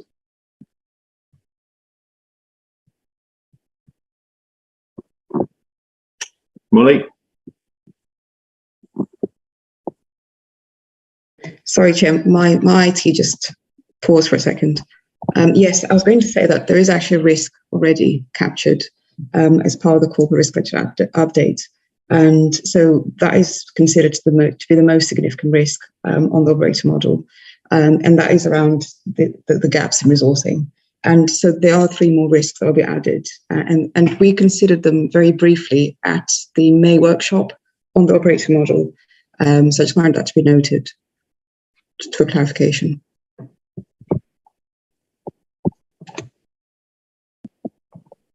Thanks, Molly. Lucy?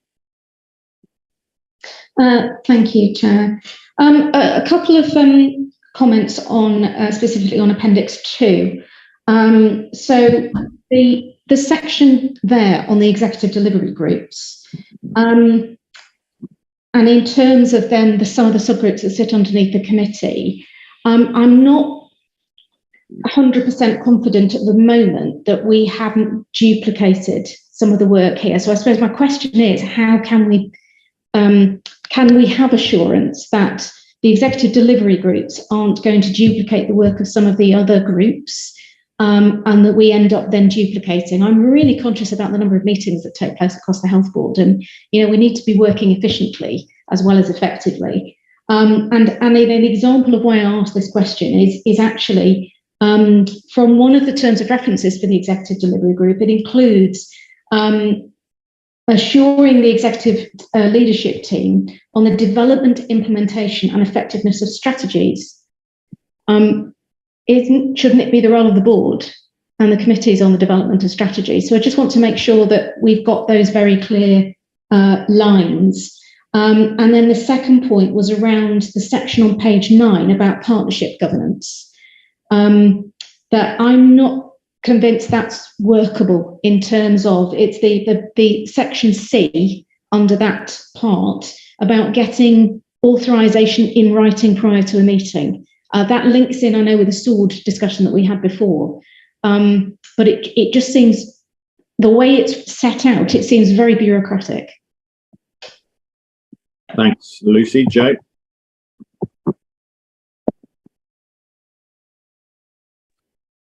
Thank you, Lucy. Of course, setting the strategy for the health board is the purview, quite rightly, of the board. The work of the executive delivery groups is intended to ensure that as those strategies are developed and worked up for presentation and sign off at the board, we take the opportunity to make sure the interlinkages, each strategy with each other, are fully put in place. So it's not to replace at all the work of the board, but seeks to enhance the oversight of strategy work as it is being developed. With regard to your second point about perhaps overly bureaucratic governance.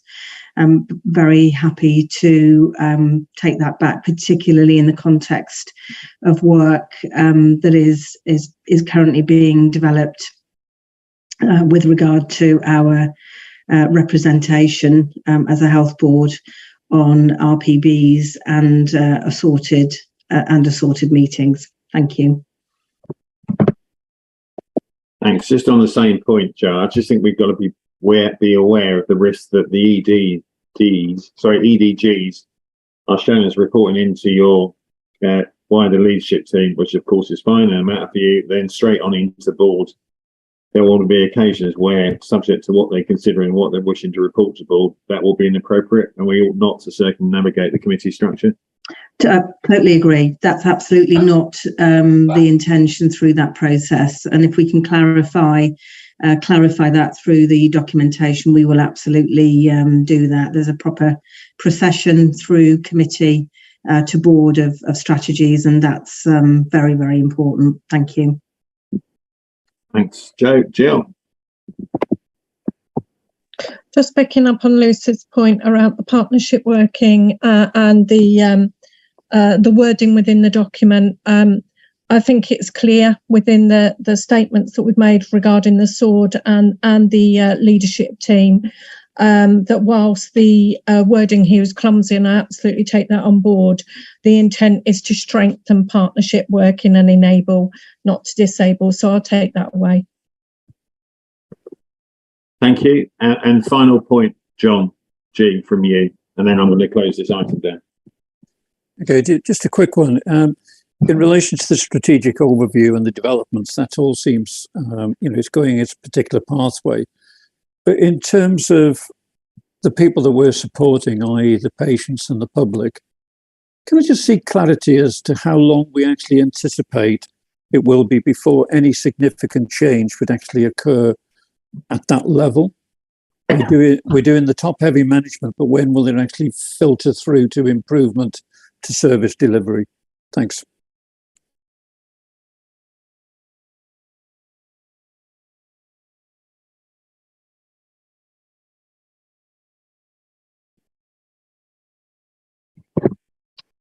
Joe, then Jill.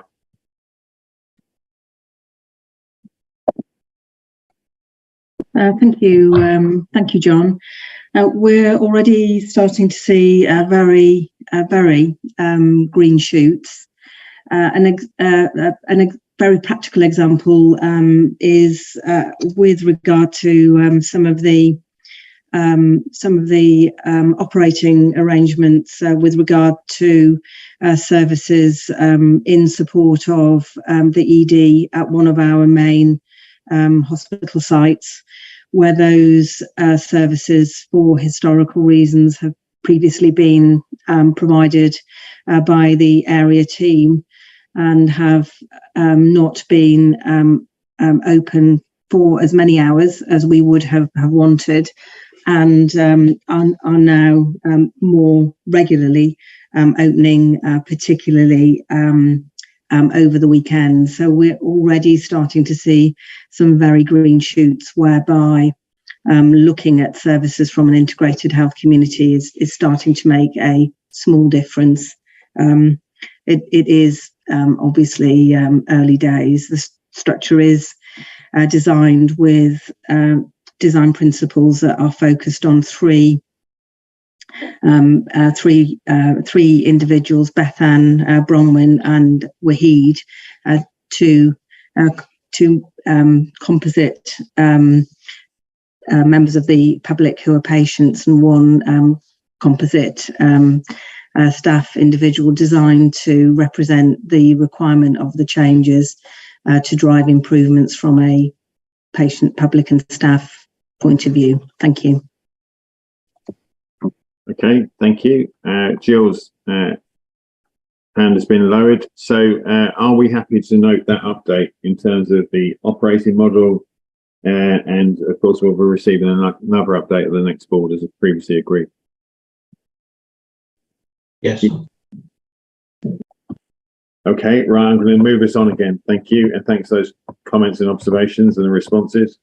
we'll move to the committee chair's assurance report. So I'm going to deal with these in the order they are listed.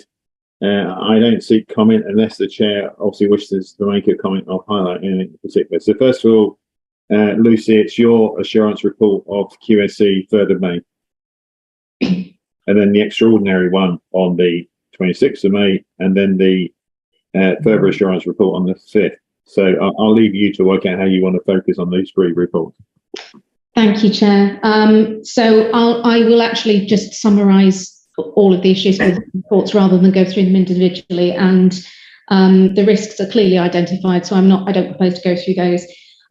Just a couple of things I wanted to pull out. Concerns were raised again by the committee about learning, as recurring themes are ongoing in terms of fundamentals of care and safe practice.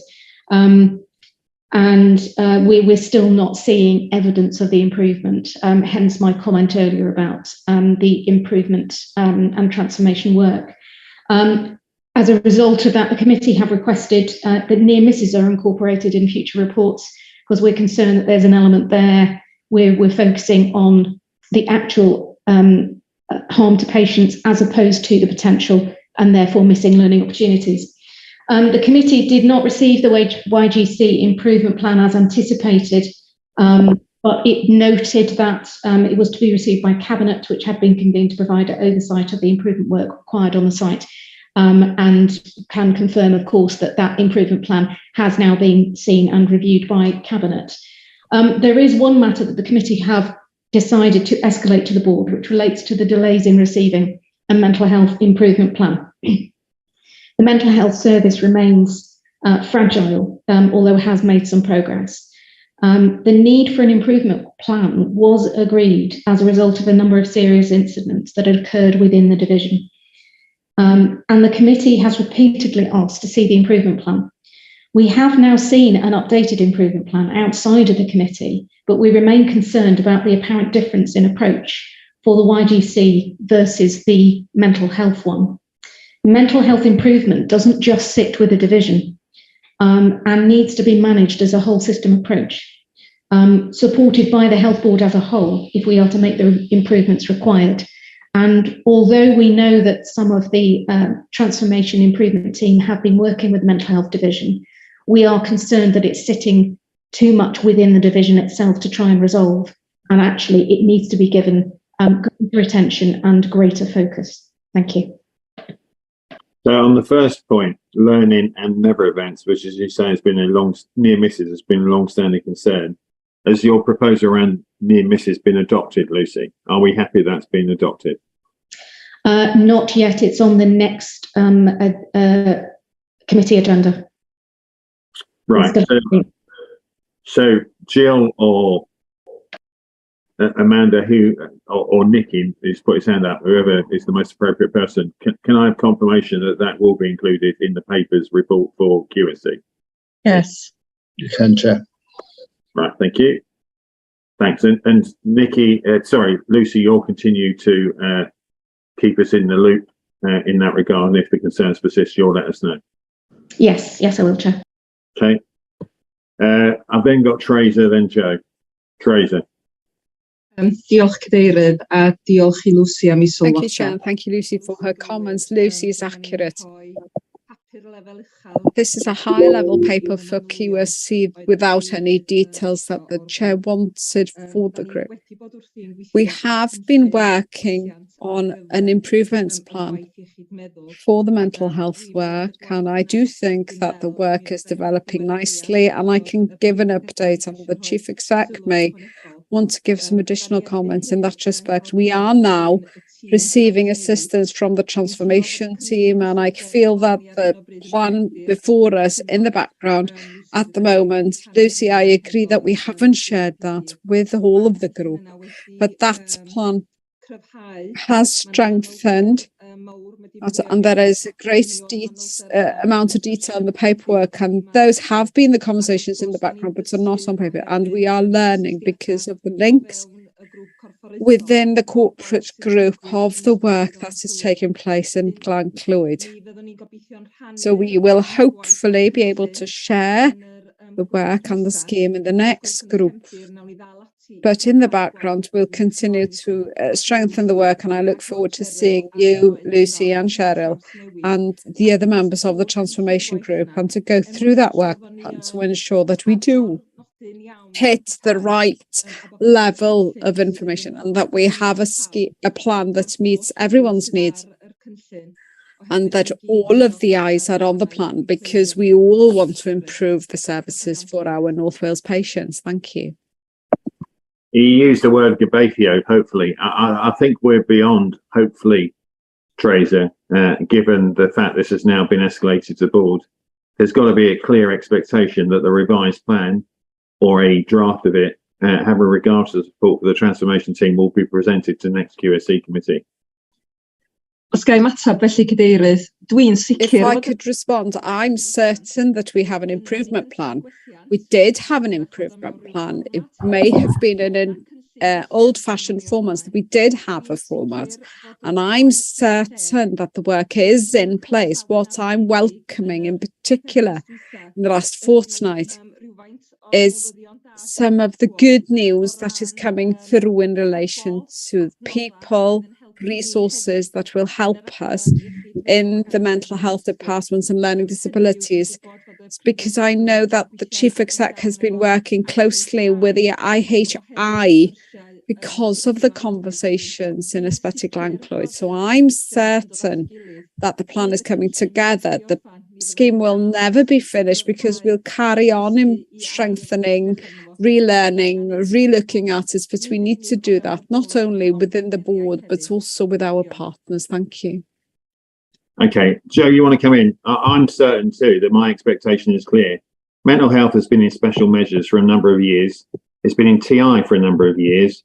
We have got to get to the point where a plan is produced and shared with QSE, which provides the assurance needed. That is not a criticism of the mental health division or anybody else. It's a question of expediting what's required with the support that's available, including the investment we've made in the transformation team.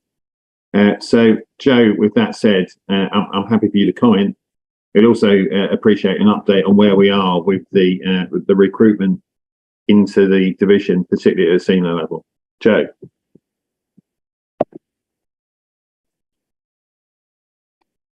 Thank you, Chair. Just to confirm that we are absolutely committed and have been committed to ensure that our mental health improvement plan is produced to the same standard as the improvement plan for YGC. And we will ensure that where we have corporate priorities for improvement, they will be mirrored where it is appropriate to do so within the mental health plan due to be formally presented at QSE for all of the reasons, Chair, you have outlined. Perhaps in private session I could give an update on recruitment to the post that you mentioned. Thank you.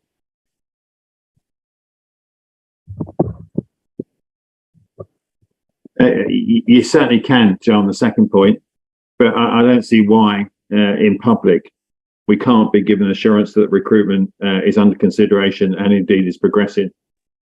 You can be given that assurance that recruitment is under consideration and is progressing.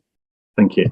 Thank you. So just to confirm, we are expecting the mental health improvement plan to be presented to the next QSE committee. Yes? Joe? Teresa? Yeah. Bydd mae'r gwaith wedi symud ymlaen. Mi oedd na gynllun o blaen, ond yes, the work has moved on. We were asked as part of the conversation for a new format, and we lost a few of the details, but the details are now there and have been strengthened further. I feel as though I'm not getting a straight answer to a straight question. Can someone confirm a revised improvement plan will be presented to the next QSE committee meeting? Yes or no? Yes. Yes, thank you. Thanks very much.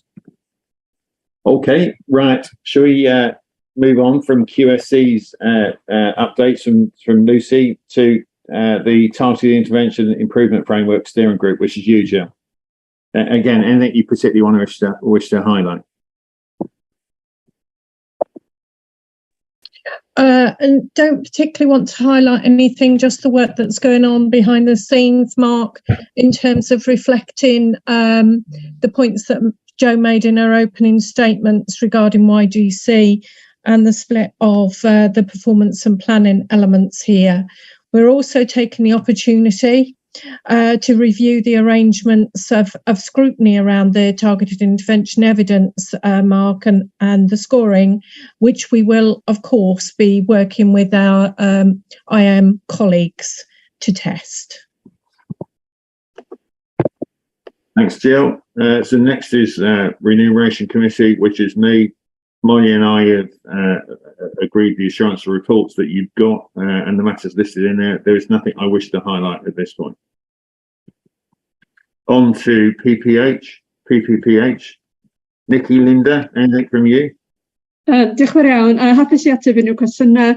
Yr unig peth oedd y cyfarfod o'r pwyllgor. Thank you. Happy to answer any questions. The only thing we wanted to draw attention to was an agreement to have a session jointly with the committee, performance committee, and the governance on recruitment, and the arrangements are in place. Thank you. Thanks, Linda. So that's taken care of two of those reports that are listed. Thank you. So we'll move on to HBF.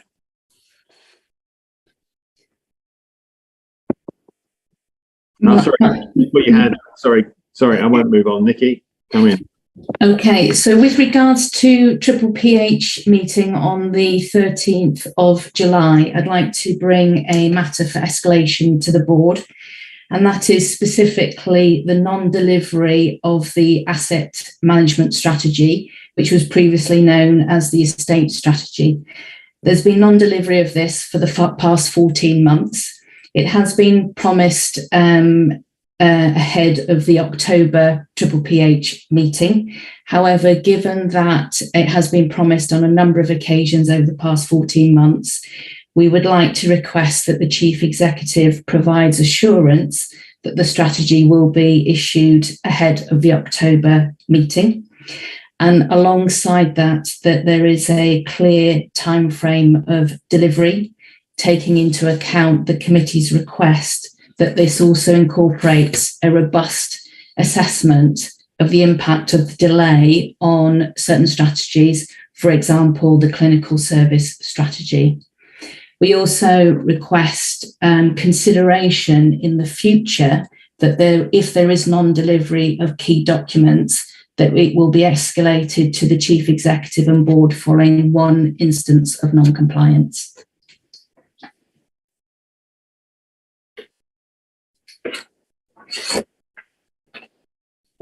Joe.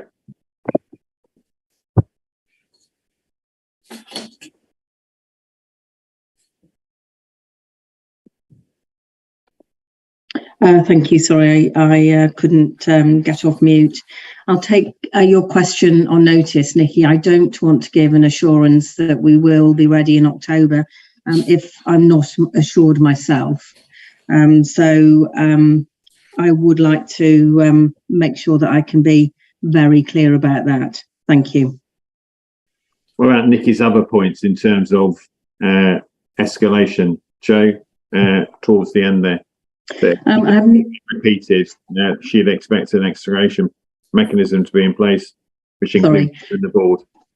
I've no problems in that escalation once I'm sufficiently clear myself about timelines. And just to note that one of the challenges around the timelines associated with the asset or estate strategy is the interrelationship between the clinical services strategy, which we have just today signed off. So no problem with the escalation point. But let me come back to you, Nikki, with my own assurance on timeline. Thank you, Joe. And in the committee, we did discuss that perhaps sometimes people offer a deadline date and that's not realistic. So we do acknowledge the point you've made.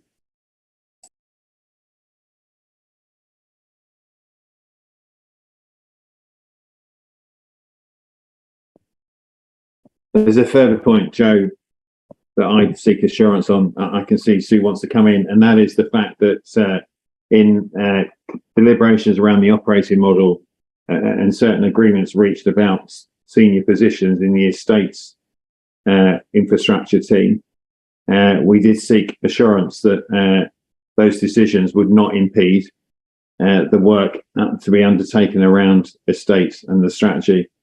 And yet we find ourselves in this position. So in providing assurance, I would seek assurance from you at the point that you provide it, that actually the concerns that were articulated at the time within the Remuneration Committee have now not come to pass. I will provide that assurance. All of the individuals who we're familiar with remain in post at this moment in time, and that has not been a factor in delay thus far. Okay, thanks, Joe. And then so Molly, can we pick up the last point? This is not just about escalation protocols in terms of the estate strategy. It is about the fact that if there is a prolonged delay in seeking agreement on documents that are due for delivery, that we have a mechanism by which to escalate it. Yes, thank you, Chair. I will do it. And I just also ought to raise that the committee also considered that in some cases it does impact on the effectiveness of that committee and its cycle of business. So it's part of the assessment. I'm just proposing to do that together. Thank you. That would be helpful. Sue Hill.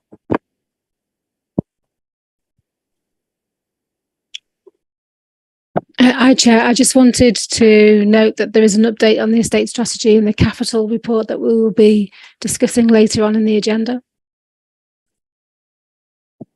Yeah, there is. I just think we need confirmation, don't we, that the update you provided in that report is going to be complied with, for want of a description. Yeah, it is. Been solved. Okay. Yeah, you're right to highlight that soon. I had noted it myself. Okay, John C. Thanks, Mark. Fully endorse what Nikki was saying. I was going to make the link to the capital report as well, but on the basis that there's a real disconnect, because the capital report implies that the estate strategy was due in March this year, and whilst also still late, that doesn't line up with what PPPH's expectation was, and the fact that we've been asking this for a long time. So there's a fundamental issue between what the capital report and maybe how that's produced and what their expectations were in producing the estate strategy and what the committee's expectation was.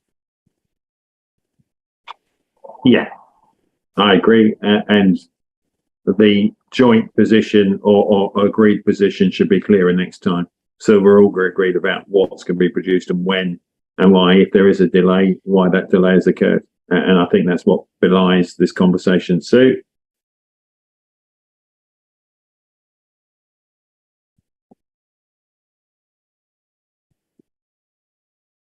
You're on mute, Sue. Apologies. I just wanted to give some clarification to John's query. The estate strategy was approved in 2019 and was not due to expire until March 2022, when it should have been refreshed. So we did have a valid estate strategy in place. It's just it expired in March. There was an expectation that we would have a revised version before then, but it's the technicality of the actual strategy that we had in place. Okay, noted. Thanks, Sue. Richard.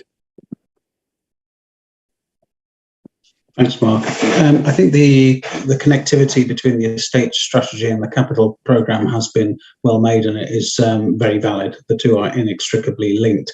But I think there is also a linkage which needs to be highlighted, and that's back to our earlier discussion about the IMTP. I made the point there, and I think people agreed that the estate strategy needs to be reflected, or the development of the estate strategy needs to be reflected in the development of the IMTP. To my mind, we should have a 3-year estate strategy which is updated each year, so it refreshes each time we go through the IMTP and budget iteration cycle. But I think that linkage is something that we should bear in mind with the IMTP.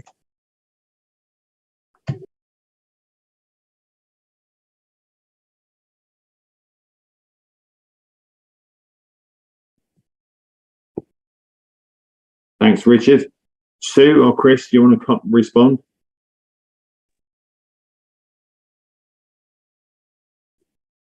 Sue. Yeah, thank you, Chair. Yeah, thanks, Richard. I'm happy to just check in with Chris that we make sure that they are all aligned. I guess the point about the estate strategy is that all of our strategies are inextricably linked. And, you know, obviously they will all have an impact on each other. So the clinical strategy is obviously a key strategy for the board that has an impact on every other strategy. And it becomes a continuous loop of improvement, doesn't it? Yeah, it does. Chris? Exactly as Sue said, I think it's a helpful suggestion. I'm sure that there's an easy way of factoring that in more visibly and being really clear that the two are in lockstep. So I'll pick that up with Sue. Thank you. Right, I'm going to go back to the assurance report. So HBF was next. Anything to be highlighted around the HBF report? Or any questions in that regard? I'll then move us on to SRG. Claire, anything from you? Thanks, Chair. Very briefly, I was absent from the meeting, actually. There were three main areas of discussion: the planning update, the clinical services strategy, and partnership approach. I think perhaps the important thing just to make all board aware of is that we're currently planning to hold an away day in the next few weeks to look at how we strengthen representation at the SRG and how we encourage better attendance from some of the key partners that are already there. So in view of that, Mark, the Chair has written to all local authorities asking whether or not the meetings are on the right dates, who the latest nominees might be, so that we can engage effectively with them. So I'm hopeful that by our next board meeting, I'll be able to report back on the outcomes of the away day and how we hope to improve stakeholder input and representation. Thanks. Great, thanks, Claire. So, and then we move on to PFIG. John, anything by way of exception from you? Sorry, no, we don't. We do audit first. Sorry, apologies. Medwyn first, and then John. Medwyn. Diolch, Mark. Diolch, Cadeirydd. Prynhawn da. Dwi'n cynnig yn bod ni'n derbyn y papur. I propose that we accept the paper as it has been presented as a summary of the meetings on the 30th of June, 13th of July, and 22nd of July. And as to matters that needed to be escalated to the board, the committee agreed to draw attention to the board and to provide limited assurance as per the paper and the internal audit's assurance for the financial year for 21-22 as well. And we have discussed the strategy for management, but in addition, it was agreed that the committee would draw attention to our concerns and dissatisfaction in relation to the situation in relation to the financial accounts for 21-22. There is a further summary in relation to the key assurances within the report, and I'm sure the finance director and the chief exec will want to elaborate further later. Joe or Sue, is there anything further you want to say at this point, or do you want to wait for the financial update to do so? Joe. For the financial update, please, Chair. Thank you. Okay.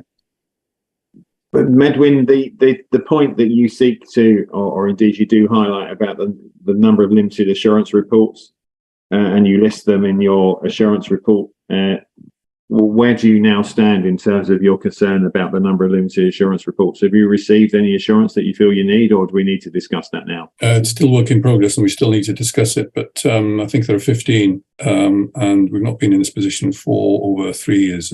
That's my reading of the situation. So the situation is not getting better, it's getting worse at this moment in time.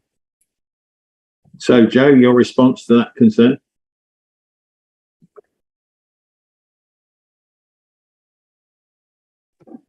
Thank you, Chair. Thank you, Medwyn.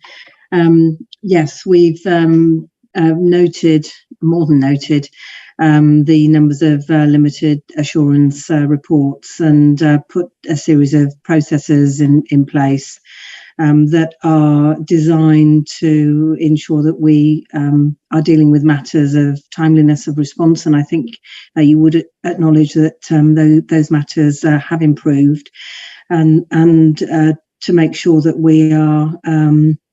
we're working more closely with our colleagues in internal audit on the matters with regard to the audit plan. It's always my intention as we work through our audit plan to select issues for internal audit that have a link to our assurance, governance and clinical risks.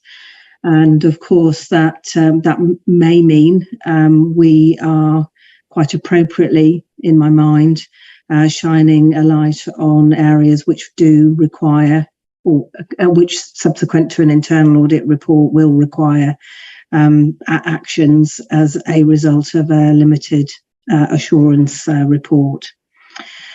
Thank you. Lucy? Thank you, Chair. I'll be very succinct. The point that I made about priorities earlier, I think, is becoming more evident. Can we have assurance, please, from the executive team that they are going to look at the priorities again to make sure that we are actually using our resources in the right areas to address the problems that we're dealing with at the moment, which unfortunately seem to be escalating? Joe? Yes. One of the pieces of work that we have done most recently is to review with internal audit our plans, our audit plans for the year, to ensure, precisely to Lucy's point, that our audit plan is more reflective of the long-standing and emerging risks that we're working with. Okay, and can you keep the voice cited on that then, Joe, given the concern that exists? Yes. And the number of limited assurance points is obviously, reports is obviously due to be discussed at audit again. I would invite you to ensure that your representatives at the audit committee are focused on the number of reports and what we can do to ensure that the limited assurance numbers decrease rather than continue to increase. Medwin, if there continues to be a concern, no doubt you'll escalate it. Yes, I will. Thank you, Mark. Thank you. Right, so they are the assurance reports. We're now going to move on to performance and delivery. And the first item is the integrated quality and performance report, about which, Sue, you will have seen I've already articulated a number of concerns. Over to you. Yeah, thank you, Chair. So I think I need to just pause and acknowledge the challenges we've had around performance reporting at the Health Board, particularly since I took on responsibility for it last October. We have done an awful amount of work trying to get a document that the committees and the board can both use. We've tried to use data in a different way to make it more interactive, and by using the SPC charts, looking at how we can make data count and making an interactive report. Mark, I have noted your really constructive comments about the issues that you've found with this current version of the report. And I guess what has come to light in that, trying to be a bit more advanced and ambitious in the way that we manage our data, trying to get that into a hard copy report for the board has caused some key issues around the way we use the report. The report is an interactive Power BI report that you can click into, and obviously we can't have that working through IBAB. So I have had a conversation with the team. It's been a collaborative piece of work between the ICT team and the performance team, and we're going to put in place a more robust review process. And obviously this is an ongoing cycle of continuous improvement for the report as we try and get it right, and then make sure that we are taking on board the comments of the board and committee members. I guess Where we are is it feels like an unfinished report, an unfinished development, and I apologise for that, because obviously we have been trying to get this right for a long time now, and obviously, the committee chairs have been really instrumental in getting us to a place where we at least have made some progress, which I think can be evidenced by the report. I think we are definitely moving in the right way. But, you've made some really valid points, particularly around things like the 12-month trend and the fact that the narrative isn't clear which measure it's referring to. And that is something that I'm going to have to pick up. And I can only apologise for that. But I do think that we are making huge progress. It's just, it's taking us a lot of time, and it's quite a painful process.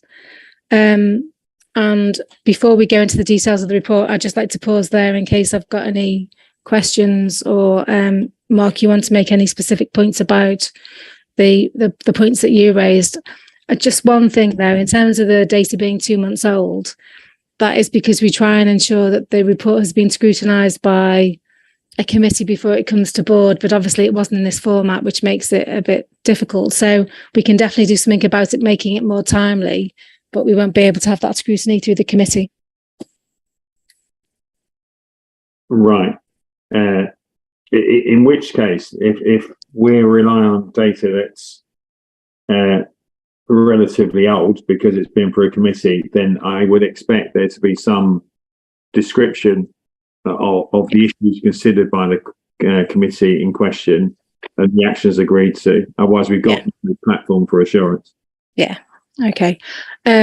What we have agreed is that the measures in the report will be governed and monitored by the PFIG committee. So if the board and yourself are in agreement, Mark, what I'll probably do is have a meeting with John outside of the board to agree how we can make the data more timely, whether there is something that we can do to fast track that process. So one, we're not looking at data that is now 2 months old. But two, to make sure that we are just picking up on all the points and we have a constant check in place. And I think what I'm going to do is put in place a sort of a working party that takes feedback from the committees and the board and make sure that it is updated, and there is probably a narrative with the report in the cover sheet that explains what measures we are taking to improve the report as we go through it. Okay, so can we agree that you'll respond to the comments I've made about the construct of the report outside following the conversation with John, please? Yeah, yes, of course. Thank you. So we'll turn our attention to the performance described in the report. Okay. So any headlines you want to make, Sue, before I open it up to colleagues for questions? No, I think it's given that we're running a bit late, I'd be happy to take questions first.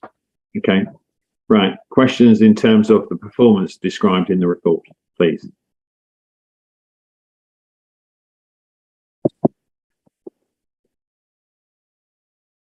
Lucy. Thank you, Chair. I find the narrative in the report actually really confusing. I don't think it is clearly laying out what we need to know in order to get assurance over things. So then if we go to page 13 and then page 14, that just looks like the same narrative from the page before. And we've basically gone from what was supposed to be achieved by the business case in what are the key issues and drivers for why performance is where it is, to then going straight into a note list of the reasons why the business case has been delayed, etc., etc. And I'm not quite sure what, I just can't make sense of it. It doesn't flow. And therefore, I'm not assured as to what's actually being done to address what the issues are. And I'm not sure what part of the actual performance that the narrative is trying to address.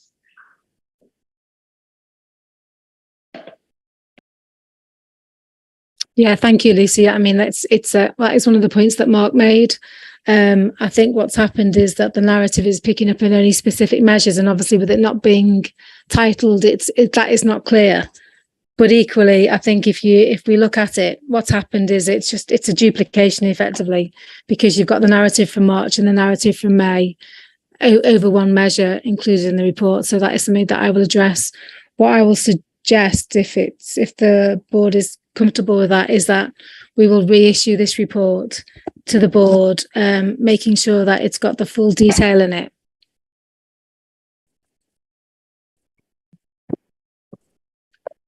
Yes, I think we need to do that. Thank you. Claire. Thanks, Chair. Probably some similar points, really. And I realise this is a whole new system, isn't it, which is going to take some bedding in. I think one of the things that would be really helpful is a kind of review around what I kind of call the wood for the trees, because 71 pages. And when I look through it, I think some things are fundamentally board member issues and board member areas to review. But I think some things are in the committee domain. So I think we do need a refresh on that, because it was really hard. If I was to ask some questions now on performance and actions we're taking to improve in areas where we've got concerns, which is a lot of them, we'd be here all day. So I think it's really hard to kind of get a grip on what are the key things as a board that we are interested in and need to know, because they're fundamental in meeting all of our key strategies. And then I guess importantly, where we're not hitting targets, what are we doing to improve and address them? And you really can't pick that out of the report at the moment. So sorry, it's more general comments, but I feel it's hard to be more specific until we kind of get the report working a bit more effectively for everybody.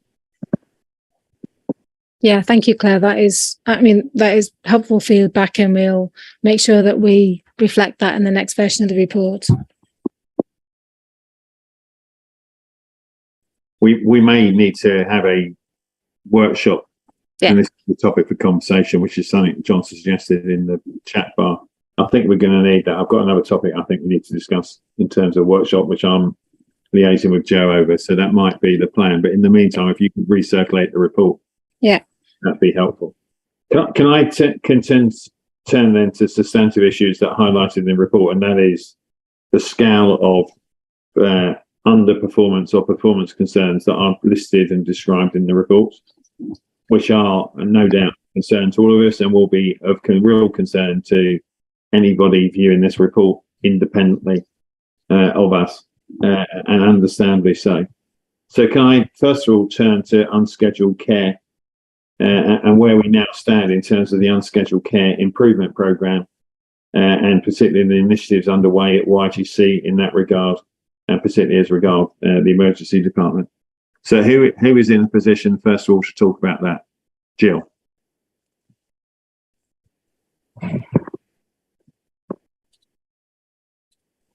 Jill? Apologies, Mark. I couldn't get the mute button off. And I'm sure colleagues will come into support. So in terms of unscheduled care, absolutely, we're focusing on YGC, but not exclusively focusing on YGC as you would expect. But what we are doing is using the YGC improvement work, and indeed the offers from Improvement Cymru working alongside us to further define the improvement measures that we will be bringing back to board, Mark. And if I can use an important example, one of those is clearly around our ambulance waits and ambulance handovers, because that has an impact across the whole of the healthcare system, particularly to people who are waiting at home potentially for an ambulance. But it does also reflect the work that we are doing to alleviate the pressure on our beds. And you'll have seen in the BAF that we currently have a significant challenge with patients who would be better served elsewhere. I think we've got 249 currently medically fit for discharge patients across the health board. So I've alluded to the work that we are absolutely doing with partners to expedite that, including the point that John made earlier, John Glanders, regarding getting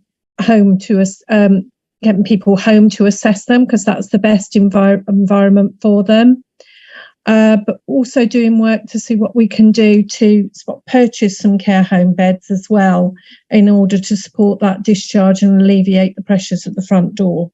So yes, we've got the improvement plan. We also have defined an unscheduled care group, which will be chaired by myself to ensure that any unblocking that is required in order to progress some of these initiatives is taking place, but we're also monitoring performance, and I'll be doing that through the operational meetings as part of the new operating model as well, Mark. So absolutely work is taking place. I think the measures that we're incorporating, I'll pick up outside with Sue H to ensure that we incorporate those moving forward as well, so there's strong visibility.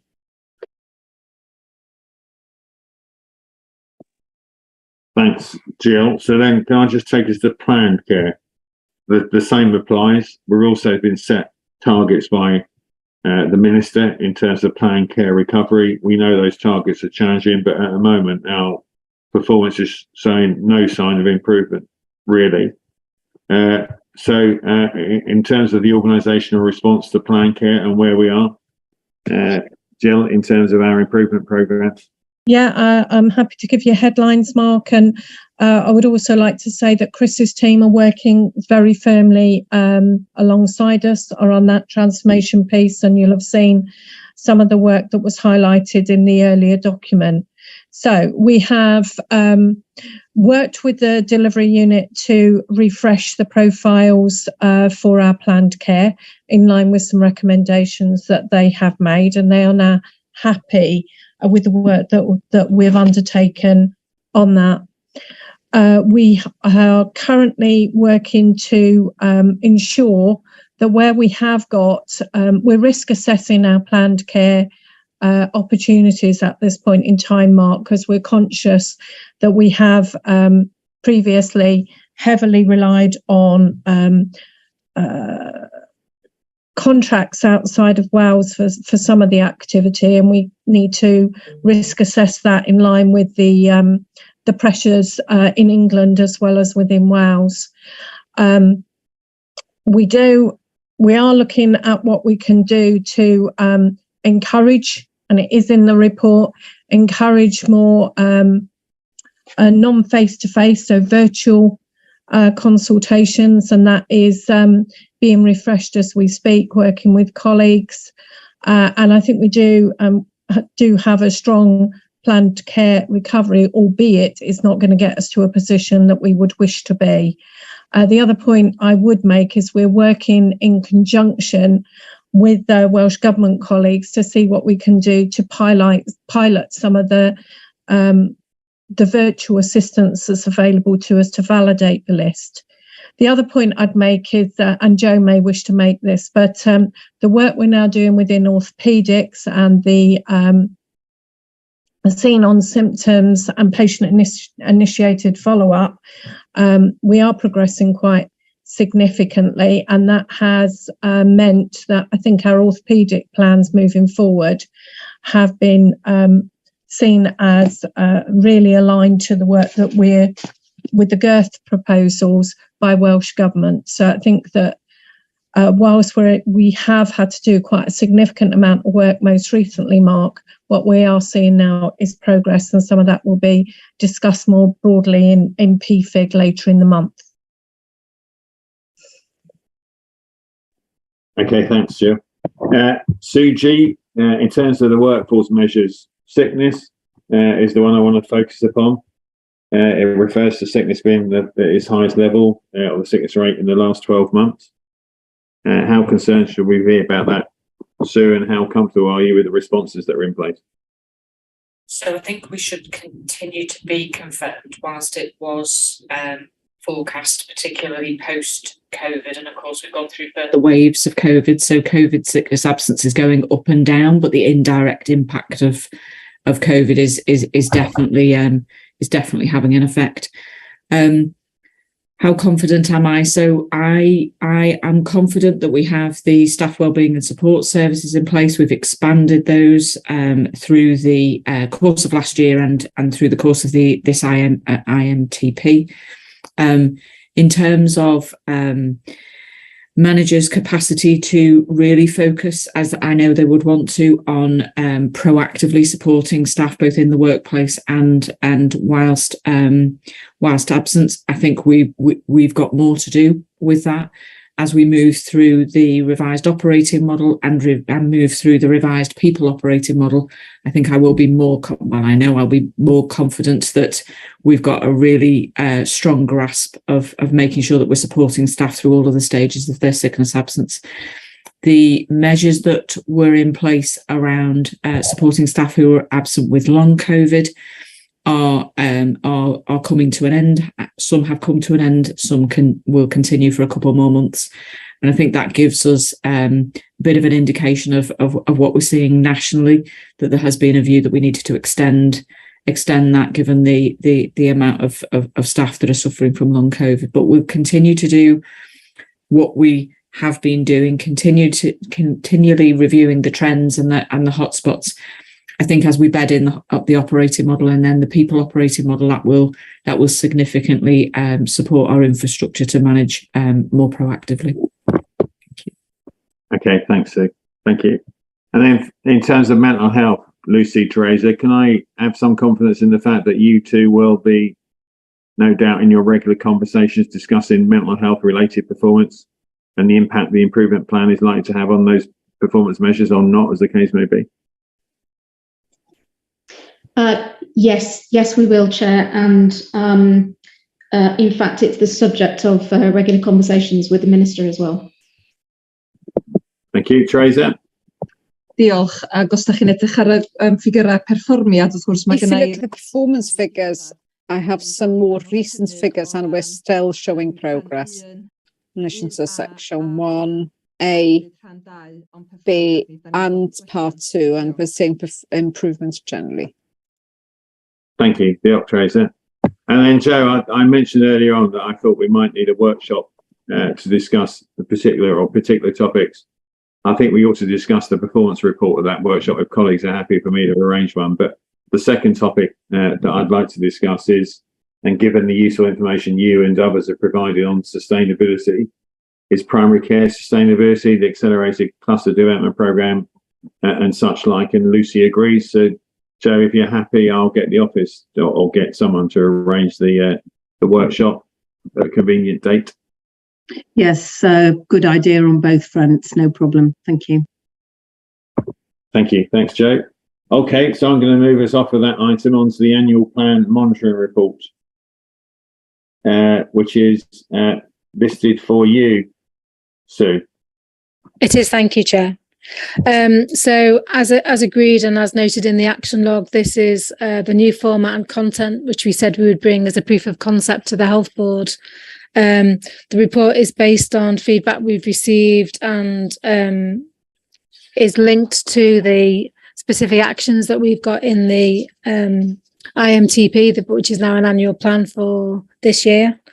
We've tried to sort of match the style and content of the IQPR. So we've tried to split it by chapter. And then what we've tried to do is make sure that we have got an update on only the red measures to date. I have noted your comment, Mark, about the ambers. There's a number of ambers that are sort of being tracked, and we probably need narrative on those to stop them becoming red. But I'm happy to take any comments, and I can see there are a couple of hands raised already. There are a couple of areas that we haven't got outcomes included yet, and that is a work in progress with the relevant operational leads, and we'll have that in place for the next meeting. Thank you. Thanks, Sue. Claire, I think your hand is an old hand, unless you tell me otherwise. I think it is, but I'll come in at the end after other people. I'll re-raise it. Thanks. Okay. Lucy? Hey, Chair. So we did have a number of meetings with Sue and her team to look at this report, and I certainly welcome the format of the report. Unfortunately, the content it's the content that's problematic, and the difficulty that I have here is that we had the various meetings we had about this report, we got a mock-up with no content in. And so whilst we agreed the format of it, what we've got in front of us, I'm afraid I still don't consider to be fit for purpose in terms of giving the board assurance on how we are progressing against the annual plan. And the reason for that is that the programmes that are listed on each of the pages, they are just so high level that we've no idea what it is actually that is being progressed.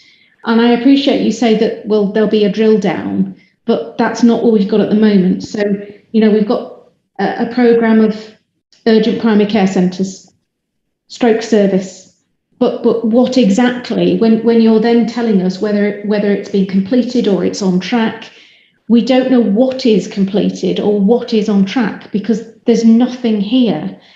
Whereas the documents that you sent through to us on emails actually had some of that information in there. So what was described to us in the documents, it wasn't at this very, very, very, very high level. It was much more descriptive, yes. Yeah. But the other thing I'm really concerned about is here we are well into Q2, and we still have no outcomes for a number of these programmes. Whereas I thought we had outcomes actually specified as part of the IMTP process. So why haven't they been lifted and put into here? And the second thing is where the outcomes, where we do have some outcomes, they don't seem to directly relate to the actual programme that's being described. It just seems to, forgive me if I've got this wrong, but what it appears to do is just drop in something that we've been able to measure as opposed to an actual outcome that is directly applicable to the programme that's being described. John, Chris to come in first, so just put his hand up, share the load. Chris? Yeah, thank you, Chair. Yeah, thanks, Lucy. Just to be fair, whilst Susie's reporting on this because the performance team report upon the performance against it, my team have been heavily involved in supporting Sue's team in pulling it together.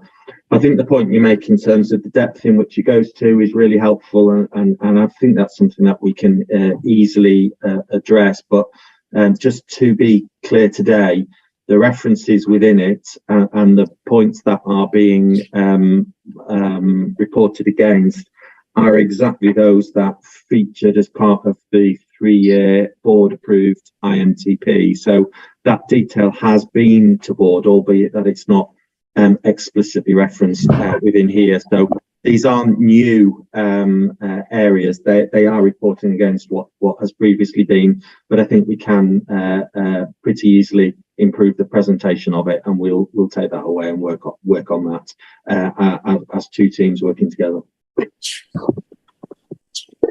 Thank you. I think that would be helpful. I think a key point is, isn't it? So we know what we've got in the plan. You're right, Chris. We approved it. If something's off track, what is it actually that we agreed that is off track? And can we be clear about that and what we're seeking to do about it? The two things ought to be naturally linked. We can do that easily. Yeah. And I think the second thing is, and it's Lucy's point, on the left, we've got some outcomes listed. I think we made some endeavour in that regard around the IMTP. So let's not put things on the left if they are not things that we previously agreed or are not agreed before we get to this report. And if we are going to include some of the things on the left that are included in this report, then it is naturally going to lead to some questions, which I posed in my email, didn't I? In terms of, well, on the one hand, we've got actions in the reporting being shown on the screen, but actually some of the outcome measures on the left are declining. So why are they running counterintuitively? At the very least, there ought to be an explanation of that fact. Yeah. Absolutely. I think we can address all of those points quite easily. Thank you. Right, and then just before I come to Claire, there's one specific point I'd raised, and Nick, I'd welcome a response from you on this point, and that is the item in red, which concerns diabetic foot pathway, a matter of some concern, some history, and the update describes how progress has not been made since January as the programme requires release of funding. Then go on to talk about slippage. I can't, from reading that, understand why it has not progressed and whether the slippage is likely, and I hope it is, going to provide the opportunity to do whatever it is that's been required and described in the plan. So, Nick, where are we in that particular matter? So in terms of governance and pathways, all the pathways are now approved.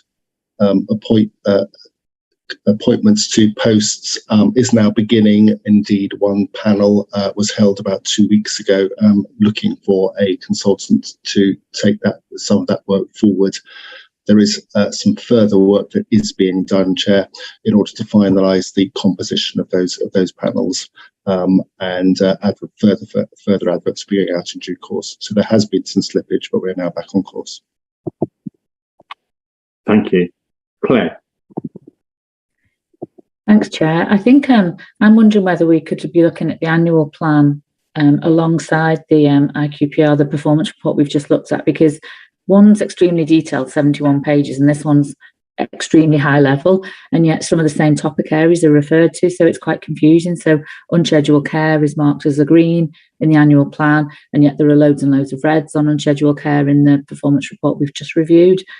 So I'm just wondering whether it might be appropriate to kind of consider the two things together, because they are fundamentally related. That is certainly why they are listed alongside each other. But there might still be a better way to choreograph the conversation, for want of a better description. And it's worth considering. But that's why they sit together, Claire, with that point in mind. And I normally move between the two. But we can again consider that. Joe? I was just going to say that they are related, but they're not the same. And as Mark says, there is some complexity. So I would suggest that we consider how we can we think about the two when we look at our board workshop, Chair. Okay. Yeah. Thank you. Let's do that. Right. I'm going to move us on again, and Sue and Chris.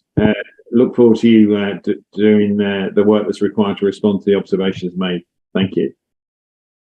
So we come on to people and resources, and we come on to the finance report. And Joe and Sue, you've had notice from me, but if there's and there are many documents today that have caused me to give rise to or raise concern, but this is at the heart of them. In terms of what this report tells us and the assurance it provides or not, as the case may be. So, Sue, are you handling this report, or is it Sue, you and Joe? How's this being handled now? Thank you, Mark. If I start off, but before we go into the monthly performance, I just wanted to comment on the draft accounts for 21-22, if that's okay with you. Of course, yeah. Okay, thank you. So with regards to the financial statements for the financial year from the 1st of April 21 to 31st of March 2022, where we are is that the audit is still ongoing, and the Auditor General from Audit Wales will issue a qualified true and fair opinion because he's been unable to obtain sufficient audit evidence that accruals, payables and related expenditure have been properly accounted for in the correct accounting period. The current timeline is that we are expecting to go to Audit Committee on the 24th of August and sign that off, at which point the accounts will be laid before the Senate that same week.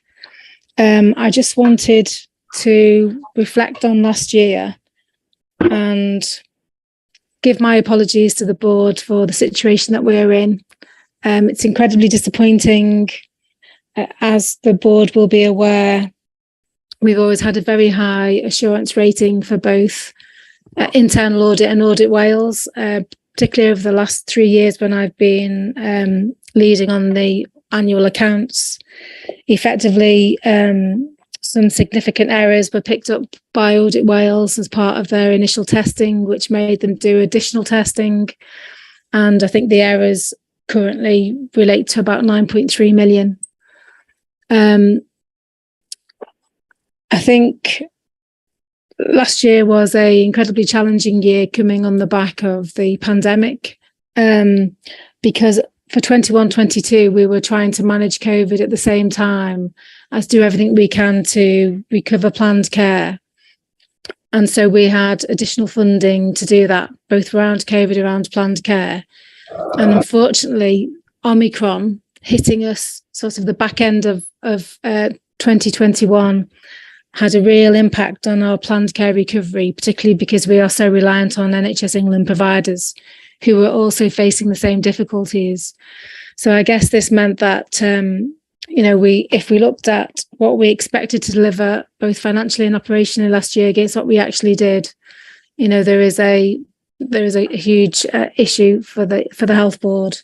I have reflected on what we tried to do in order to optimise the use of the resource allocation given us by Welsh Government for use for healthcare in North Wales. And I think, there were some errors there that should have been avoided, but I take full responsibility for that as the Executive Director of Finance. And I don't want it to reflect on the finance team, who have done a fantastic job over the last couple of years supporting the health board. But we absolutely acknowledge the errors that were made. And we have put an action plan in place that went to the executive team in June, and we are working through that in conjunction and partnership with both Audit Wales and Internal Audit to make sure that we are able to provide assurance to the health board and to those two independent bodies that we are making sure that we have put in place controls that means it won't happen again. I think the next step is just to reflect on the lessons around what we tried to do last year in terms of delivery, and look at that particularly in light of the financial report for month 3, which I'll go on to now, and the challenges that we're going to have to deliver this year to make sure that we can hit our position. I guess I'd leave the 21-22 there. Obviously, we are still in a draft position with Audit Wales, but we thought that it was right to give as much information as we can now, although obviously we won't have a final set of accounts until we've gone to audit committee with them. So I'm happy to take any questions if there are any at this point before I move on to month 3.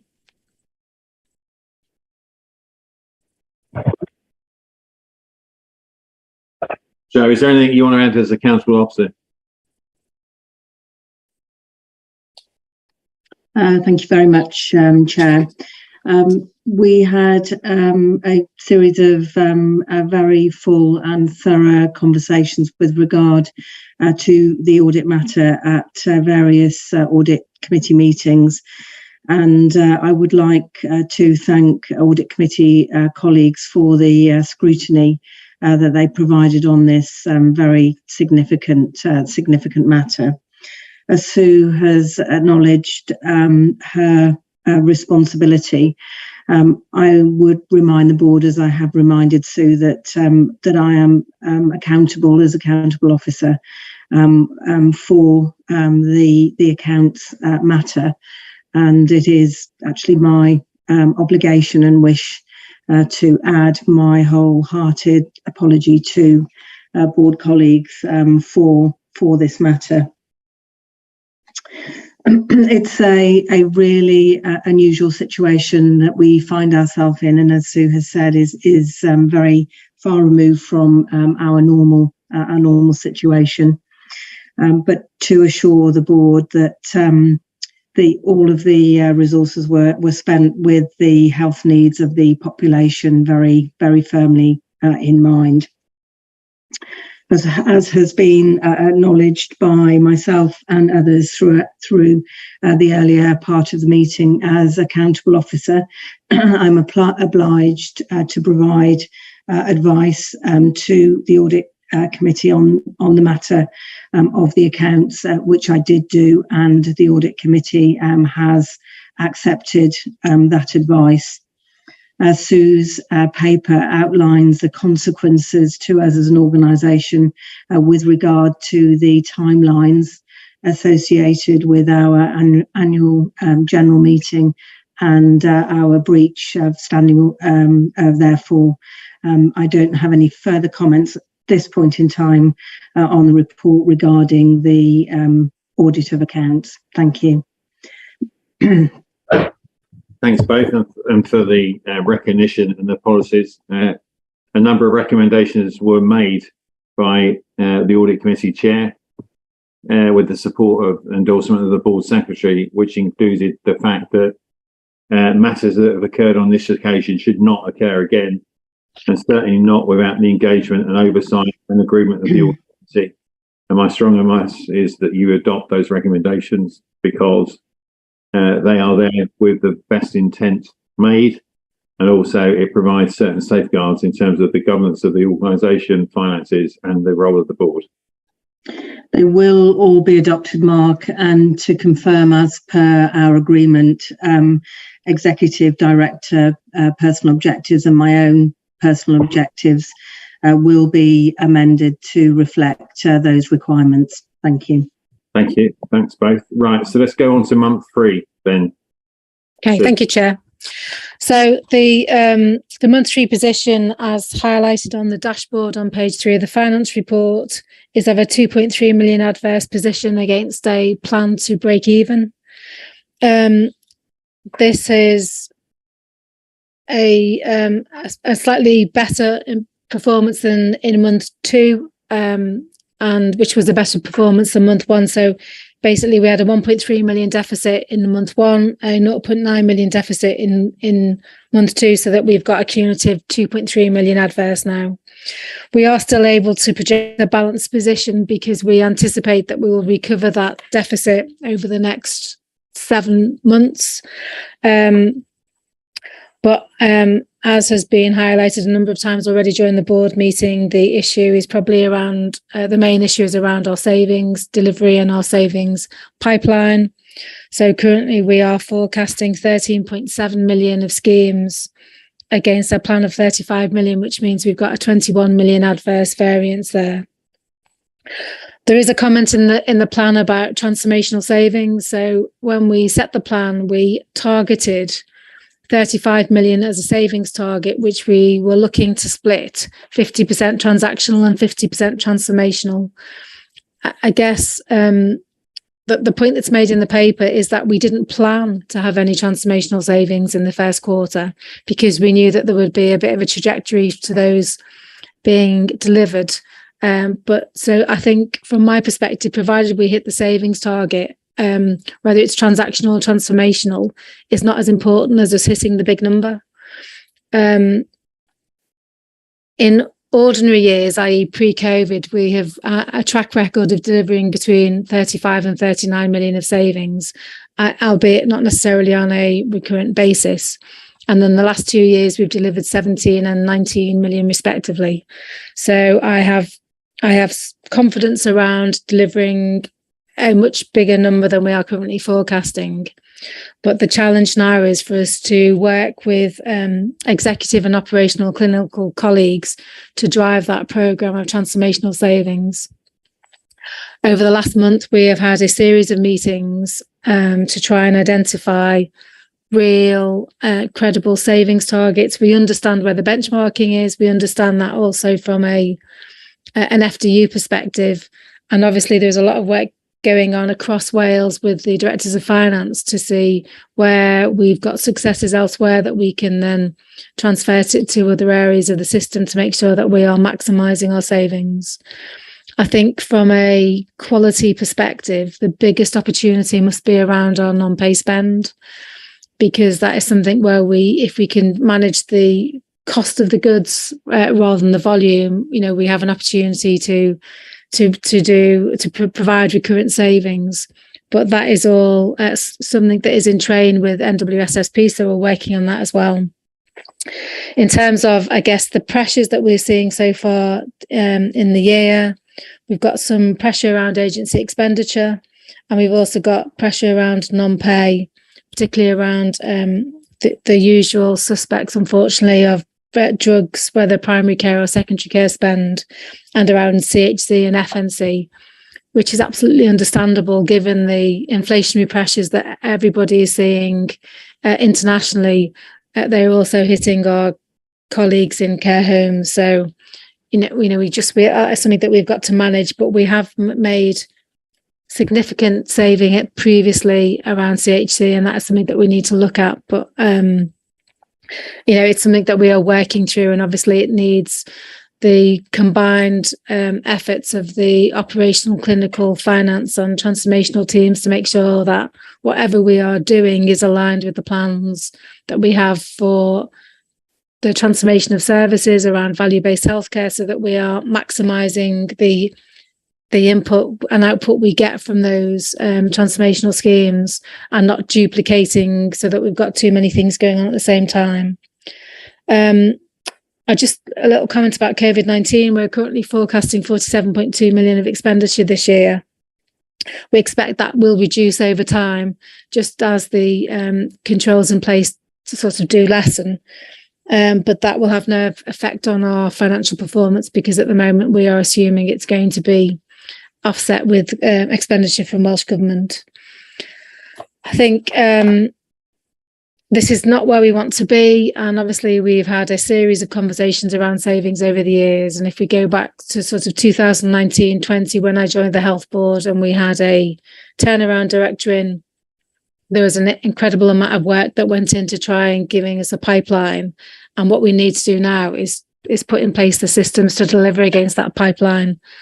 I guess the risk around that is that there are some elements that may not be deliverable just because of the changes in practice over the last 2 years, which we can't forget about. But we just need to work through it. I guess the only other thing that I would comment on is the risks on the final page of the finance report. There are a number of risks there. Some of them I've mentioned already, so CHC and agency costs. We've got two lines there that have the highest values, the 19.6 million for non-programmable COVID cost and the 22.1 million for exceptional costs. Those lines have been asked to be put in there by Welsh Government because of the pressure that the system is under, the national system. But obviously we're doing everything we can to mitigate those pressures at the moment.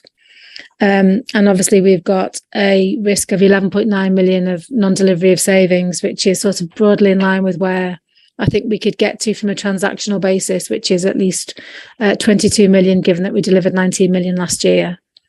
I'd probably leave it there. Close. Chair. So close, yeah. Thanks, Sue. Okay, I'm going to open it up. I'm just conscious of this time, and that there are other things that we want to say about this report, I suspect. John. Yeah. Thanks, Mark. Thanks, Sue. I'll try and keep it brief. As you've touched on, savings is the key issue here, I think. But I think I'm still worried that the mechanisms for generating the pipeline of savings are still there and working. We knew what the target was at the beginning of the year, but the fact that we haven't identified sufficient saving schemes is of great concern, and the fact that we're under-delivering against the schemes that have been identified. That combined with the fact that we're overspending against other budgetary areas, particularly secondary care and mental health, makes me question whether we can justify a balanced forecast position at the moment. And I think in terms of savings, we have to focus on what can we deliver this year. And I know the bias this year was more non-recurrent rather than recurrent, given the 3-year sort of plan. But should we be doing something in parallel about next year's savings and starting now to try and populate that pipeline so we don't have a similar position at the beginning of next year?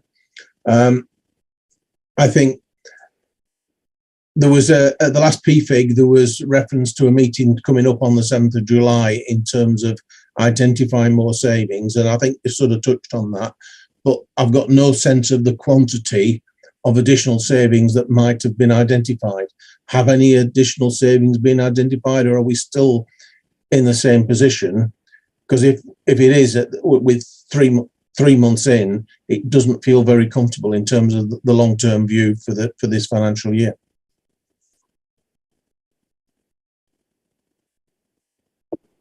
Sue, do you want to respond?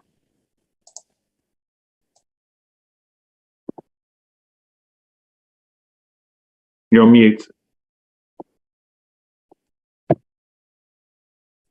Sorry. Sorry, John, you're absolutely right about the issue that we've got around the sort of the conversion of the saving ideas into deliverable schemes. We've had a lot of progress against that, but it's the bit that we're just struggling to is crystallizing them from being ideas to being deliverable schemes, and that is just about working it through with the operational clinical colleagues.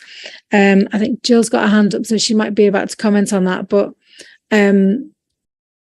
we've definitely got opportunities to deliver the 35 million this year. What we need to do now is just make sure that we can get the PID on the system so that we understand it and we can do the check and challenge around it. Okay, I'm going to stop it here and intervene, I think. Look, I've made my position clear overnight, and I will restate it here in keeping with what John has just said. I am not assured by this report. The organisation is overspending again and under-delivering again in terms of savings, and by some sizable degree. So I'm not convinced as chair of this board, and I know colleagues of a similar view, that either sufficient financial control is in place around expenditure or that sufficient and robust measures are being taken to deliver the savings required.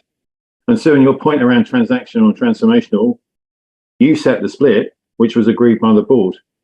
So to depart from something that was set by you as Director of Finance and endorsed by the board on a bit of a whim around the fact that I don't care how we're going to deliver the savings as long as we deliver the £35 million is actually out of keeping with what the strategy was that was agreed by the board. And that is not acceptable. So Joe, I want to hear from you what you propose to do with your executive team to address the substantial concerns that exist on this topic, and particularly to provide assurance to the board that actually significant financial control is in place or is being put in place to address the expenditure point, and, for example, in terms of some of the particular divisions, but also what you plan to do as an executive team with the rest of the organisation to provide and bring to bear the focus that should have been in place around the savings programme, but doesn't appear to be in place at this point. Joe.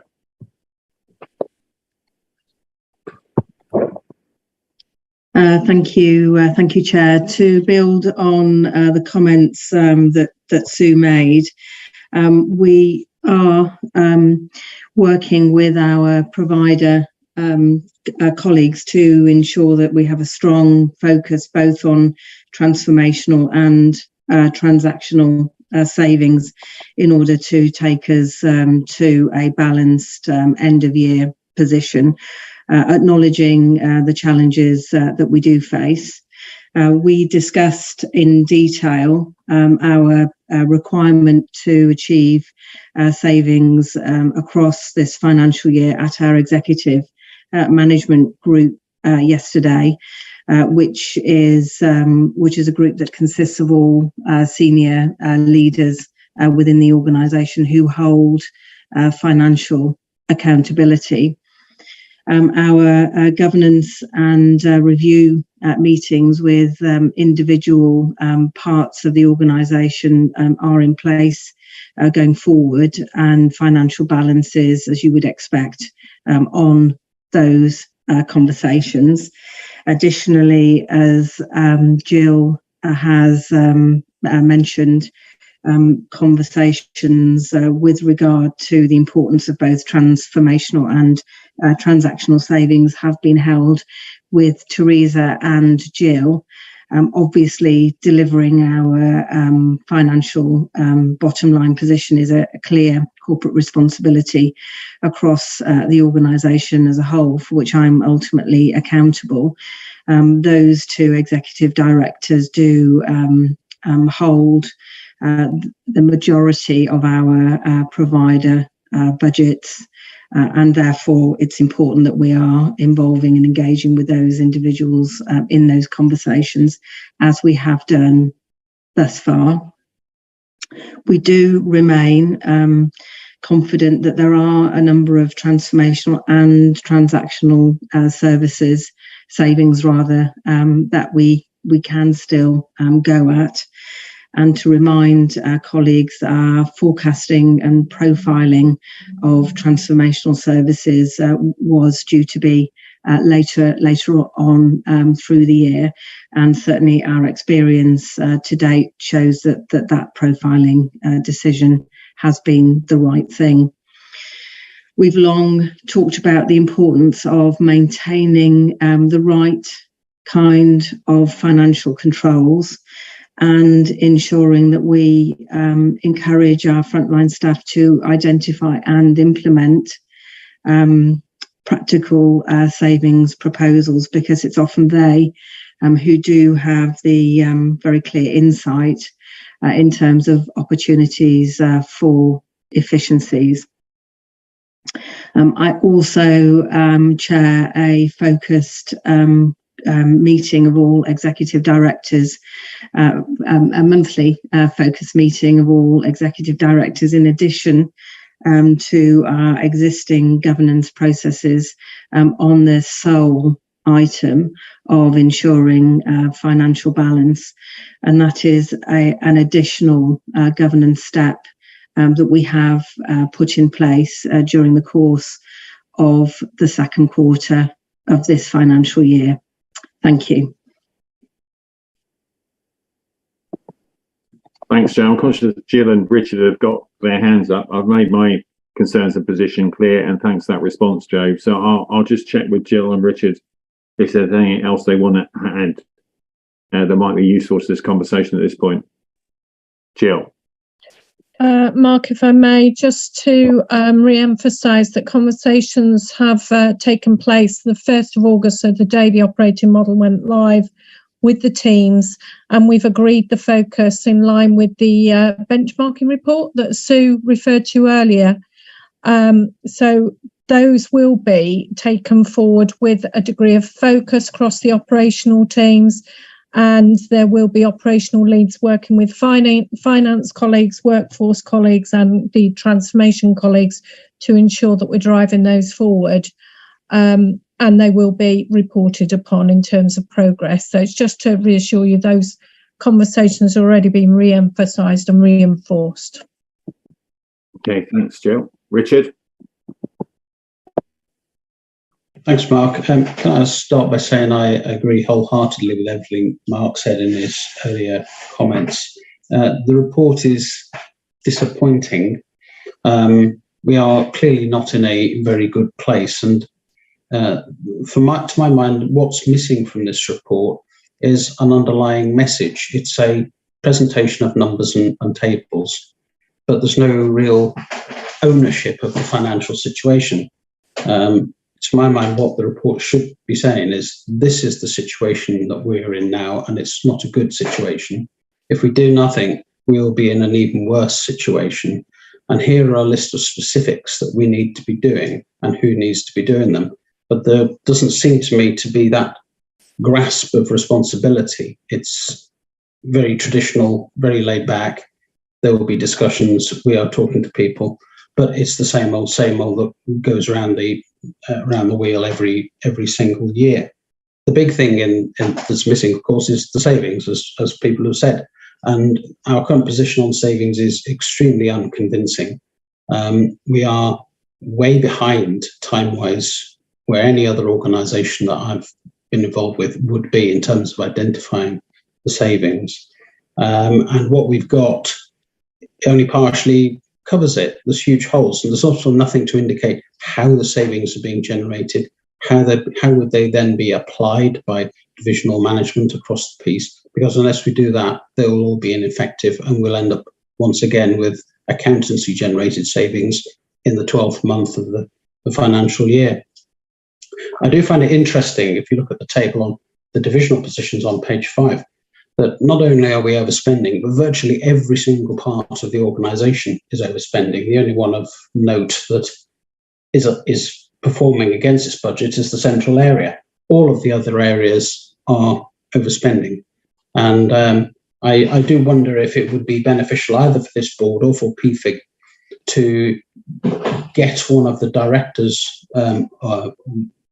sorry, I don't recall the terminology for the posts under the new operating model, the directors of one of the major areas, such as one of the hospitals, have them come forward and actually present to us saying why they are in that position at the hospital, what has been done, what they are going to do, how they are going to turn it around, what resources they've got to help them do it, what they need. And that might then give us more of a feel of exactly where in the organisation the problems are emanating from. So it's not a good report, and I am concerned for the future. Thanks, Mark. Thanks, Richard. Joe? Thank you, Chair. Richard, I absolutely do understand your concerns, and we'll most definitely reflect on your comments and suggestions. I don't agree with your assertion that there's no ownership of the challenge. I think you would expect me, quite rightly, to mildly disagree with you on that point. The fact that it's a challenge to identify savings, I don't think from that you can directly draw the inference that the requirement to achieve our statutory duty is not well understood and well owned within the organisation. I think you would expect me to say that, and it feels to me to be the case. Thank you.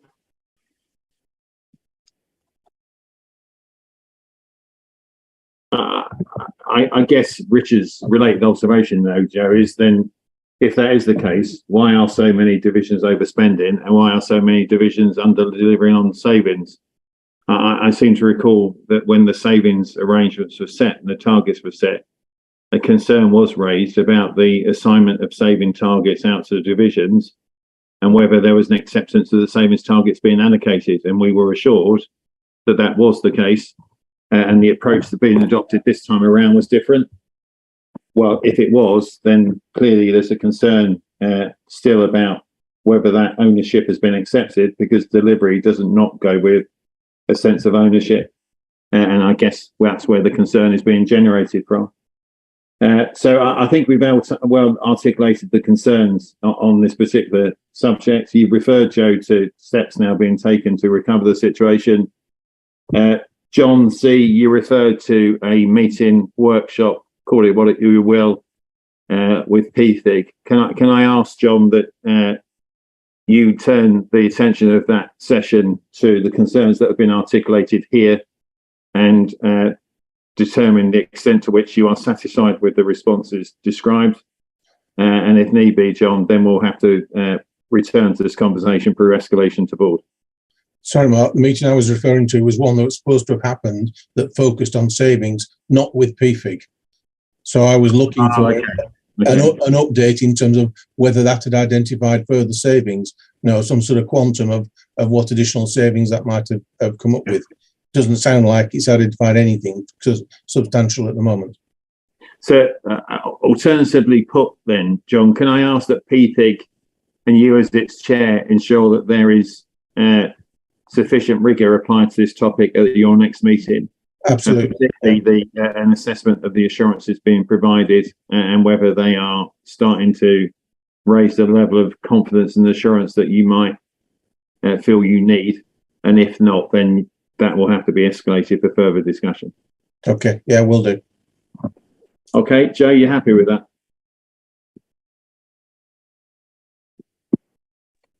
Yes.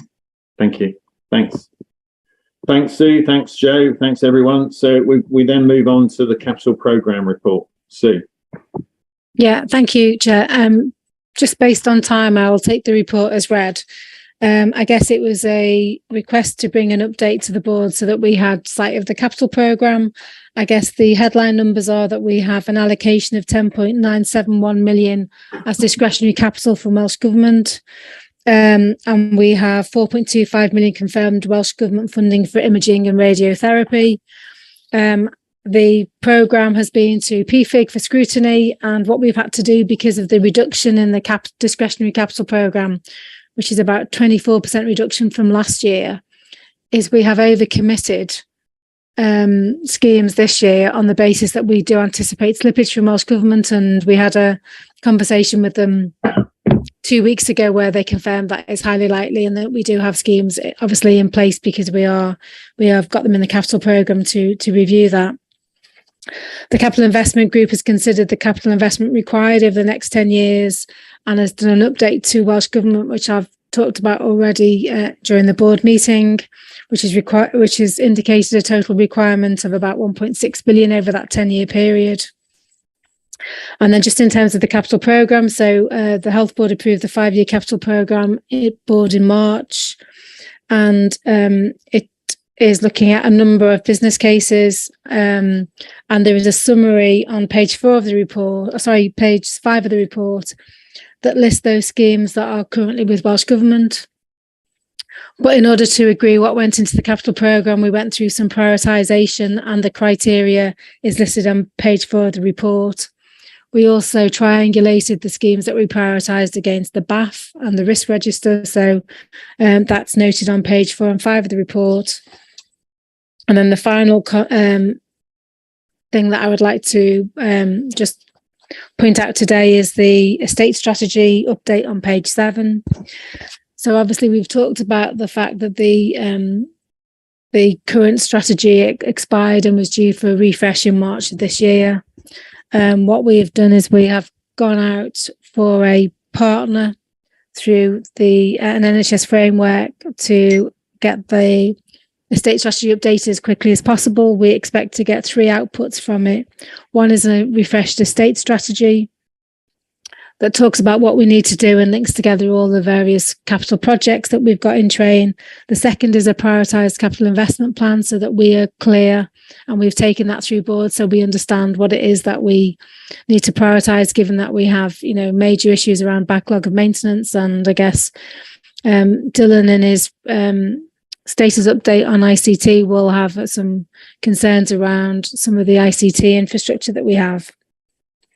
And the final thing that we'll get is an estate rationalisation programme, which should detail what we can do to move forward the use of our accommodations, assets where we can do, and then also dispose of the assets that we no longer need. And the plan for that programme of work is that it should conclude in October, and we will have those outputs in early November. But obviously we are trying to accelerate that as much as we can to ensure that we can commit to that deadline. I would leave it there, Chair, and I'm happy to take any questions or feedback on the capital report. Okay, and we have had a number of conversations already around estates and capital. So are there any immediate questions that spring to mind?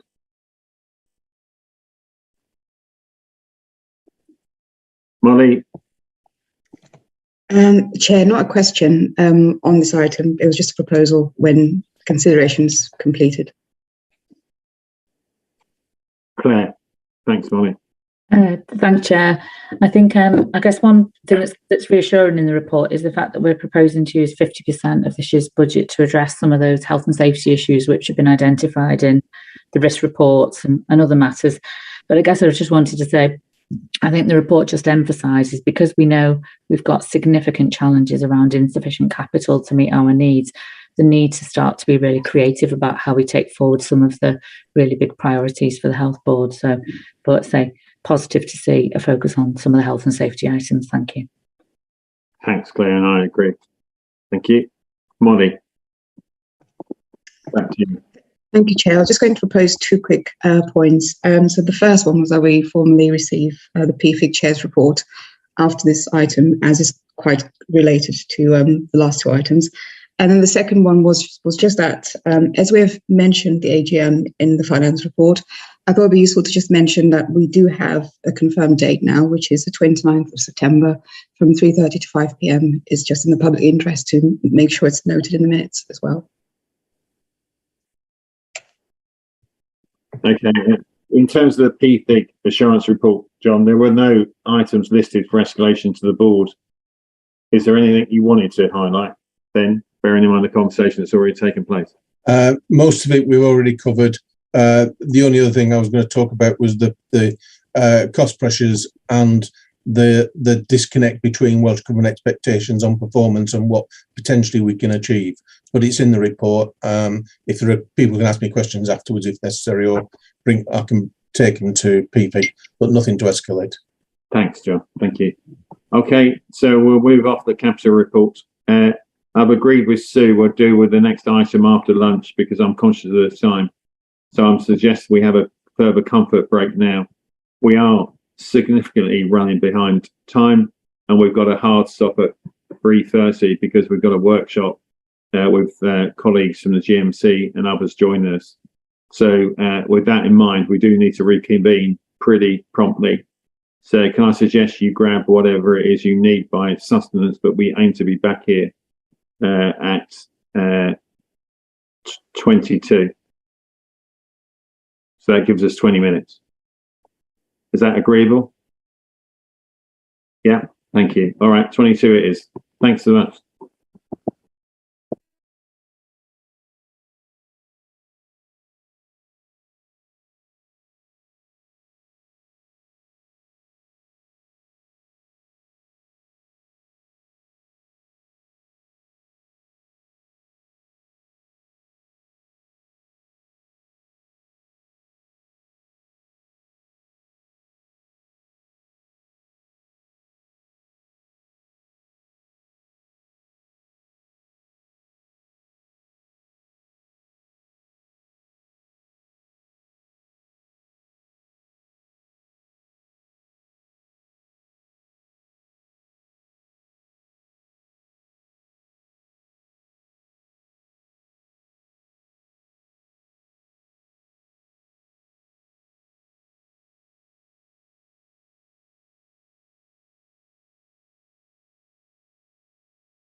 Okay, it's 22. Let's carry on. Sue, are you and Sally ready to proceed with the equality annual report? Thank you. I'm just checking that Sally is on the call. Yes, she is. Fantastic. So I am going to briefly, because I know that we're short of time, just introduce the item. So this is our annual equality report. The reason that I specifically wanted to introduce it, and I specifically wanted Sally here today, is because Sally is shortly going to be leaving us, and I wanted to properly record my thanks and I am sure thanks on behalf of the board for all of the hard work that she has done. We wouldn't be in the place that we are now without Sally's leadership and excellent relationship building, excellent analysis skills, excellent leadership. So I really wanted to say that before I hand over to colleagues for any questions, which of course I would hope that Sally can answer, but if not, I can support as well.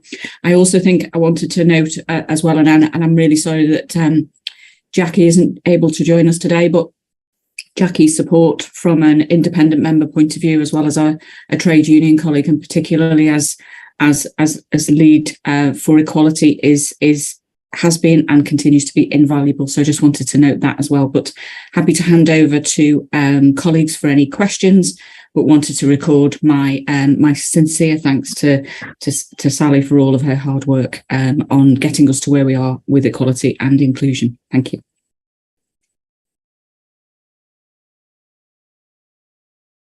Okay, Sally, and welcome.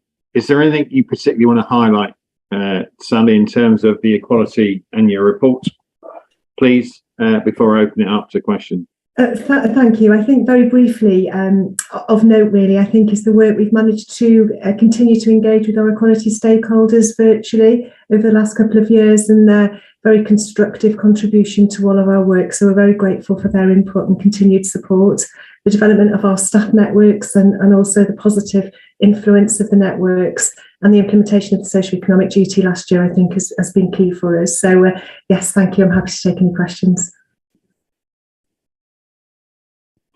Thanks, Sally. Can I open it up for observations, questions then?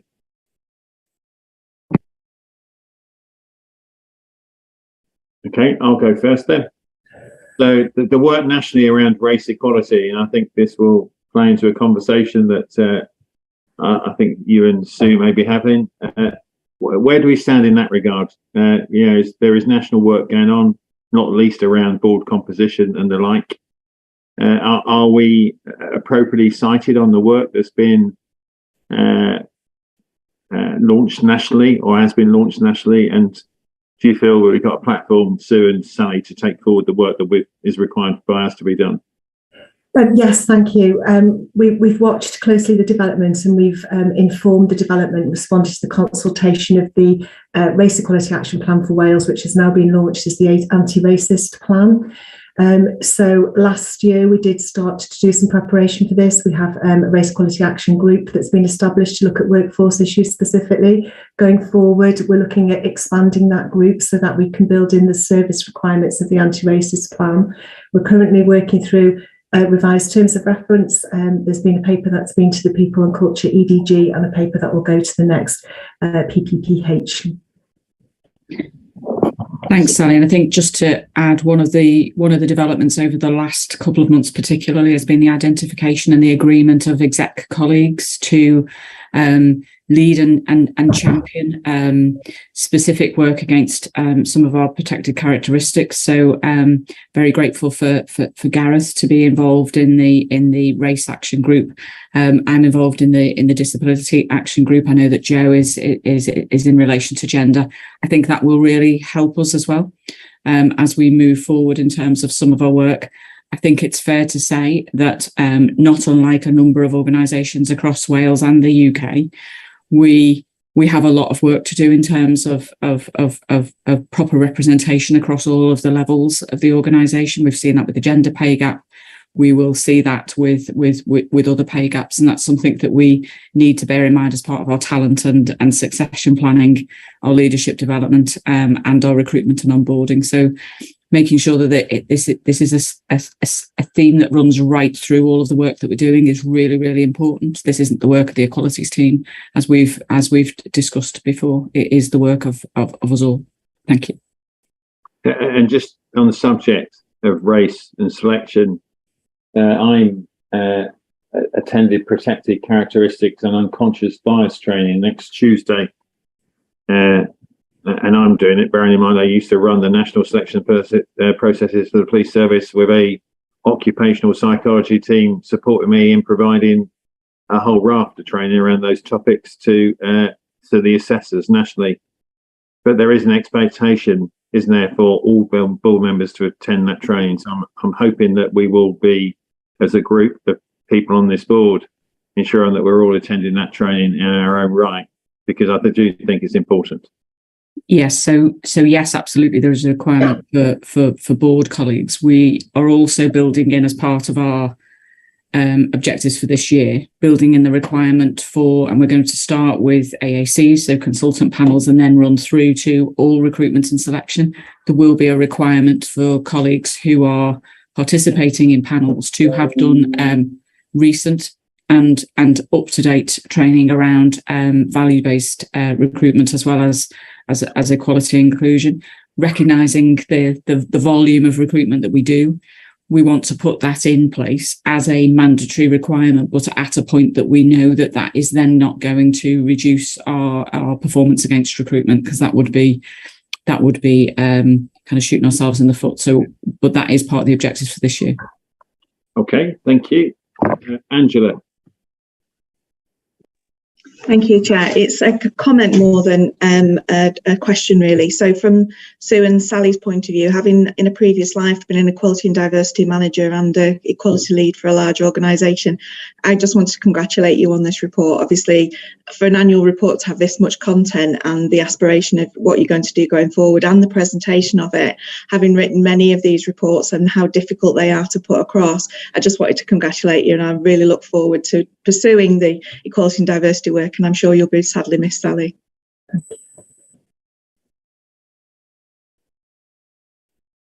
Thanks, Angela. Lucy?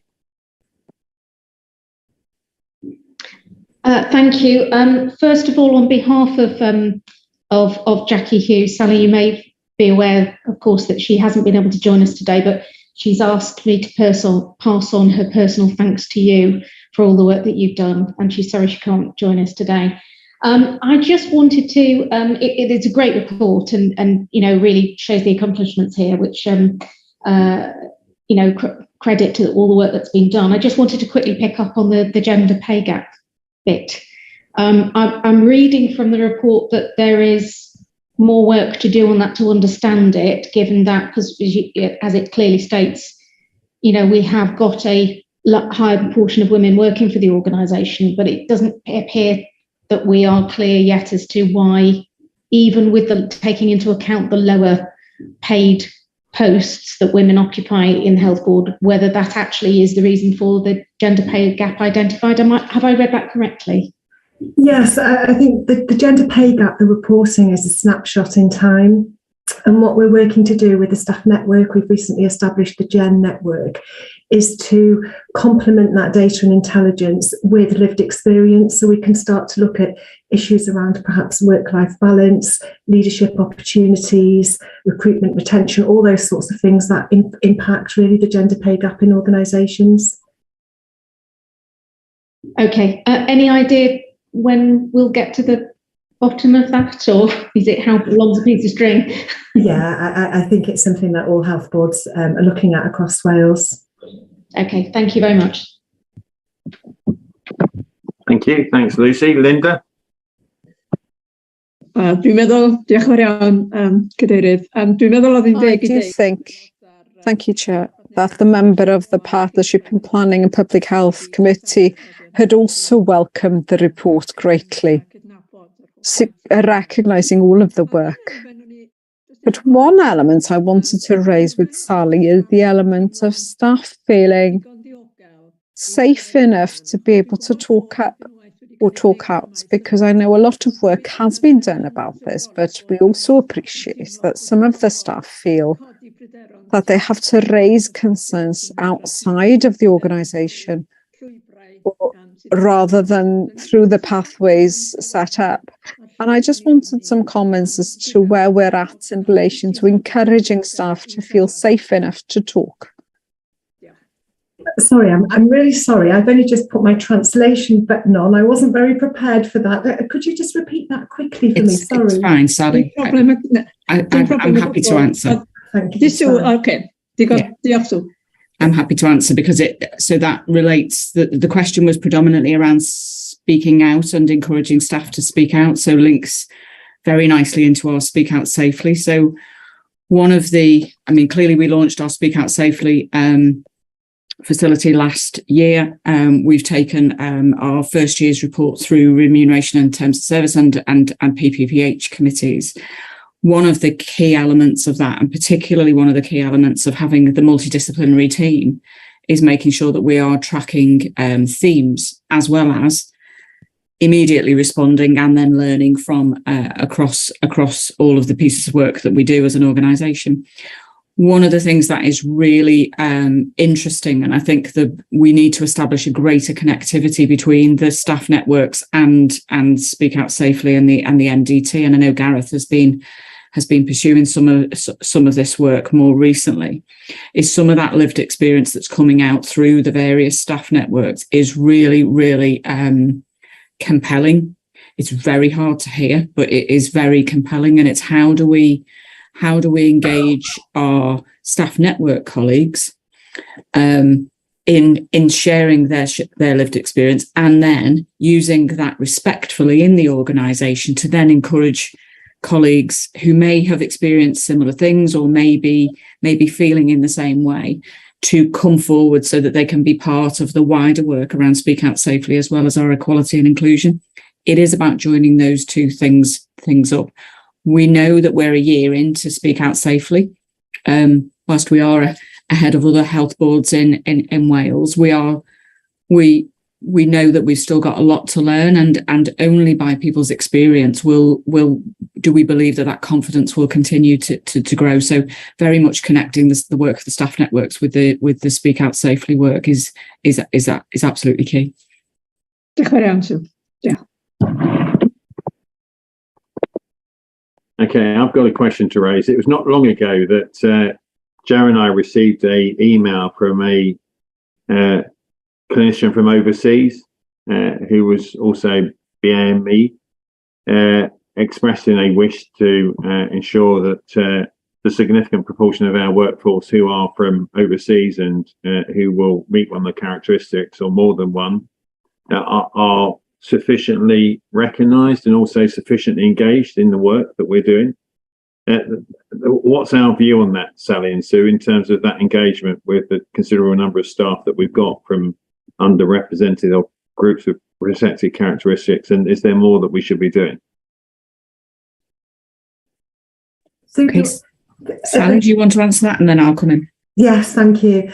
BC Unity, which is our staff network for overseas and ethnic minority staff, is really key, really, in terms of providing that opportunity for engagement, also peer support and escalating issues. And Gareth Evans, as our exec champion, will be attending that. So there's a direct link to board there, which is really helpful. Our approach in terms of developing our plan is very collaborative. So the groups that we are looking at now, we're ensuring are representative as they can be across different levels of the organisation, so that we are informed by lived experience as well as the research reports and the data.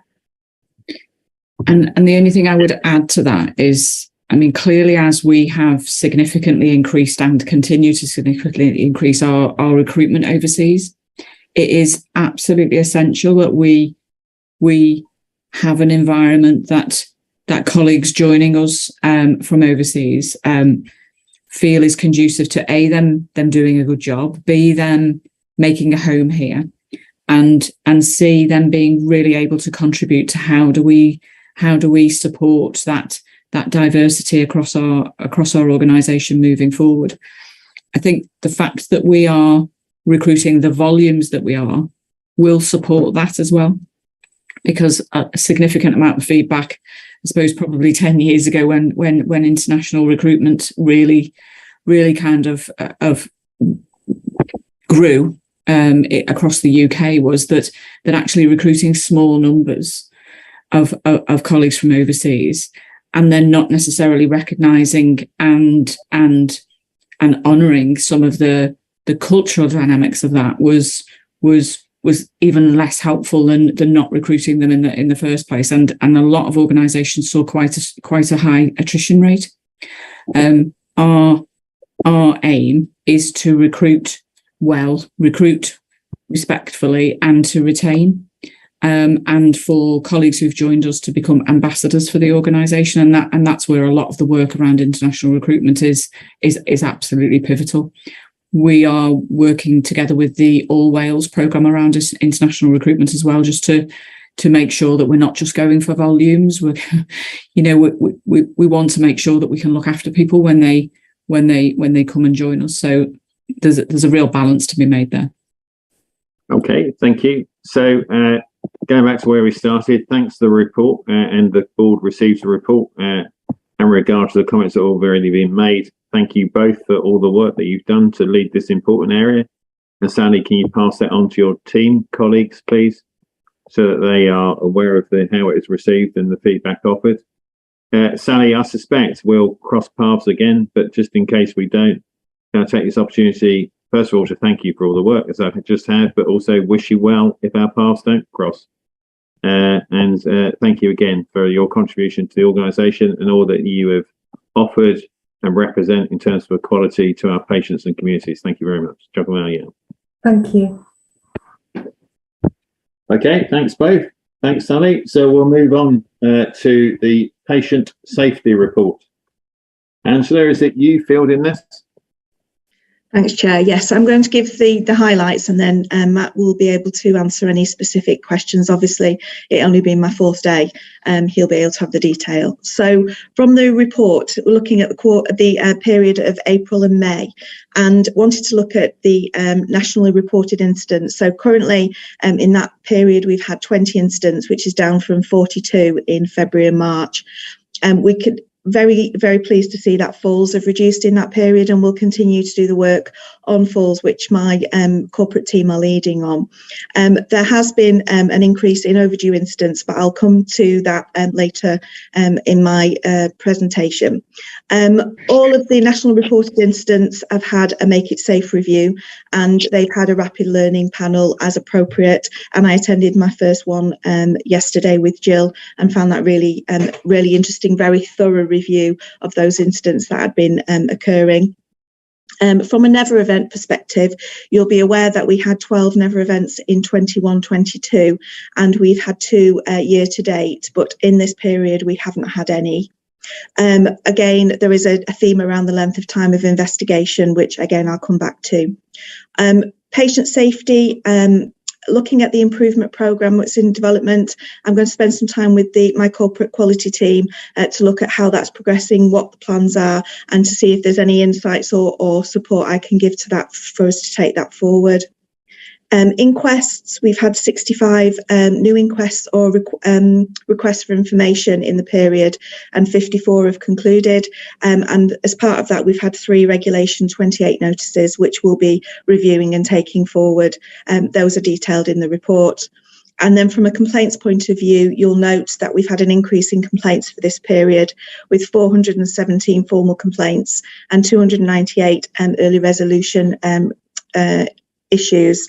Overdue and response rate, again, is something that we're looking at. So there is a theme around overdue incidents or response rates that we need to be addressing. I've already discussed it with Matt and the quality team, pulling some information out of the position we're in, and at the accountability meetings that we're having with the divisions next week, we're going to be presenting the positions and asking for trajectories going forward to reduce those and get to a 0 position in the future.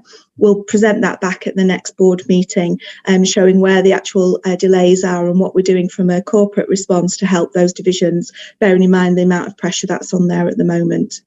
I'm sure Matt is happy to take any questions, or I will if I can answer them, Mark. Thanks, Anja. Any questions, please?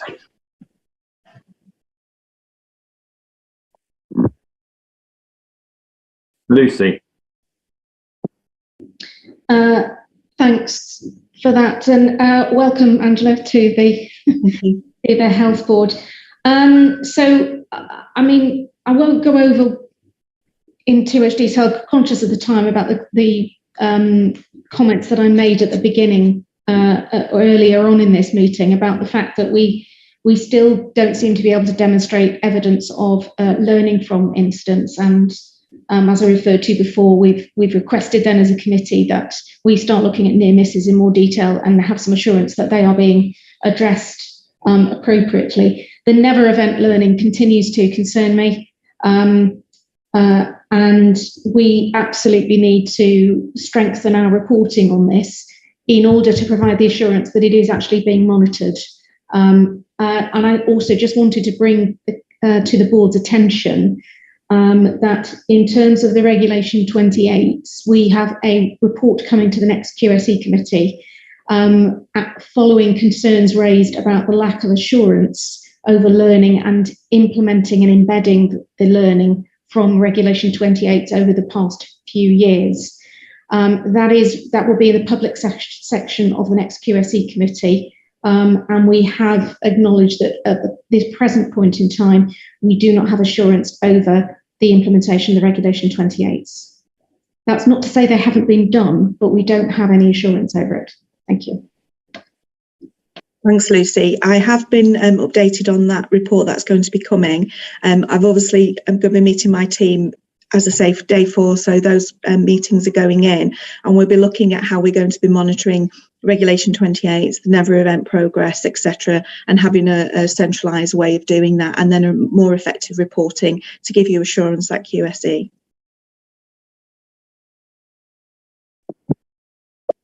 Thanks, Anja. Thanks, Lucy. Cheryl? Thank you very much, Chair, and welcome to Angela. Just 2 quick points. On page 8, we talk about the ward-based, the care actions on deterioration document. Hopefully Matt can tell me whether that has been completed. It was due to be completed end of July, and how the effectiveness of this is going to be audited. That was the first one.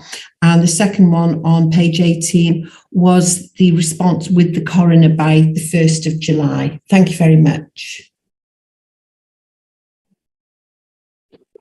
Hi, Cheryl. Yes, I can confirm that was implemented, and there's a rolling programme of audits. And I can also say that the first audit results actually came into my inbox today, but I haven't had the chance to look at that in detail yet. But just to reassure you that documentation has been implemented, and there is a monthly rolling audit programme. I'd be happy to share the results of that at perhaps next QSE once we've had a chance to review it. So hopefully that answers those questions, Cheryl. Thank you, Matt. And sorry, the second point about the Reg 28, yes, again, just to reassure you, all of the responses which were due at the time this report was originally written, the 2 responses, they have been sent through to the coroner on time.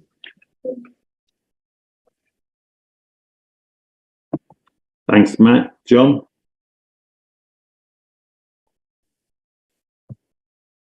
Yep. Thanks, Angela. Yep. Thanks, Angela, for the report on this. Just 2 specific points, if I may. One is in relation to clinical negligence and the reference to 85 particular cases during the bi-monthly period. In terms of the steps taken afterwards, and it's possibly something to pursue as well, what actually happens to the relevant people who have been involved with clinical negligence? Is there particular action taken? Is there particular retraining? We don't seem to hear what happens to the staff who are involved in clinical negligence cases. So that would be the one point. And the other point, I noted you did say about the various delays, but we do hear or read in coroner's reports quite often over the delay in information being provided from the board to inquests. So I presume that is something that you will be taking on board as well. Thank you. Thank you, John. From a clinical negligence perspective, I think probably Sue could provide us with a little bit more of an update on that one. Obviously, there's different processes that happen, and as standard across organisations in the NHS, we do support staff identify whether it's about retraining, looking at capability and things like that. But I'm obviously new to the board, so Sue will be able to give that more information. From the second point, sorry, could you just remind me what the second point was? Yeah, it's just really in relation to the time factor again about dealing with requests for information, both for the coroner and ombudsman. There's been a lot of criticism in the last few months over the delays to provide relevant information. Quite often, staff have actually left that were related to the original case. Right. Yeah, thank you. So in previous roles in organisations, obviously this does occur, that the delays happen. So I think what we're going to be doing with the quality team and with Matt and colleagues is looking at prioritisation, looking at those coroners, ombudsman cases, etc., and making sure that we've got good processes in place. I think the monitoring and from the accountability meetings that we're going to be having, speaking to the teams and doing the chasing of the teams to get those responses and providing some corporate support from a my nursing team point of view to give that extra support into the divisions will give us that opportunity to get back on track where we need to be. Thanks. Thanks, Angela. Sue, then Matt. Okay, thank you. So I suppose one of the things I was thinking of how to answer the question, and I think the best thing for me to do is to start with the fact that as an organisation we have committed to trying to create an environment that is a just and learning culture. And Lucy talked earlier on around really using near misses to understand what can be done to improve safety of services, etc. So, and that does require us, really does require us to have that just and learning culture. Now, clearly, when I'm saying just and learning culture, it doesn't mean that, as has been interpreted previously, that means what we only ever do is look at retraining, we look at support, we look at kind of what has been described to me previously as being a bit softer. Clearly, at the point of the incident, if there is any evidence to suggest there has been a conduct issue, then that is progressed through the appropriate procedures and may and has had an impact on the individual's employment. But we very much use the principle of the patient safety incident decision tree. So really looking at the point of the incident. So by the time a clinical negligence claim comes through, often that's years down the line. We do look at it at the point of incident, identify whether there is any willful conduct issues, or whether actually what has been described is more systematic, as well as whether there is an individual capability issue. I've picked up quite a few times over the last few meetings, both board and committees, that is a question that is often asked.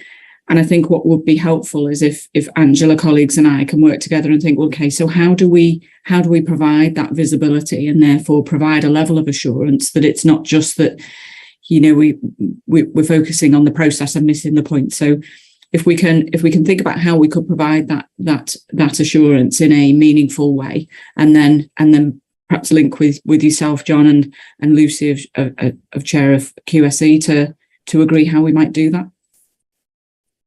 Thanks.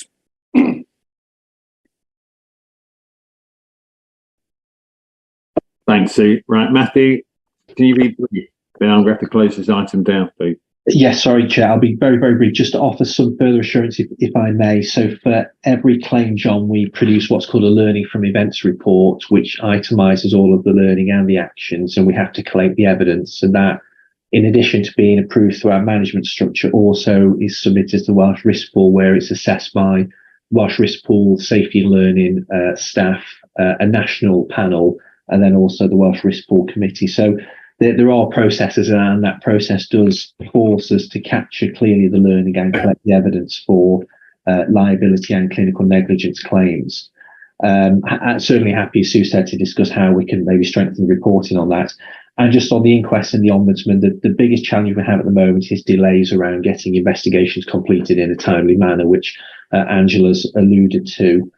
But to support that, in addition to everything Angela said, there's also a monthly meeting with Dr. Lyons to review the upcoming inquest and ombudsman and to look at any barriers that we have so we can tackle those. And that's a process that's only just started in the last month or so. So I think that will help provide some greater executive oversight and drive behind that.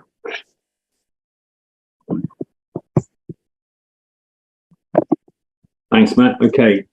Angela, can I, this report is developing and in the right direction. You've already referred to further work to be done. Can I ask that you liaise with Lucy in that regard as chair of QSE to ensure that the developments meet your expectations and hers on behalf of QSE and the board, please? That's absolutely fine. I had a number of questions, but I'm conscious of the time, so I'll not pose my questions. What I would ask is, and it appears in some places, but not in others, where we have identified a shortcoming in a report, Angela and Matt, and we then identified the fact that we are pursuing a range of actions. My immediate question becomes, well, when are they going to be completed? Can we give a greater sense for that in future reports, please? Because it will help us gauge how quickly the improvements are going to occur and what effect they're likely to have and when. Yeah, make sure that happens. Thank you. Thanks. Thanks very much for the report, and thanks for the questions that have been posed and the responses. So, again, I'm conscious of the time. We've got 19 minutes until we're due into the workshop. We might have to come up with a plan B once we close the business for this public meeting. But with that in mind, Nick, vascular is the next report. Thank you, Chair. So very briefly, before I focus our minds on recent events, if I could just remind the board that following the introduction of the hub and spoke model in April 2019, the board commissioned a invited service review from the College of Surgeons that led to the vascular improvement plan being produced in response to part 1 of that report. And that report, Chair, is continually reviewed at the QSE committee on a regular basis. The second part of the college review that reported earlier this year in February recommended further detailed review of the notes that the college had considered. This led to the vascular quality panel being set up with an independent chair. That report, that the panel reports regularly, and those reports inform a vascular improvement plan. But by exception, an escalation from the panel was received on the 8th of July. And as detailed in the report that you have read, that recommended the recommencement of dual consultant operating for all patients having aortic surgery, and that our MDT, our decision-making body around aortic surgery, should be supported by an external body. That's very similar to, but slightly a nuanced version of the make-safes that we had put in place earlier this year and subsequently lifted. As a result of this, dual consultant operating means, sadly, that other procedures have been delayed, and I would want to apologise to patients who have been affected by this. But as always, the safety of our service remains our paramount concern. Board members will also have been aware of a statement that was made after this report was written, made by the Minister for Health and Social Services on Tuesday of this week, that I believe rightly we strengthened our contingency planning were the fragility of our service due to our consultant and nurse numbers, but also made worse by our dual consultant operating requirements.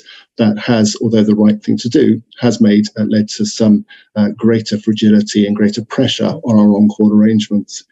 Thus, as the Minister outlined in her written statement, as well as looking to Liverpool for support for our vascular service, our contingency plans now include the possibility that we would look to Stoke, with whom, of course, we already have a relationship on our trauma network for potential support for our services, should that be needed.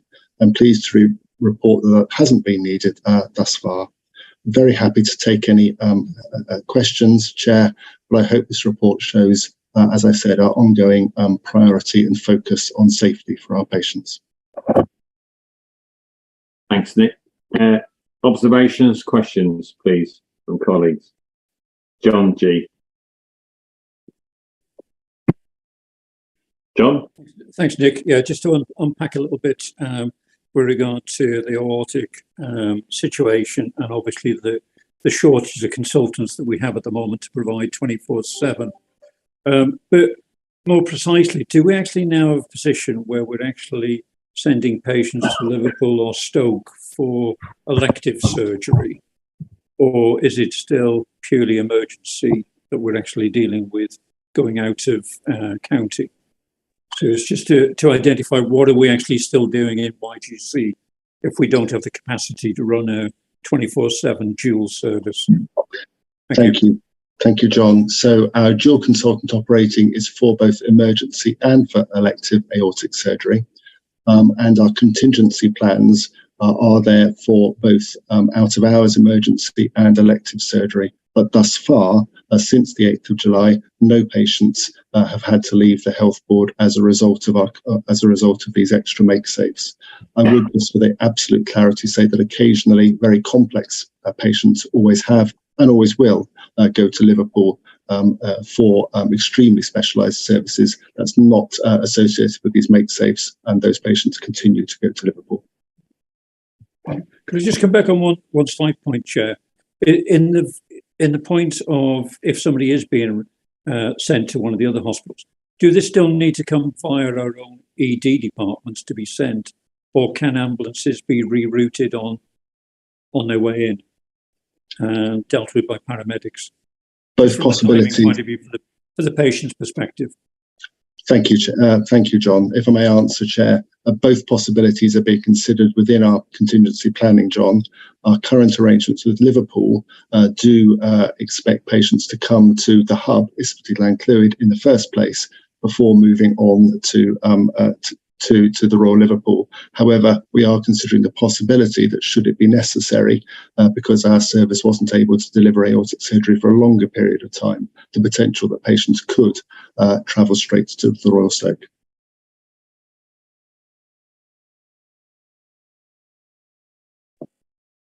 Thanks, John. Does that satisfy your question?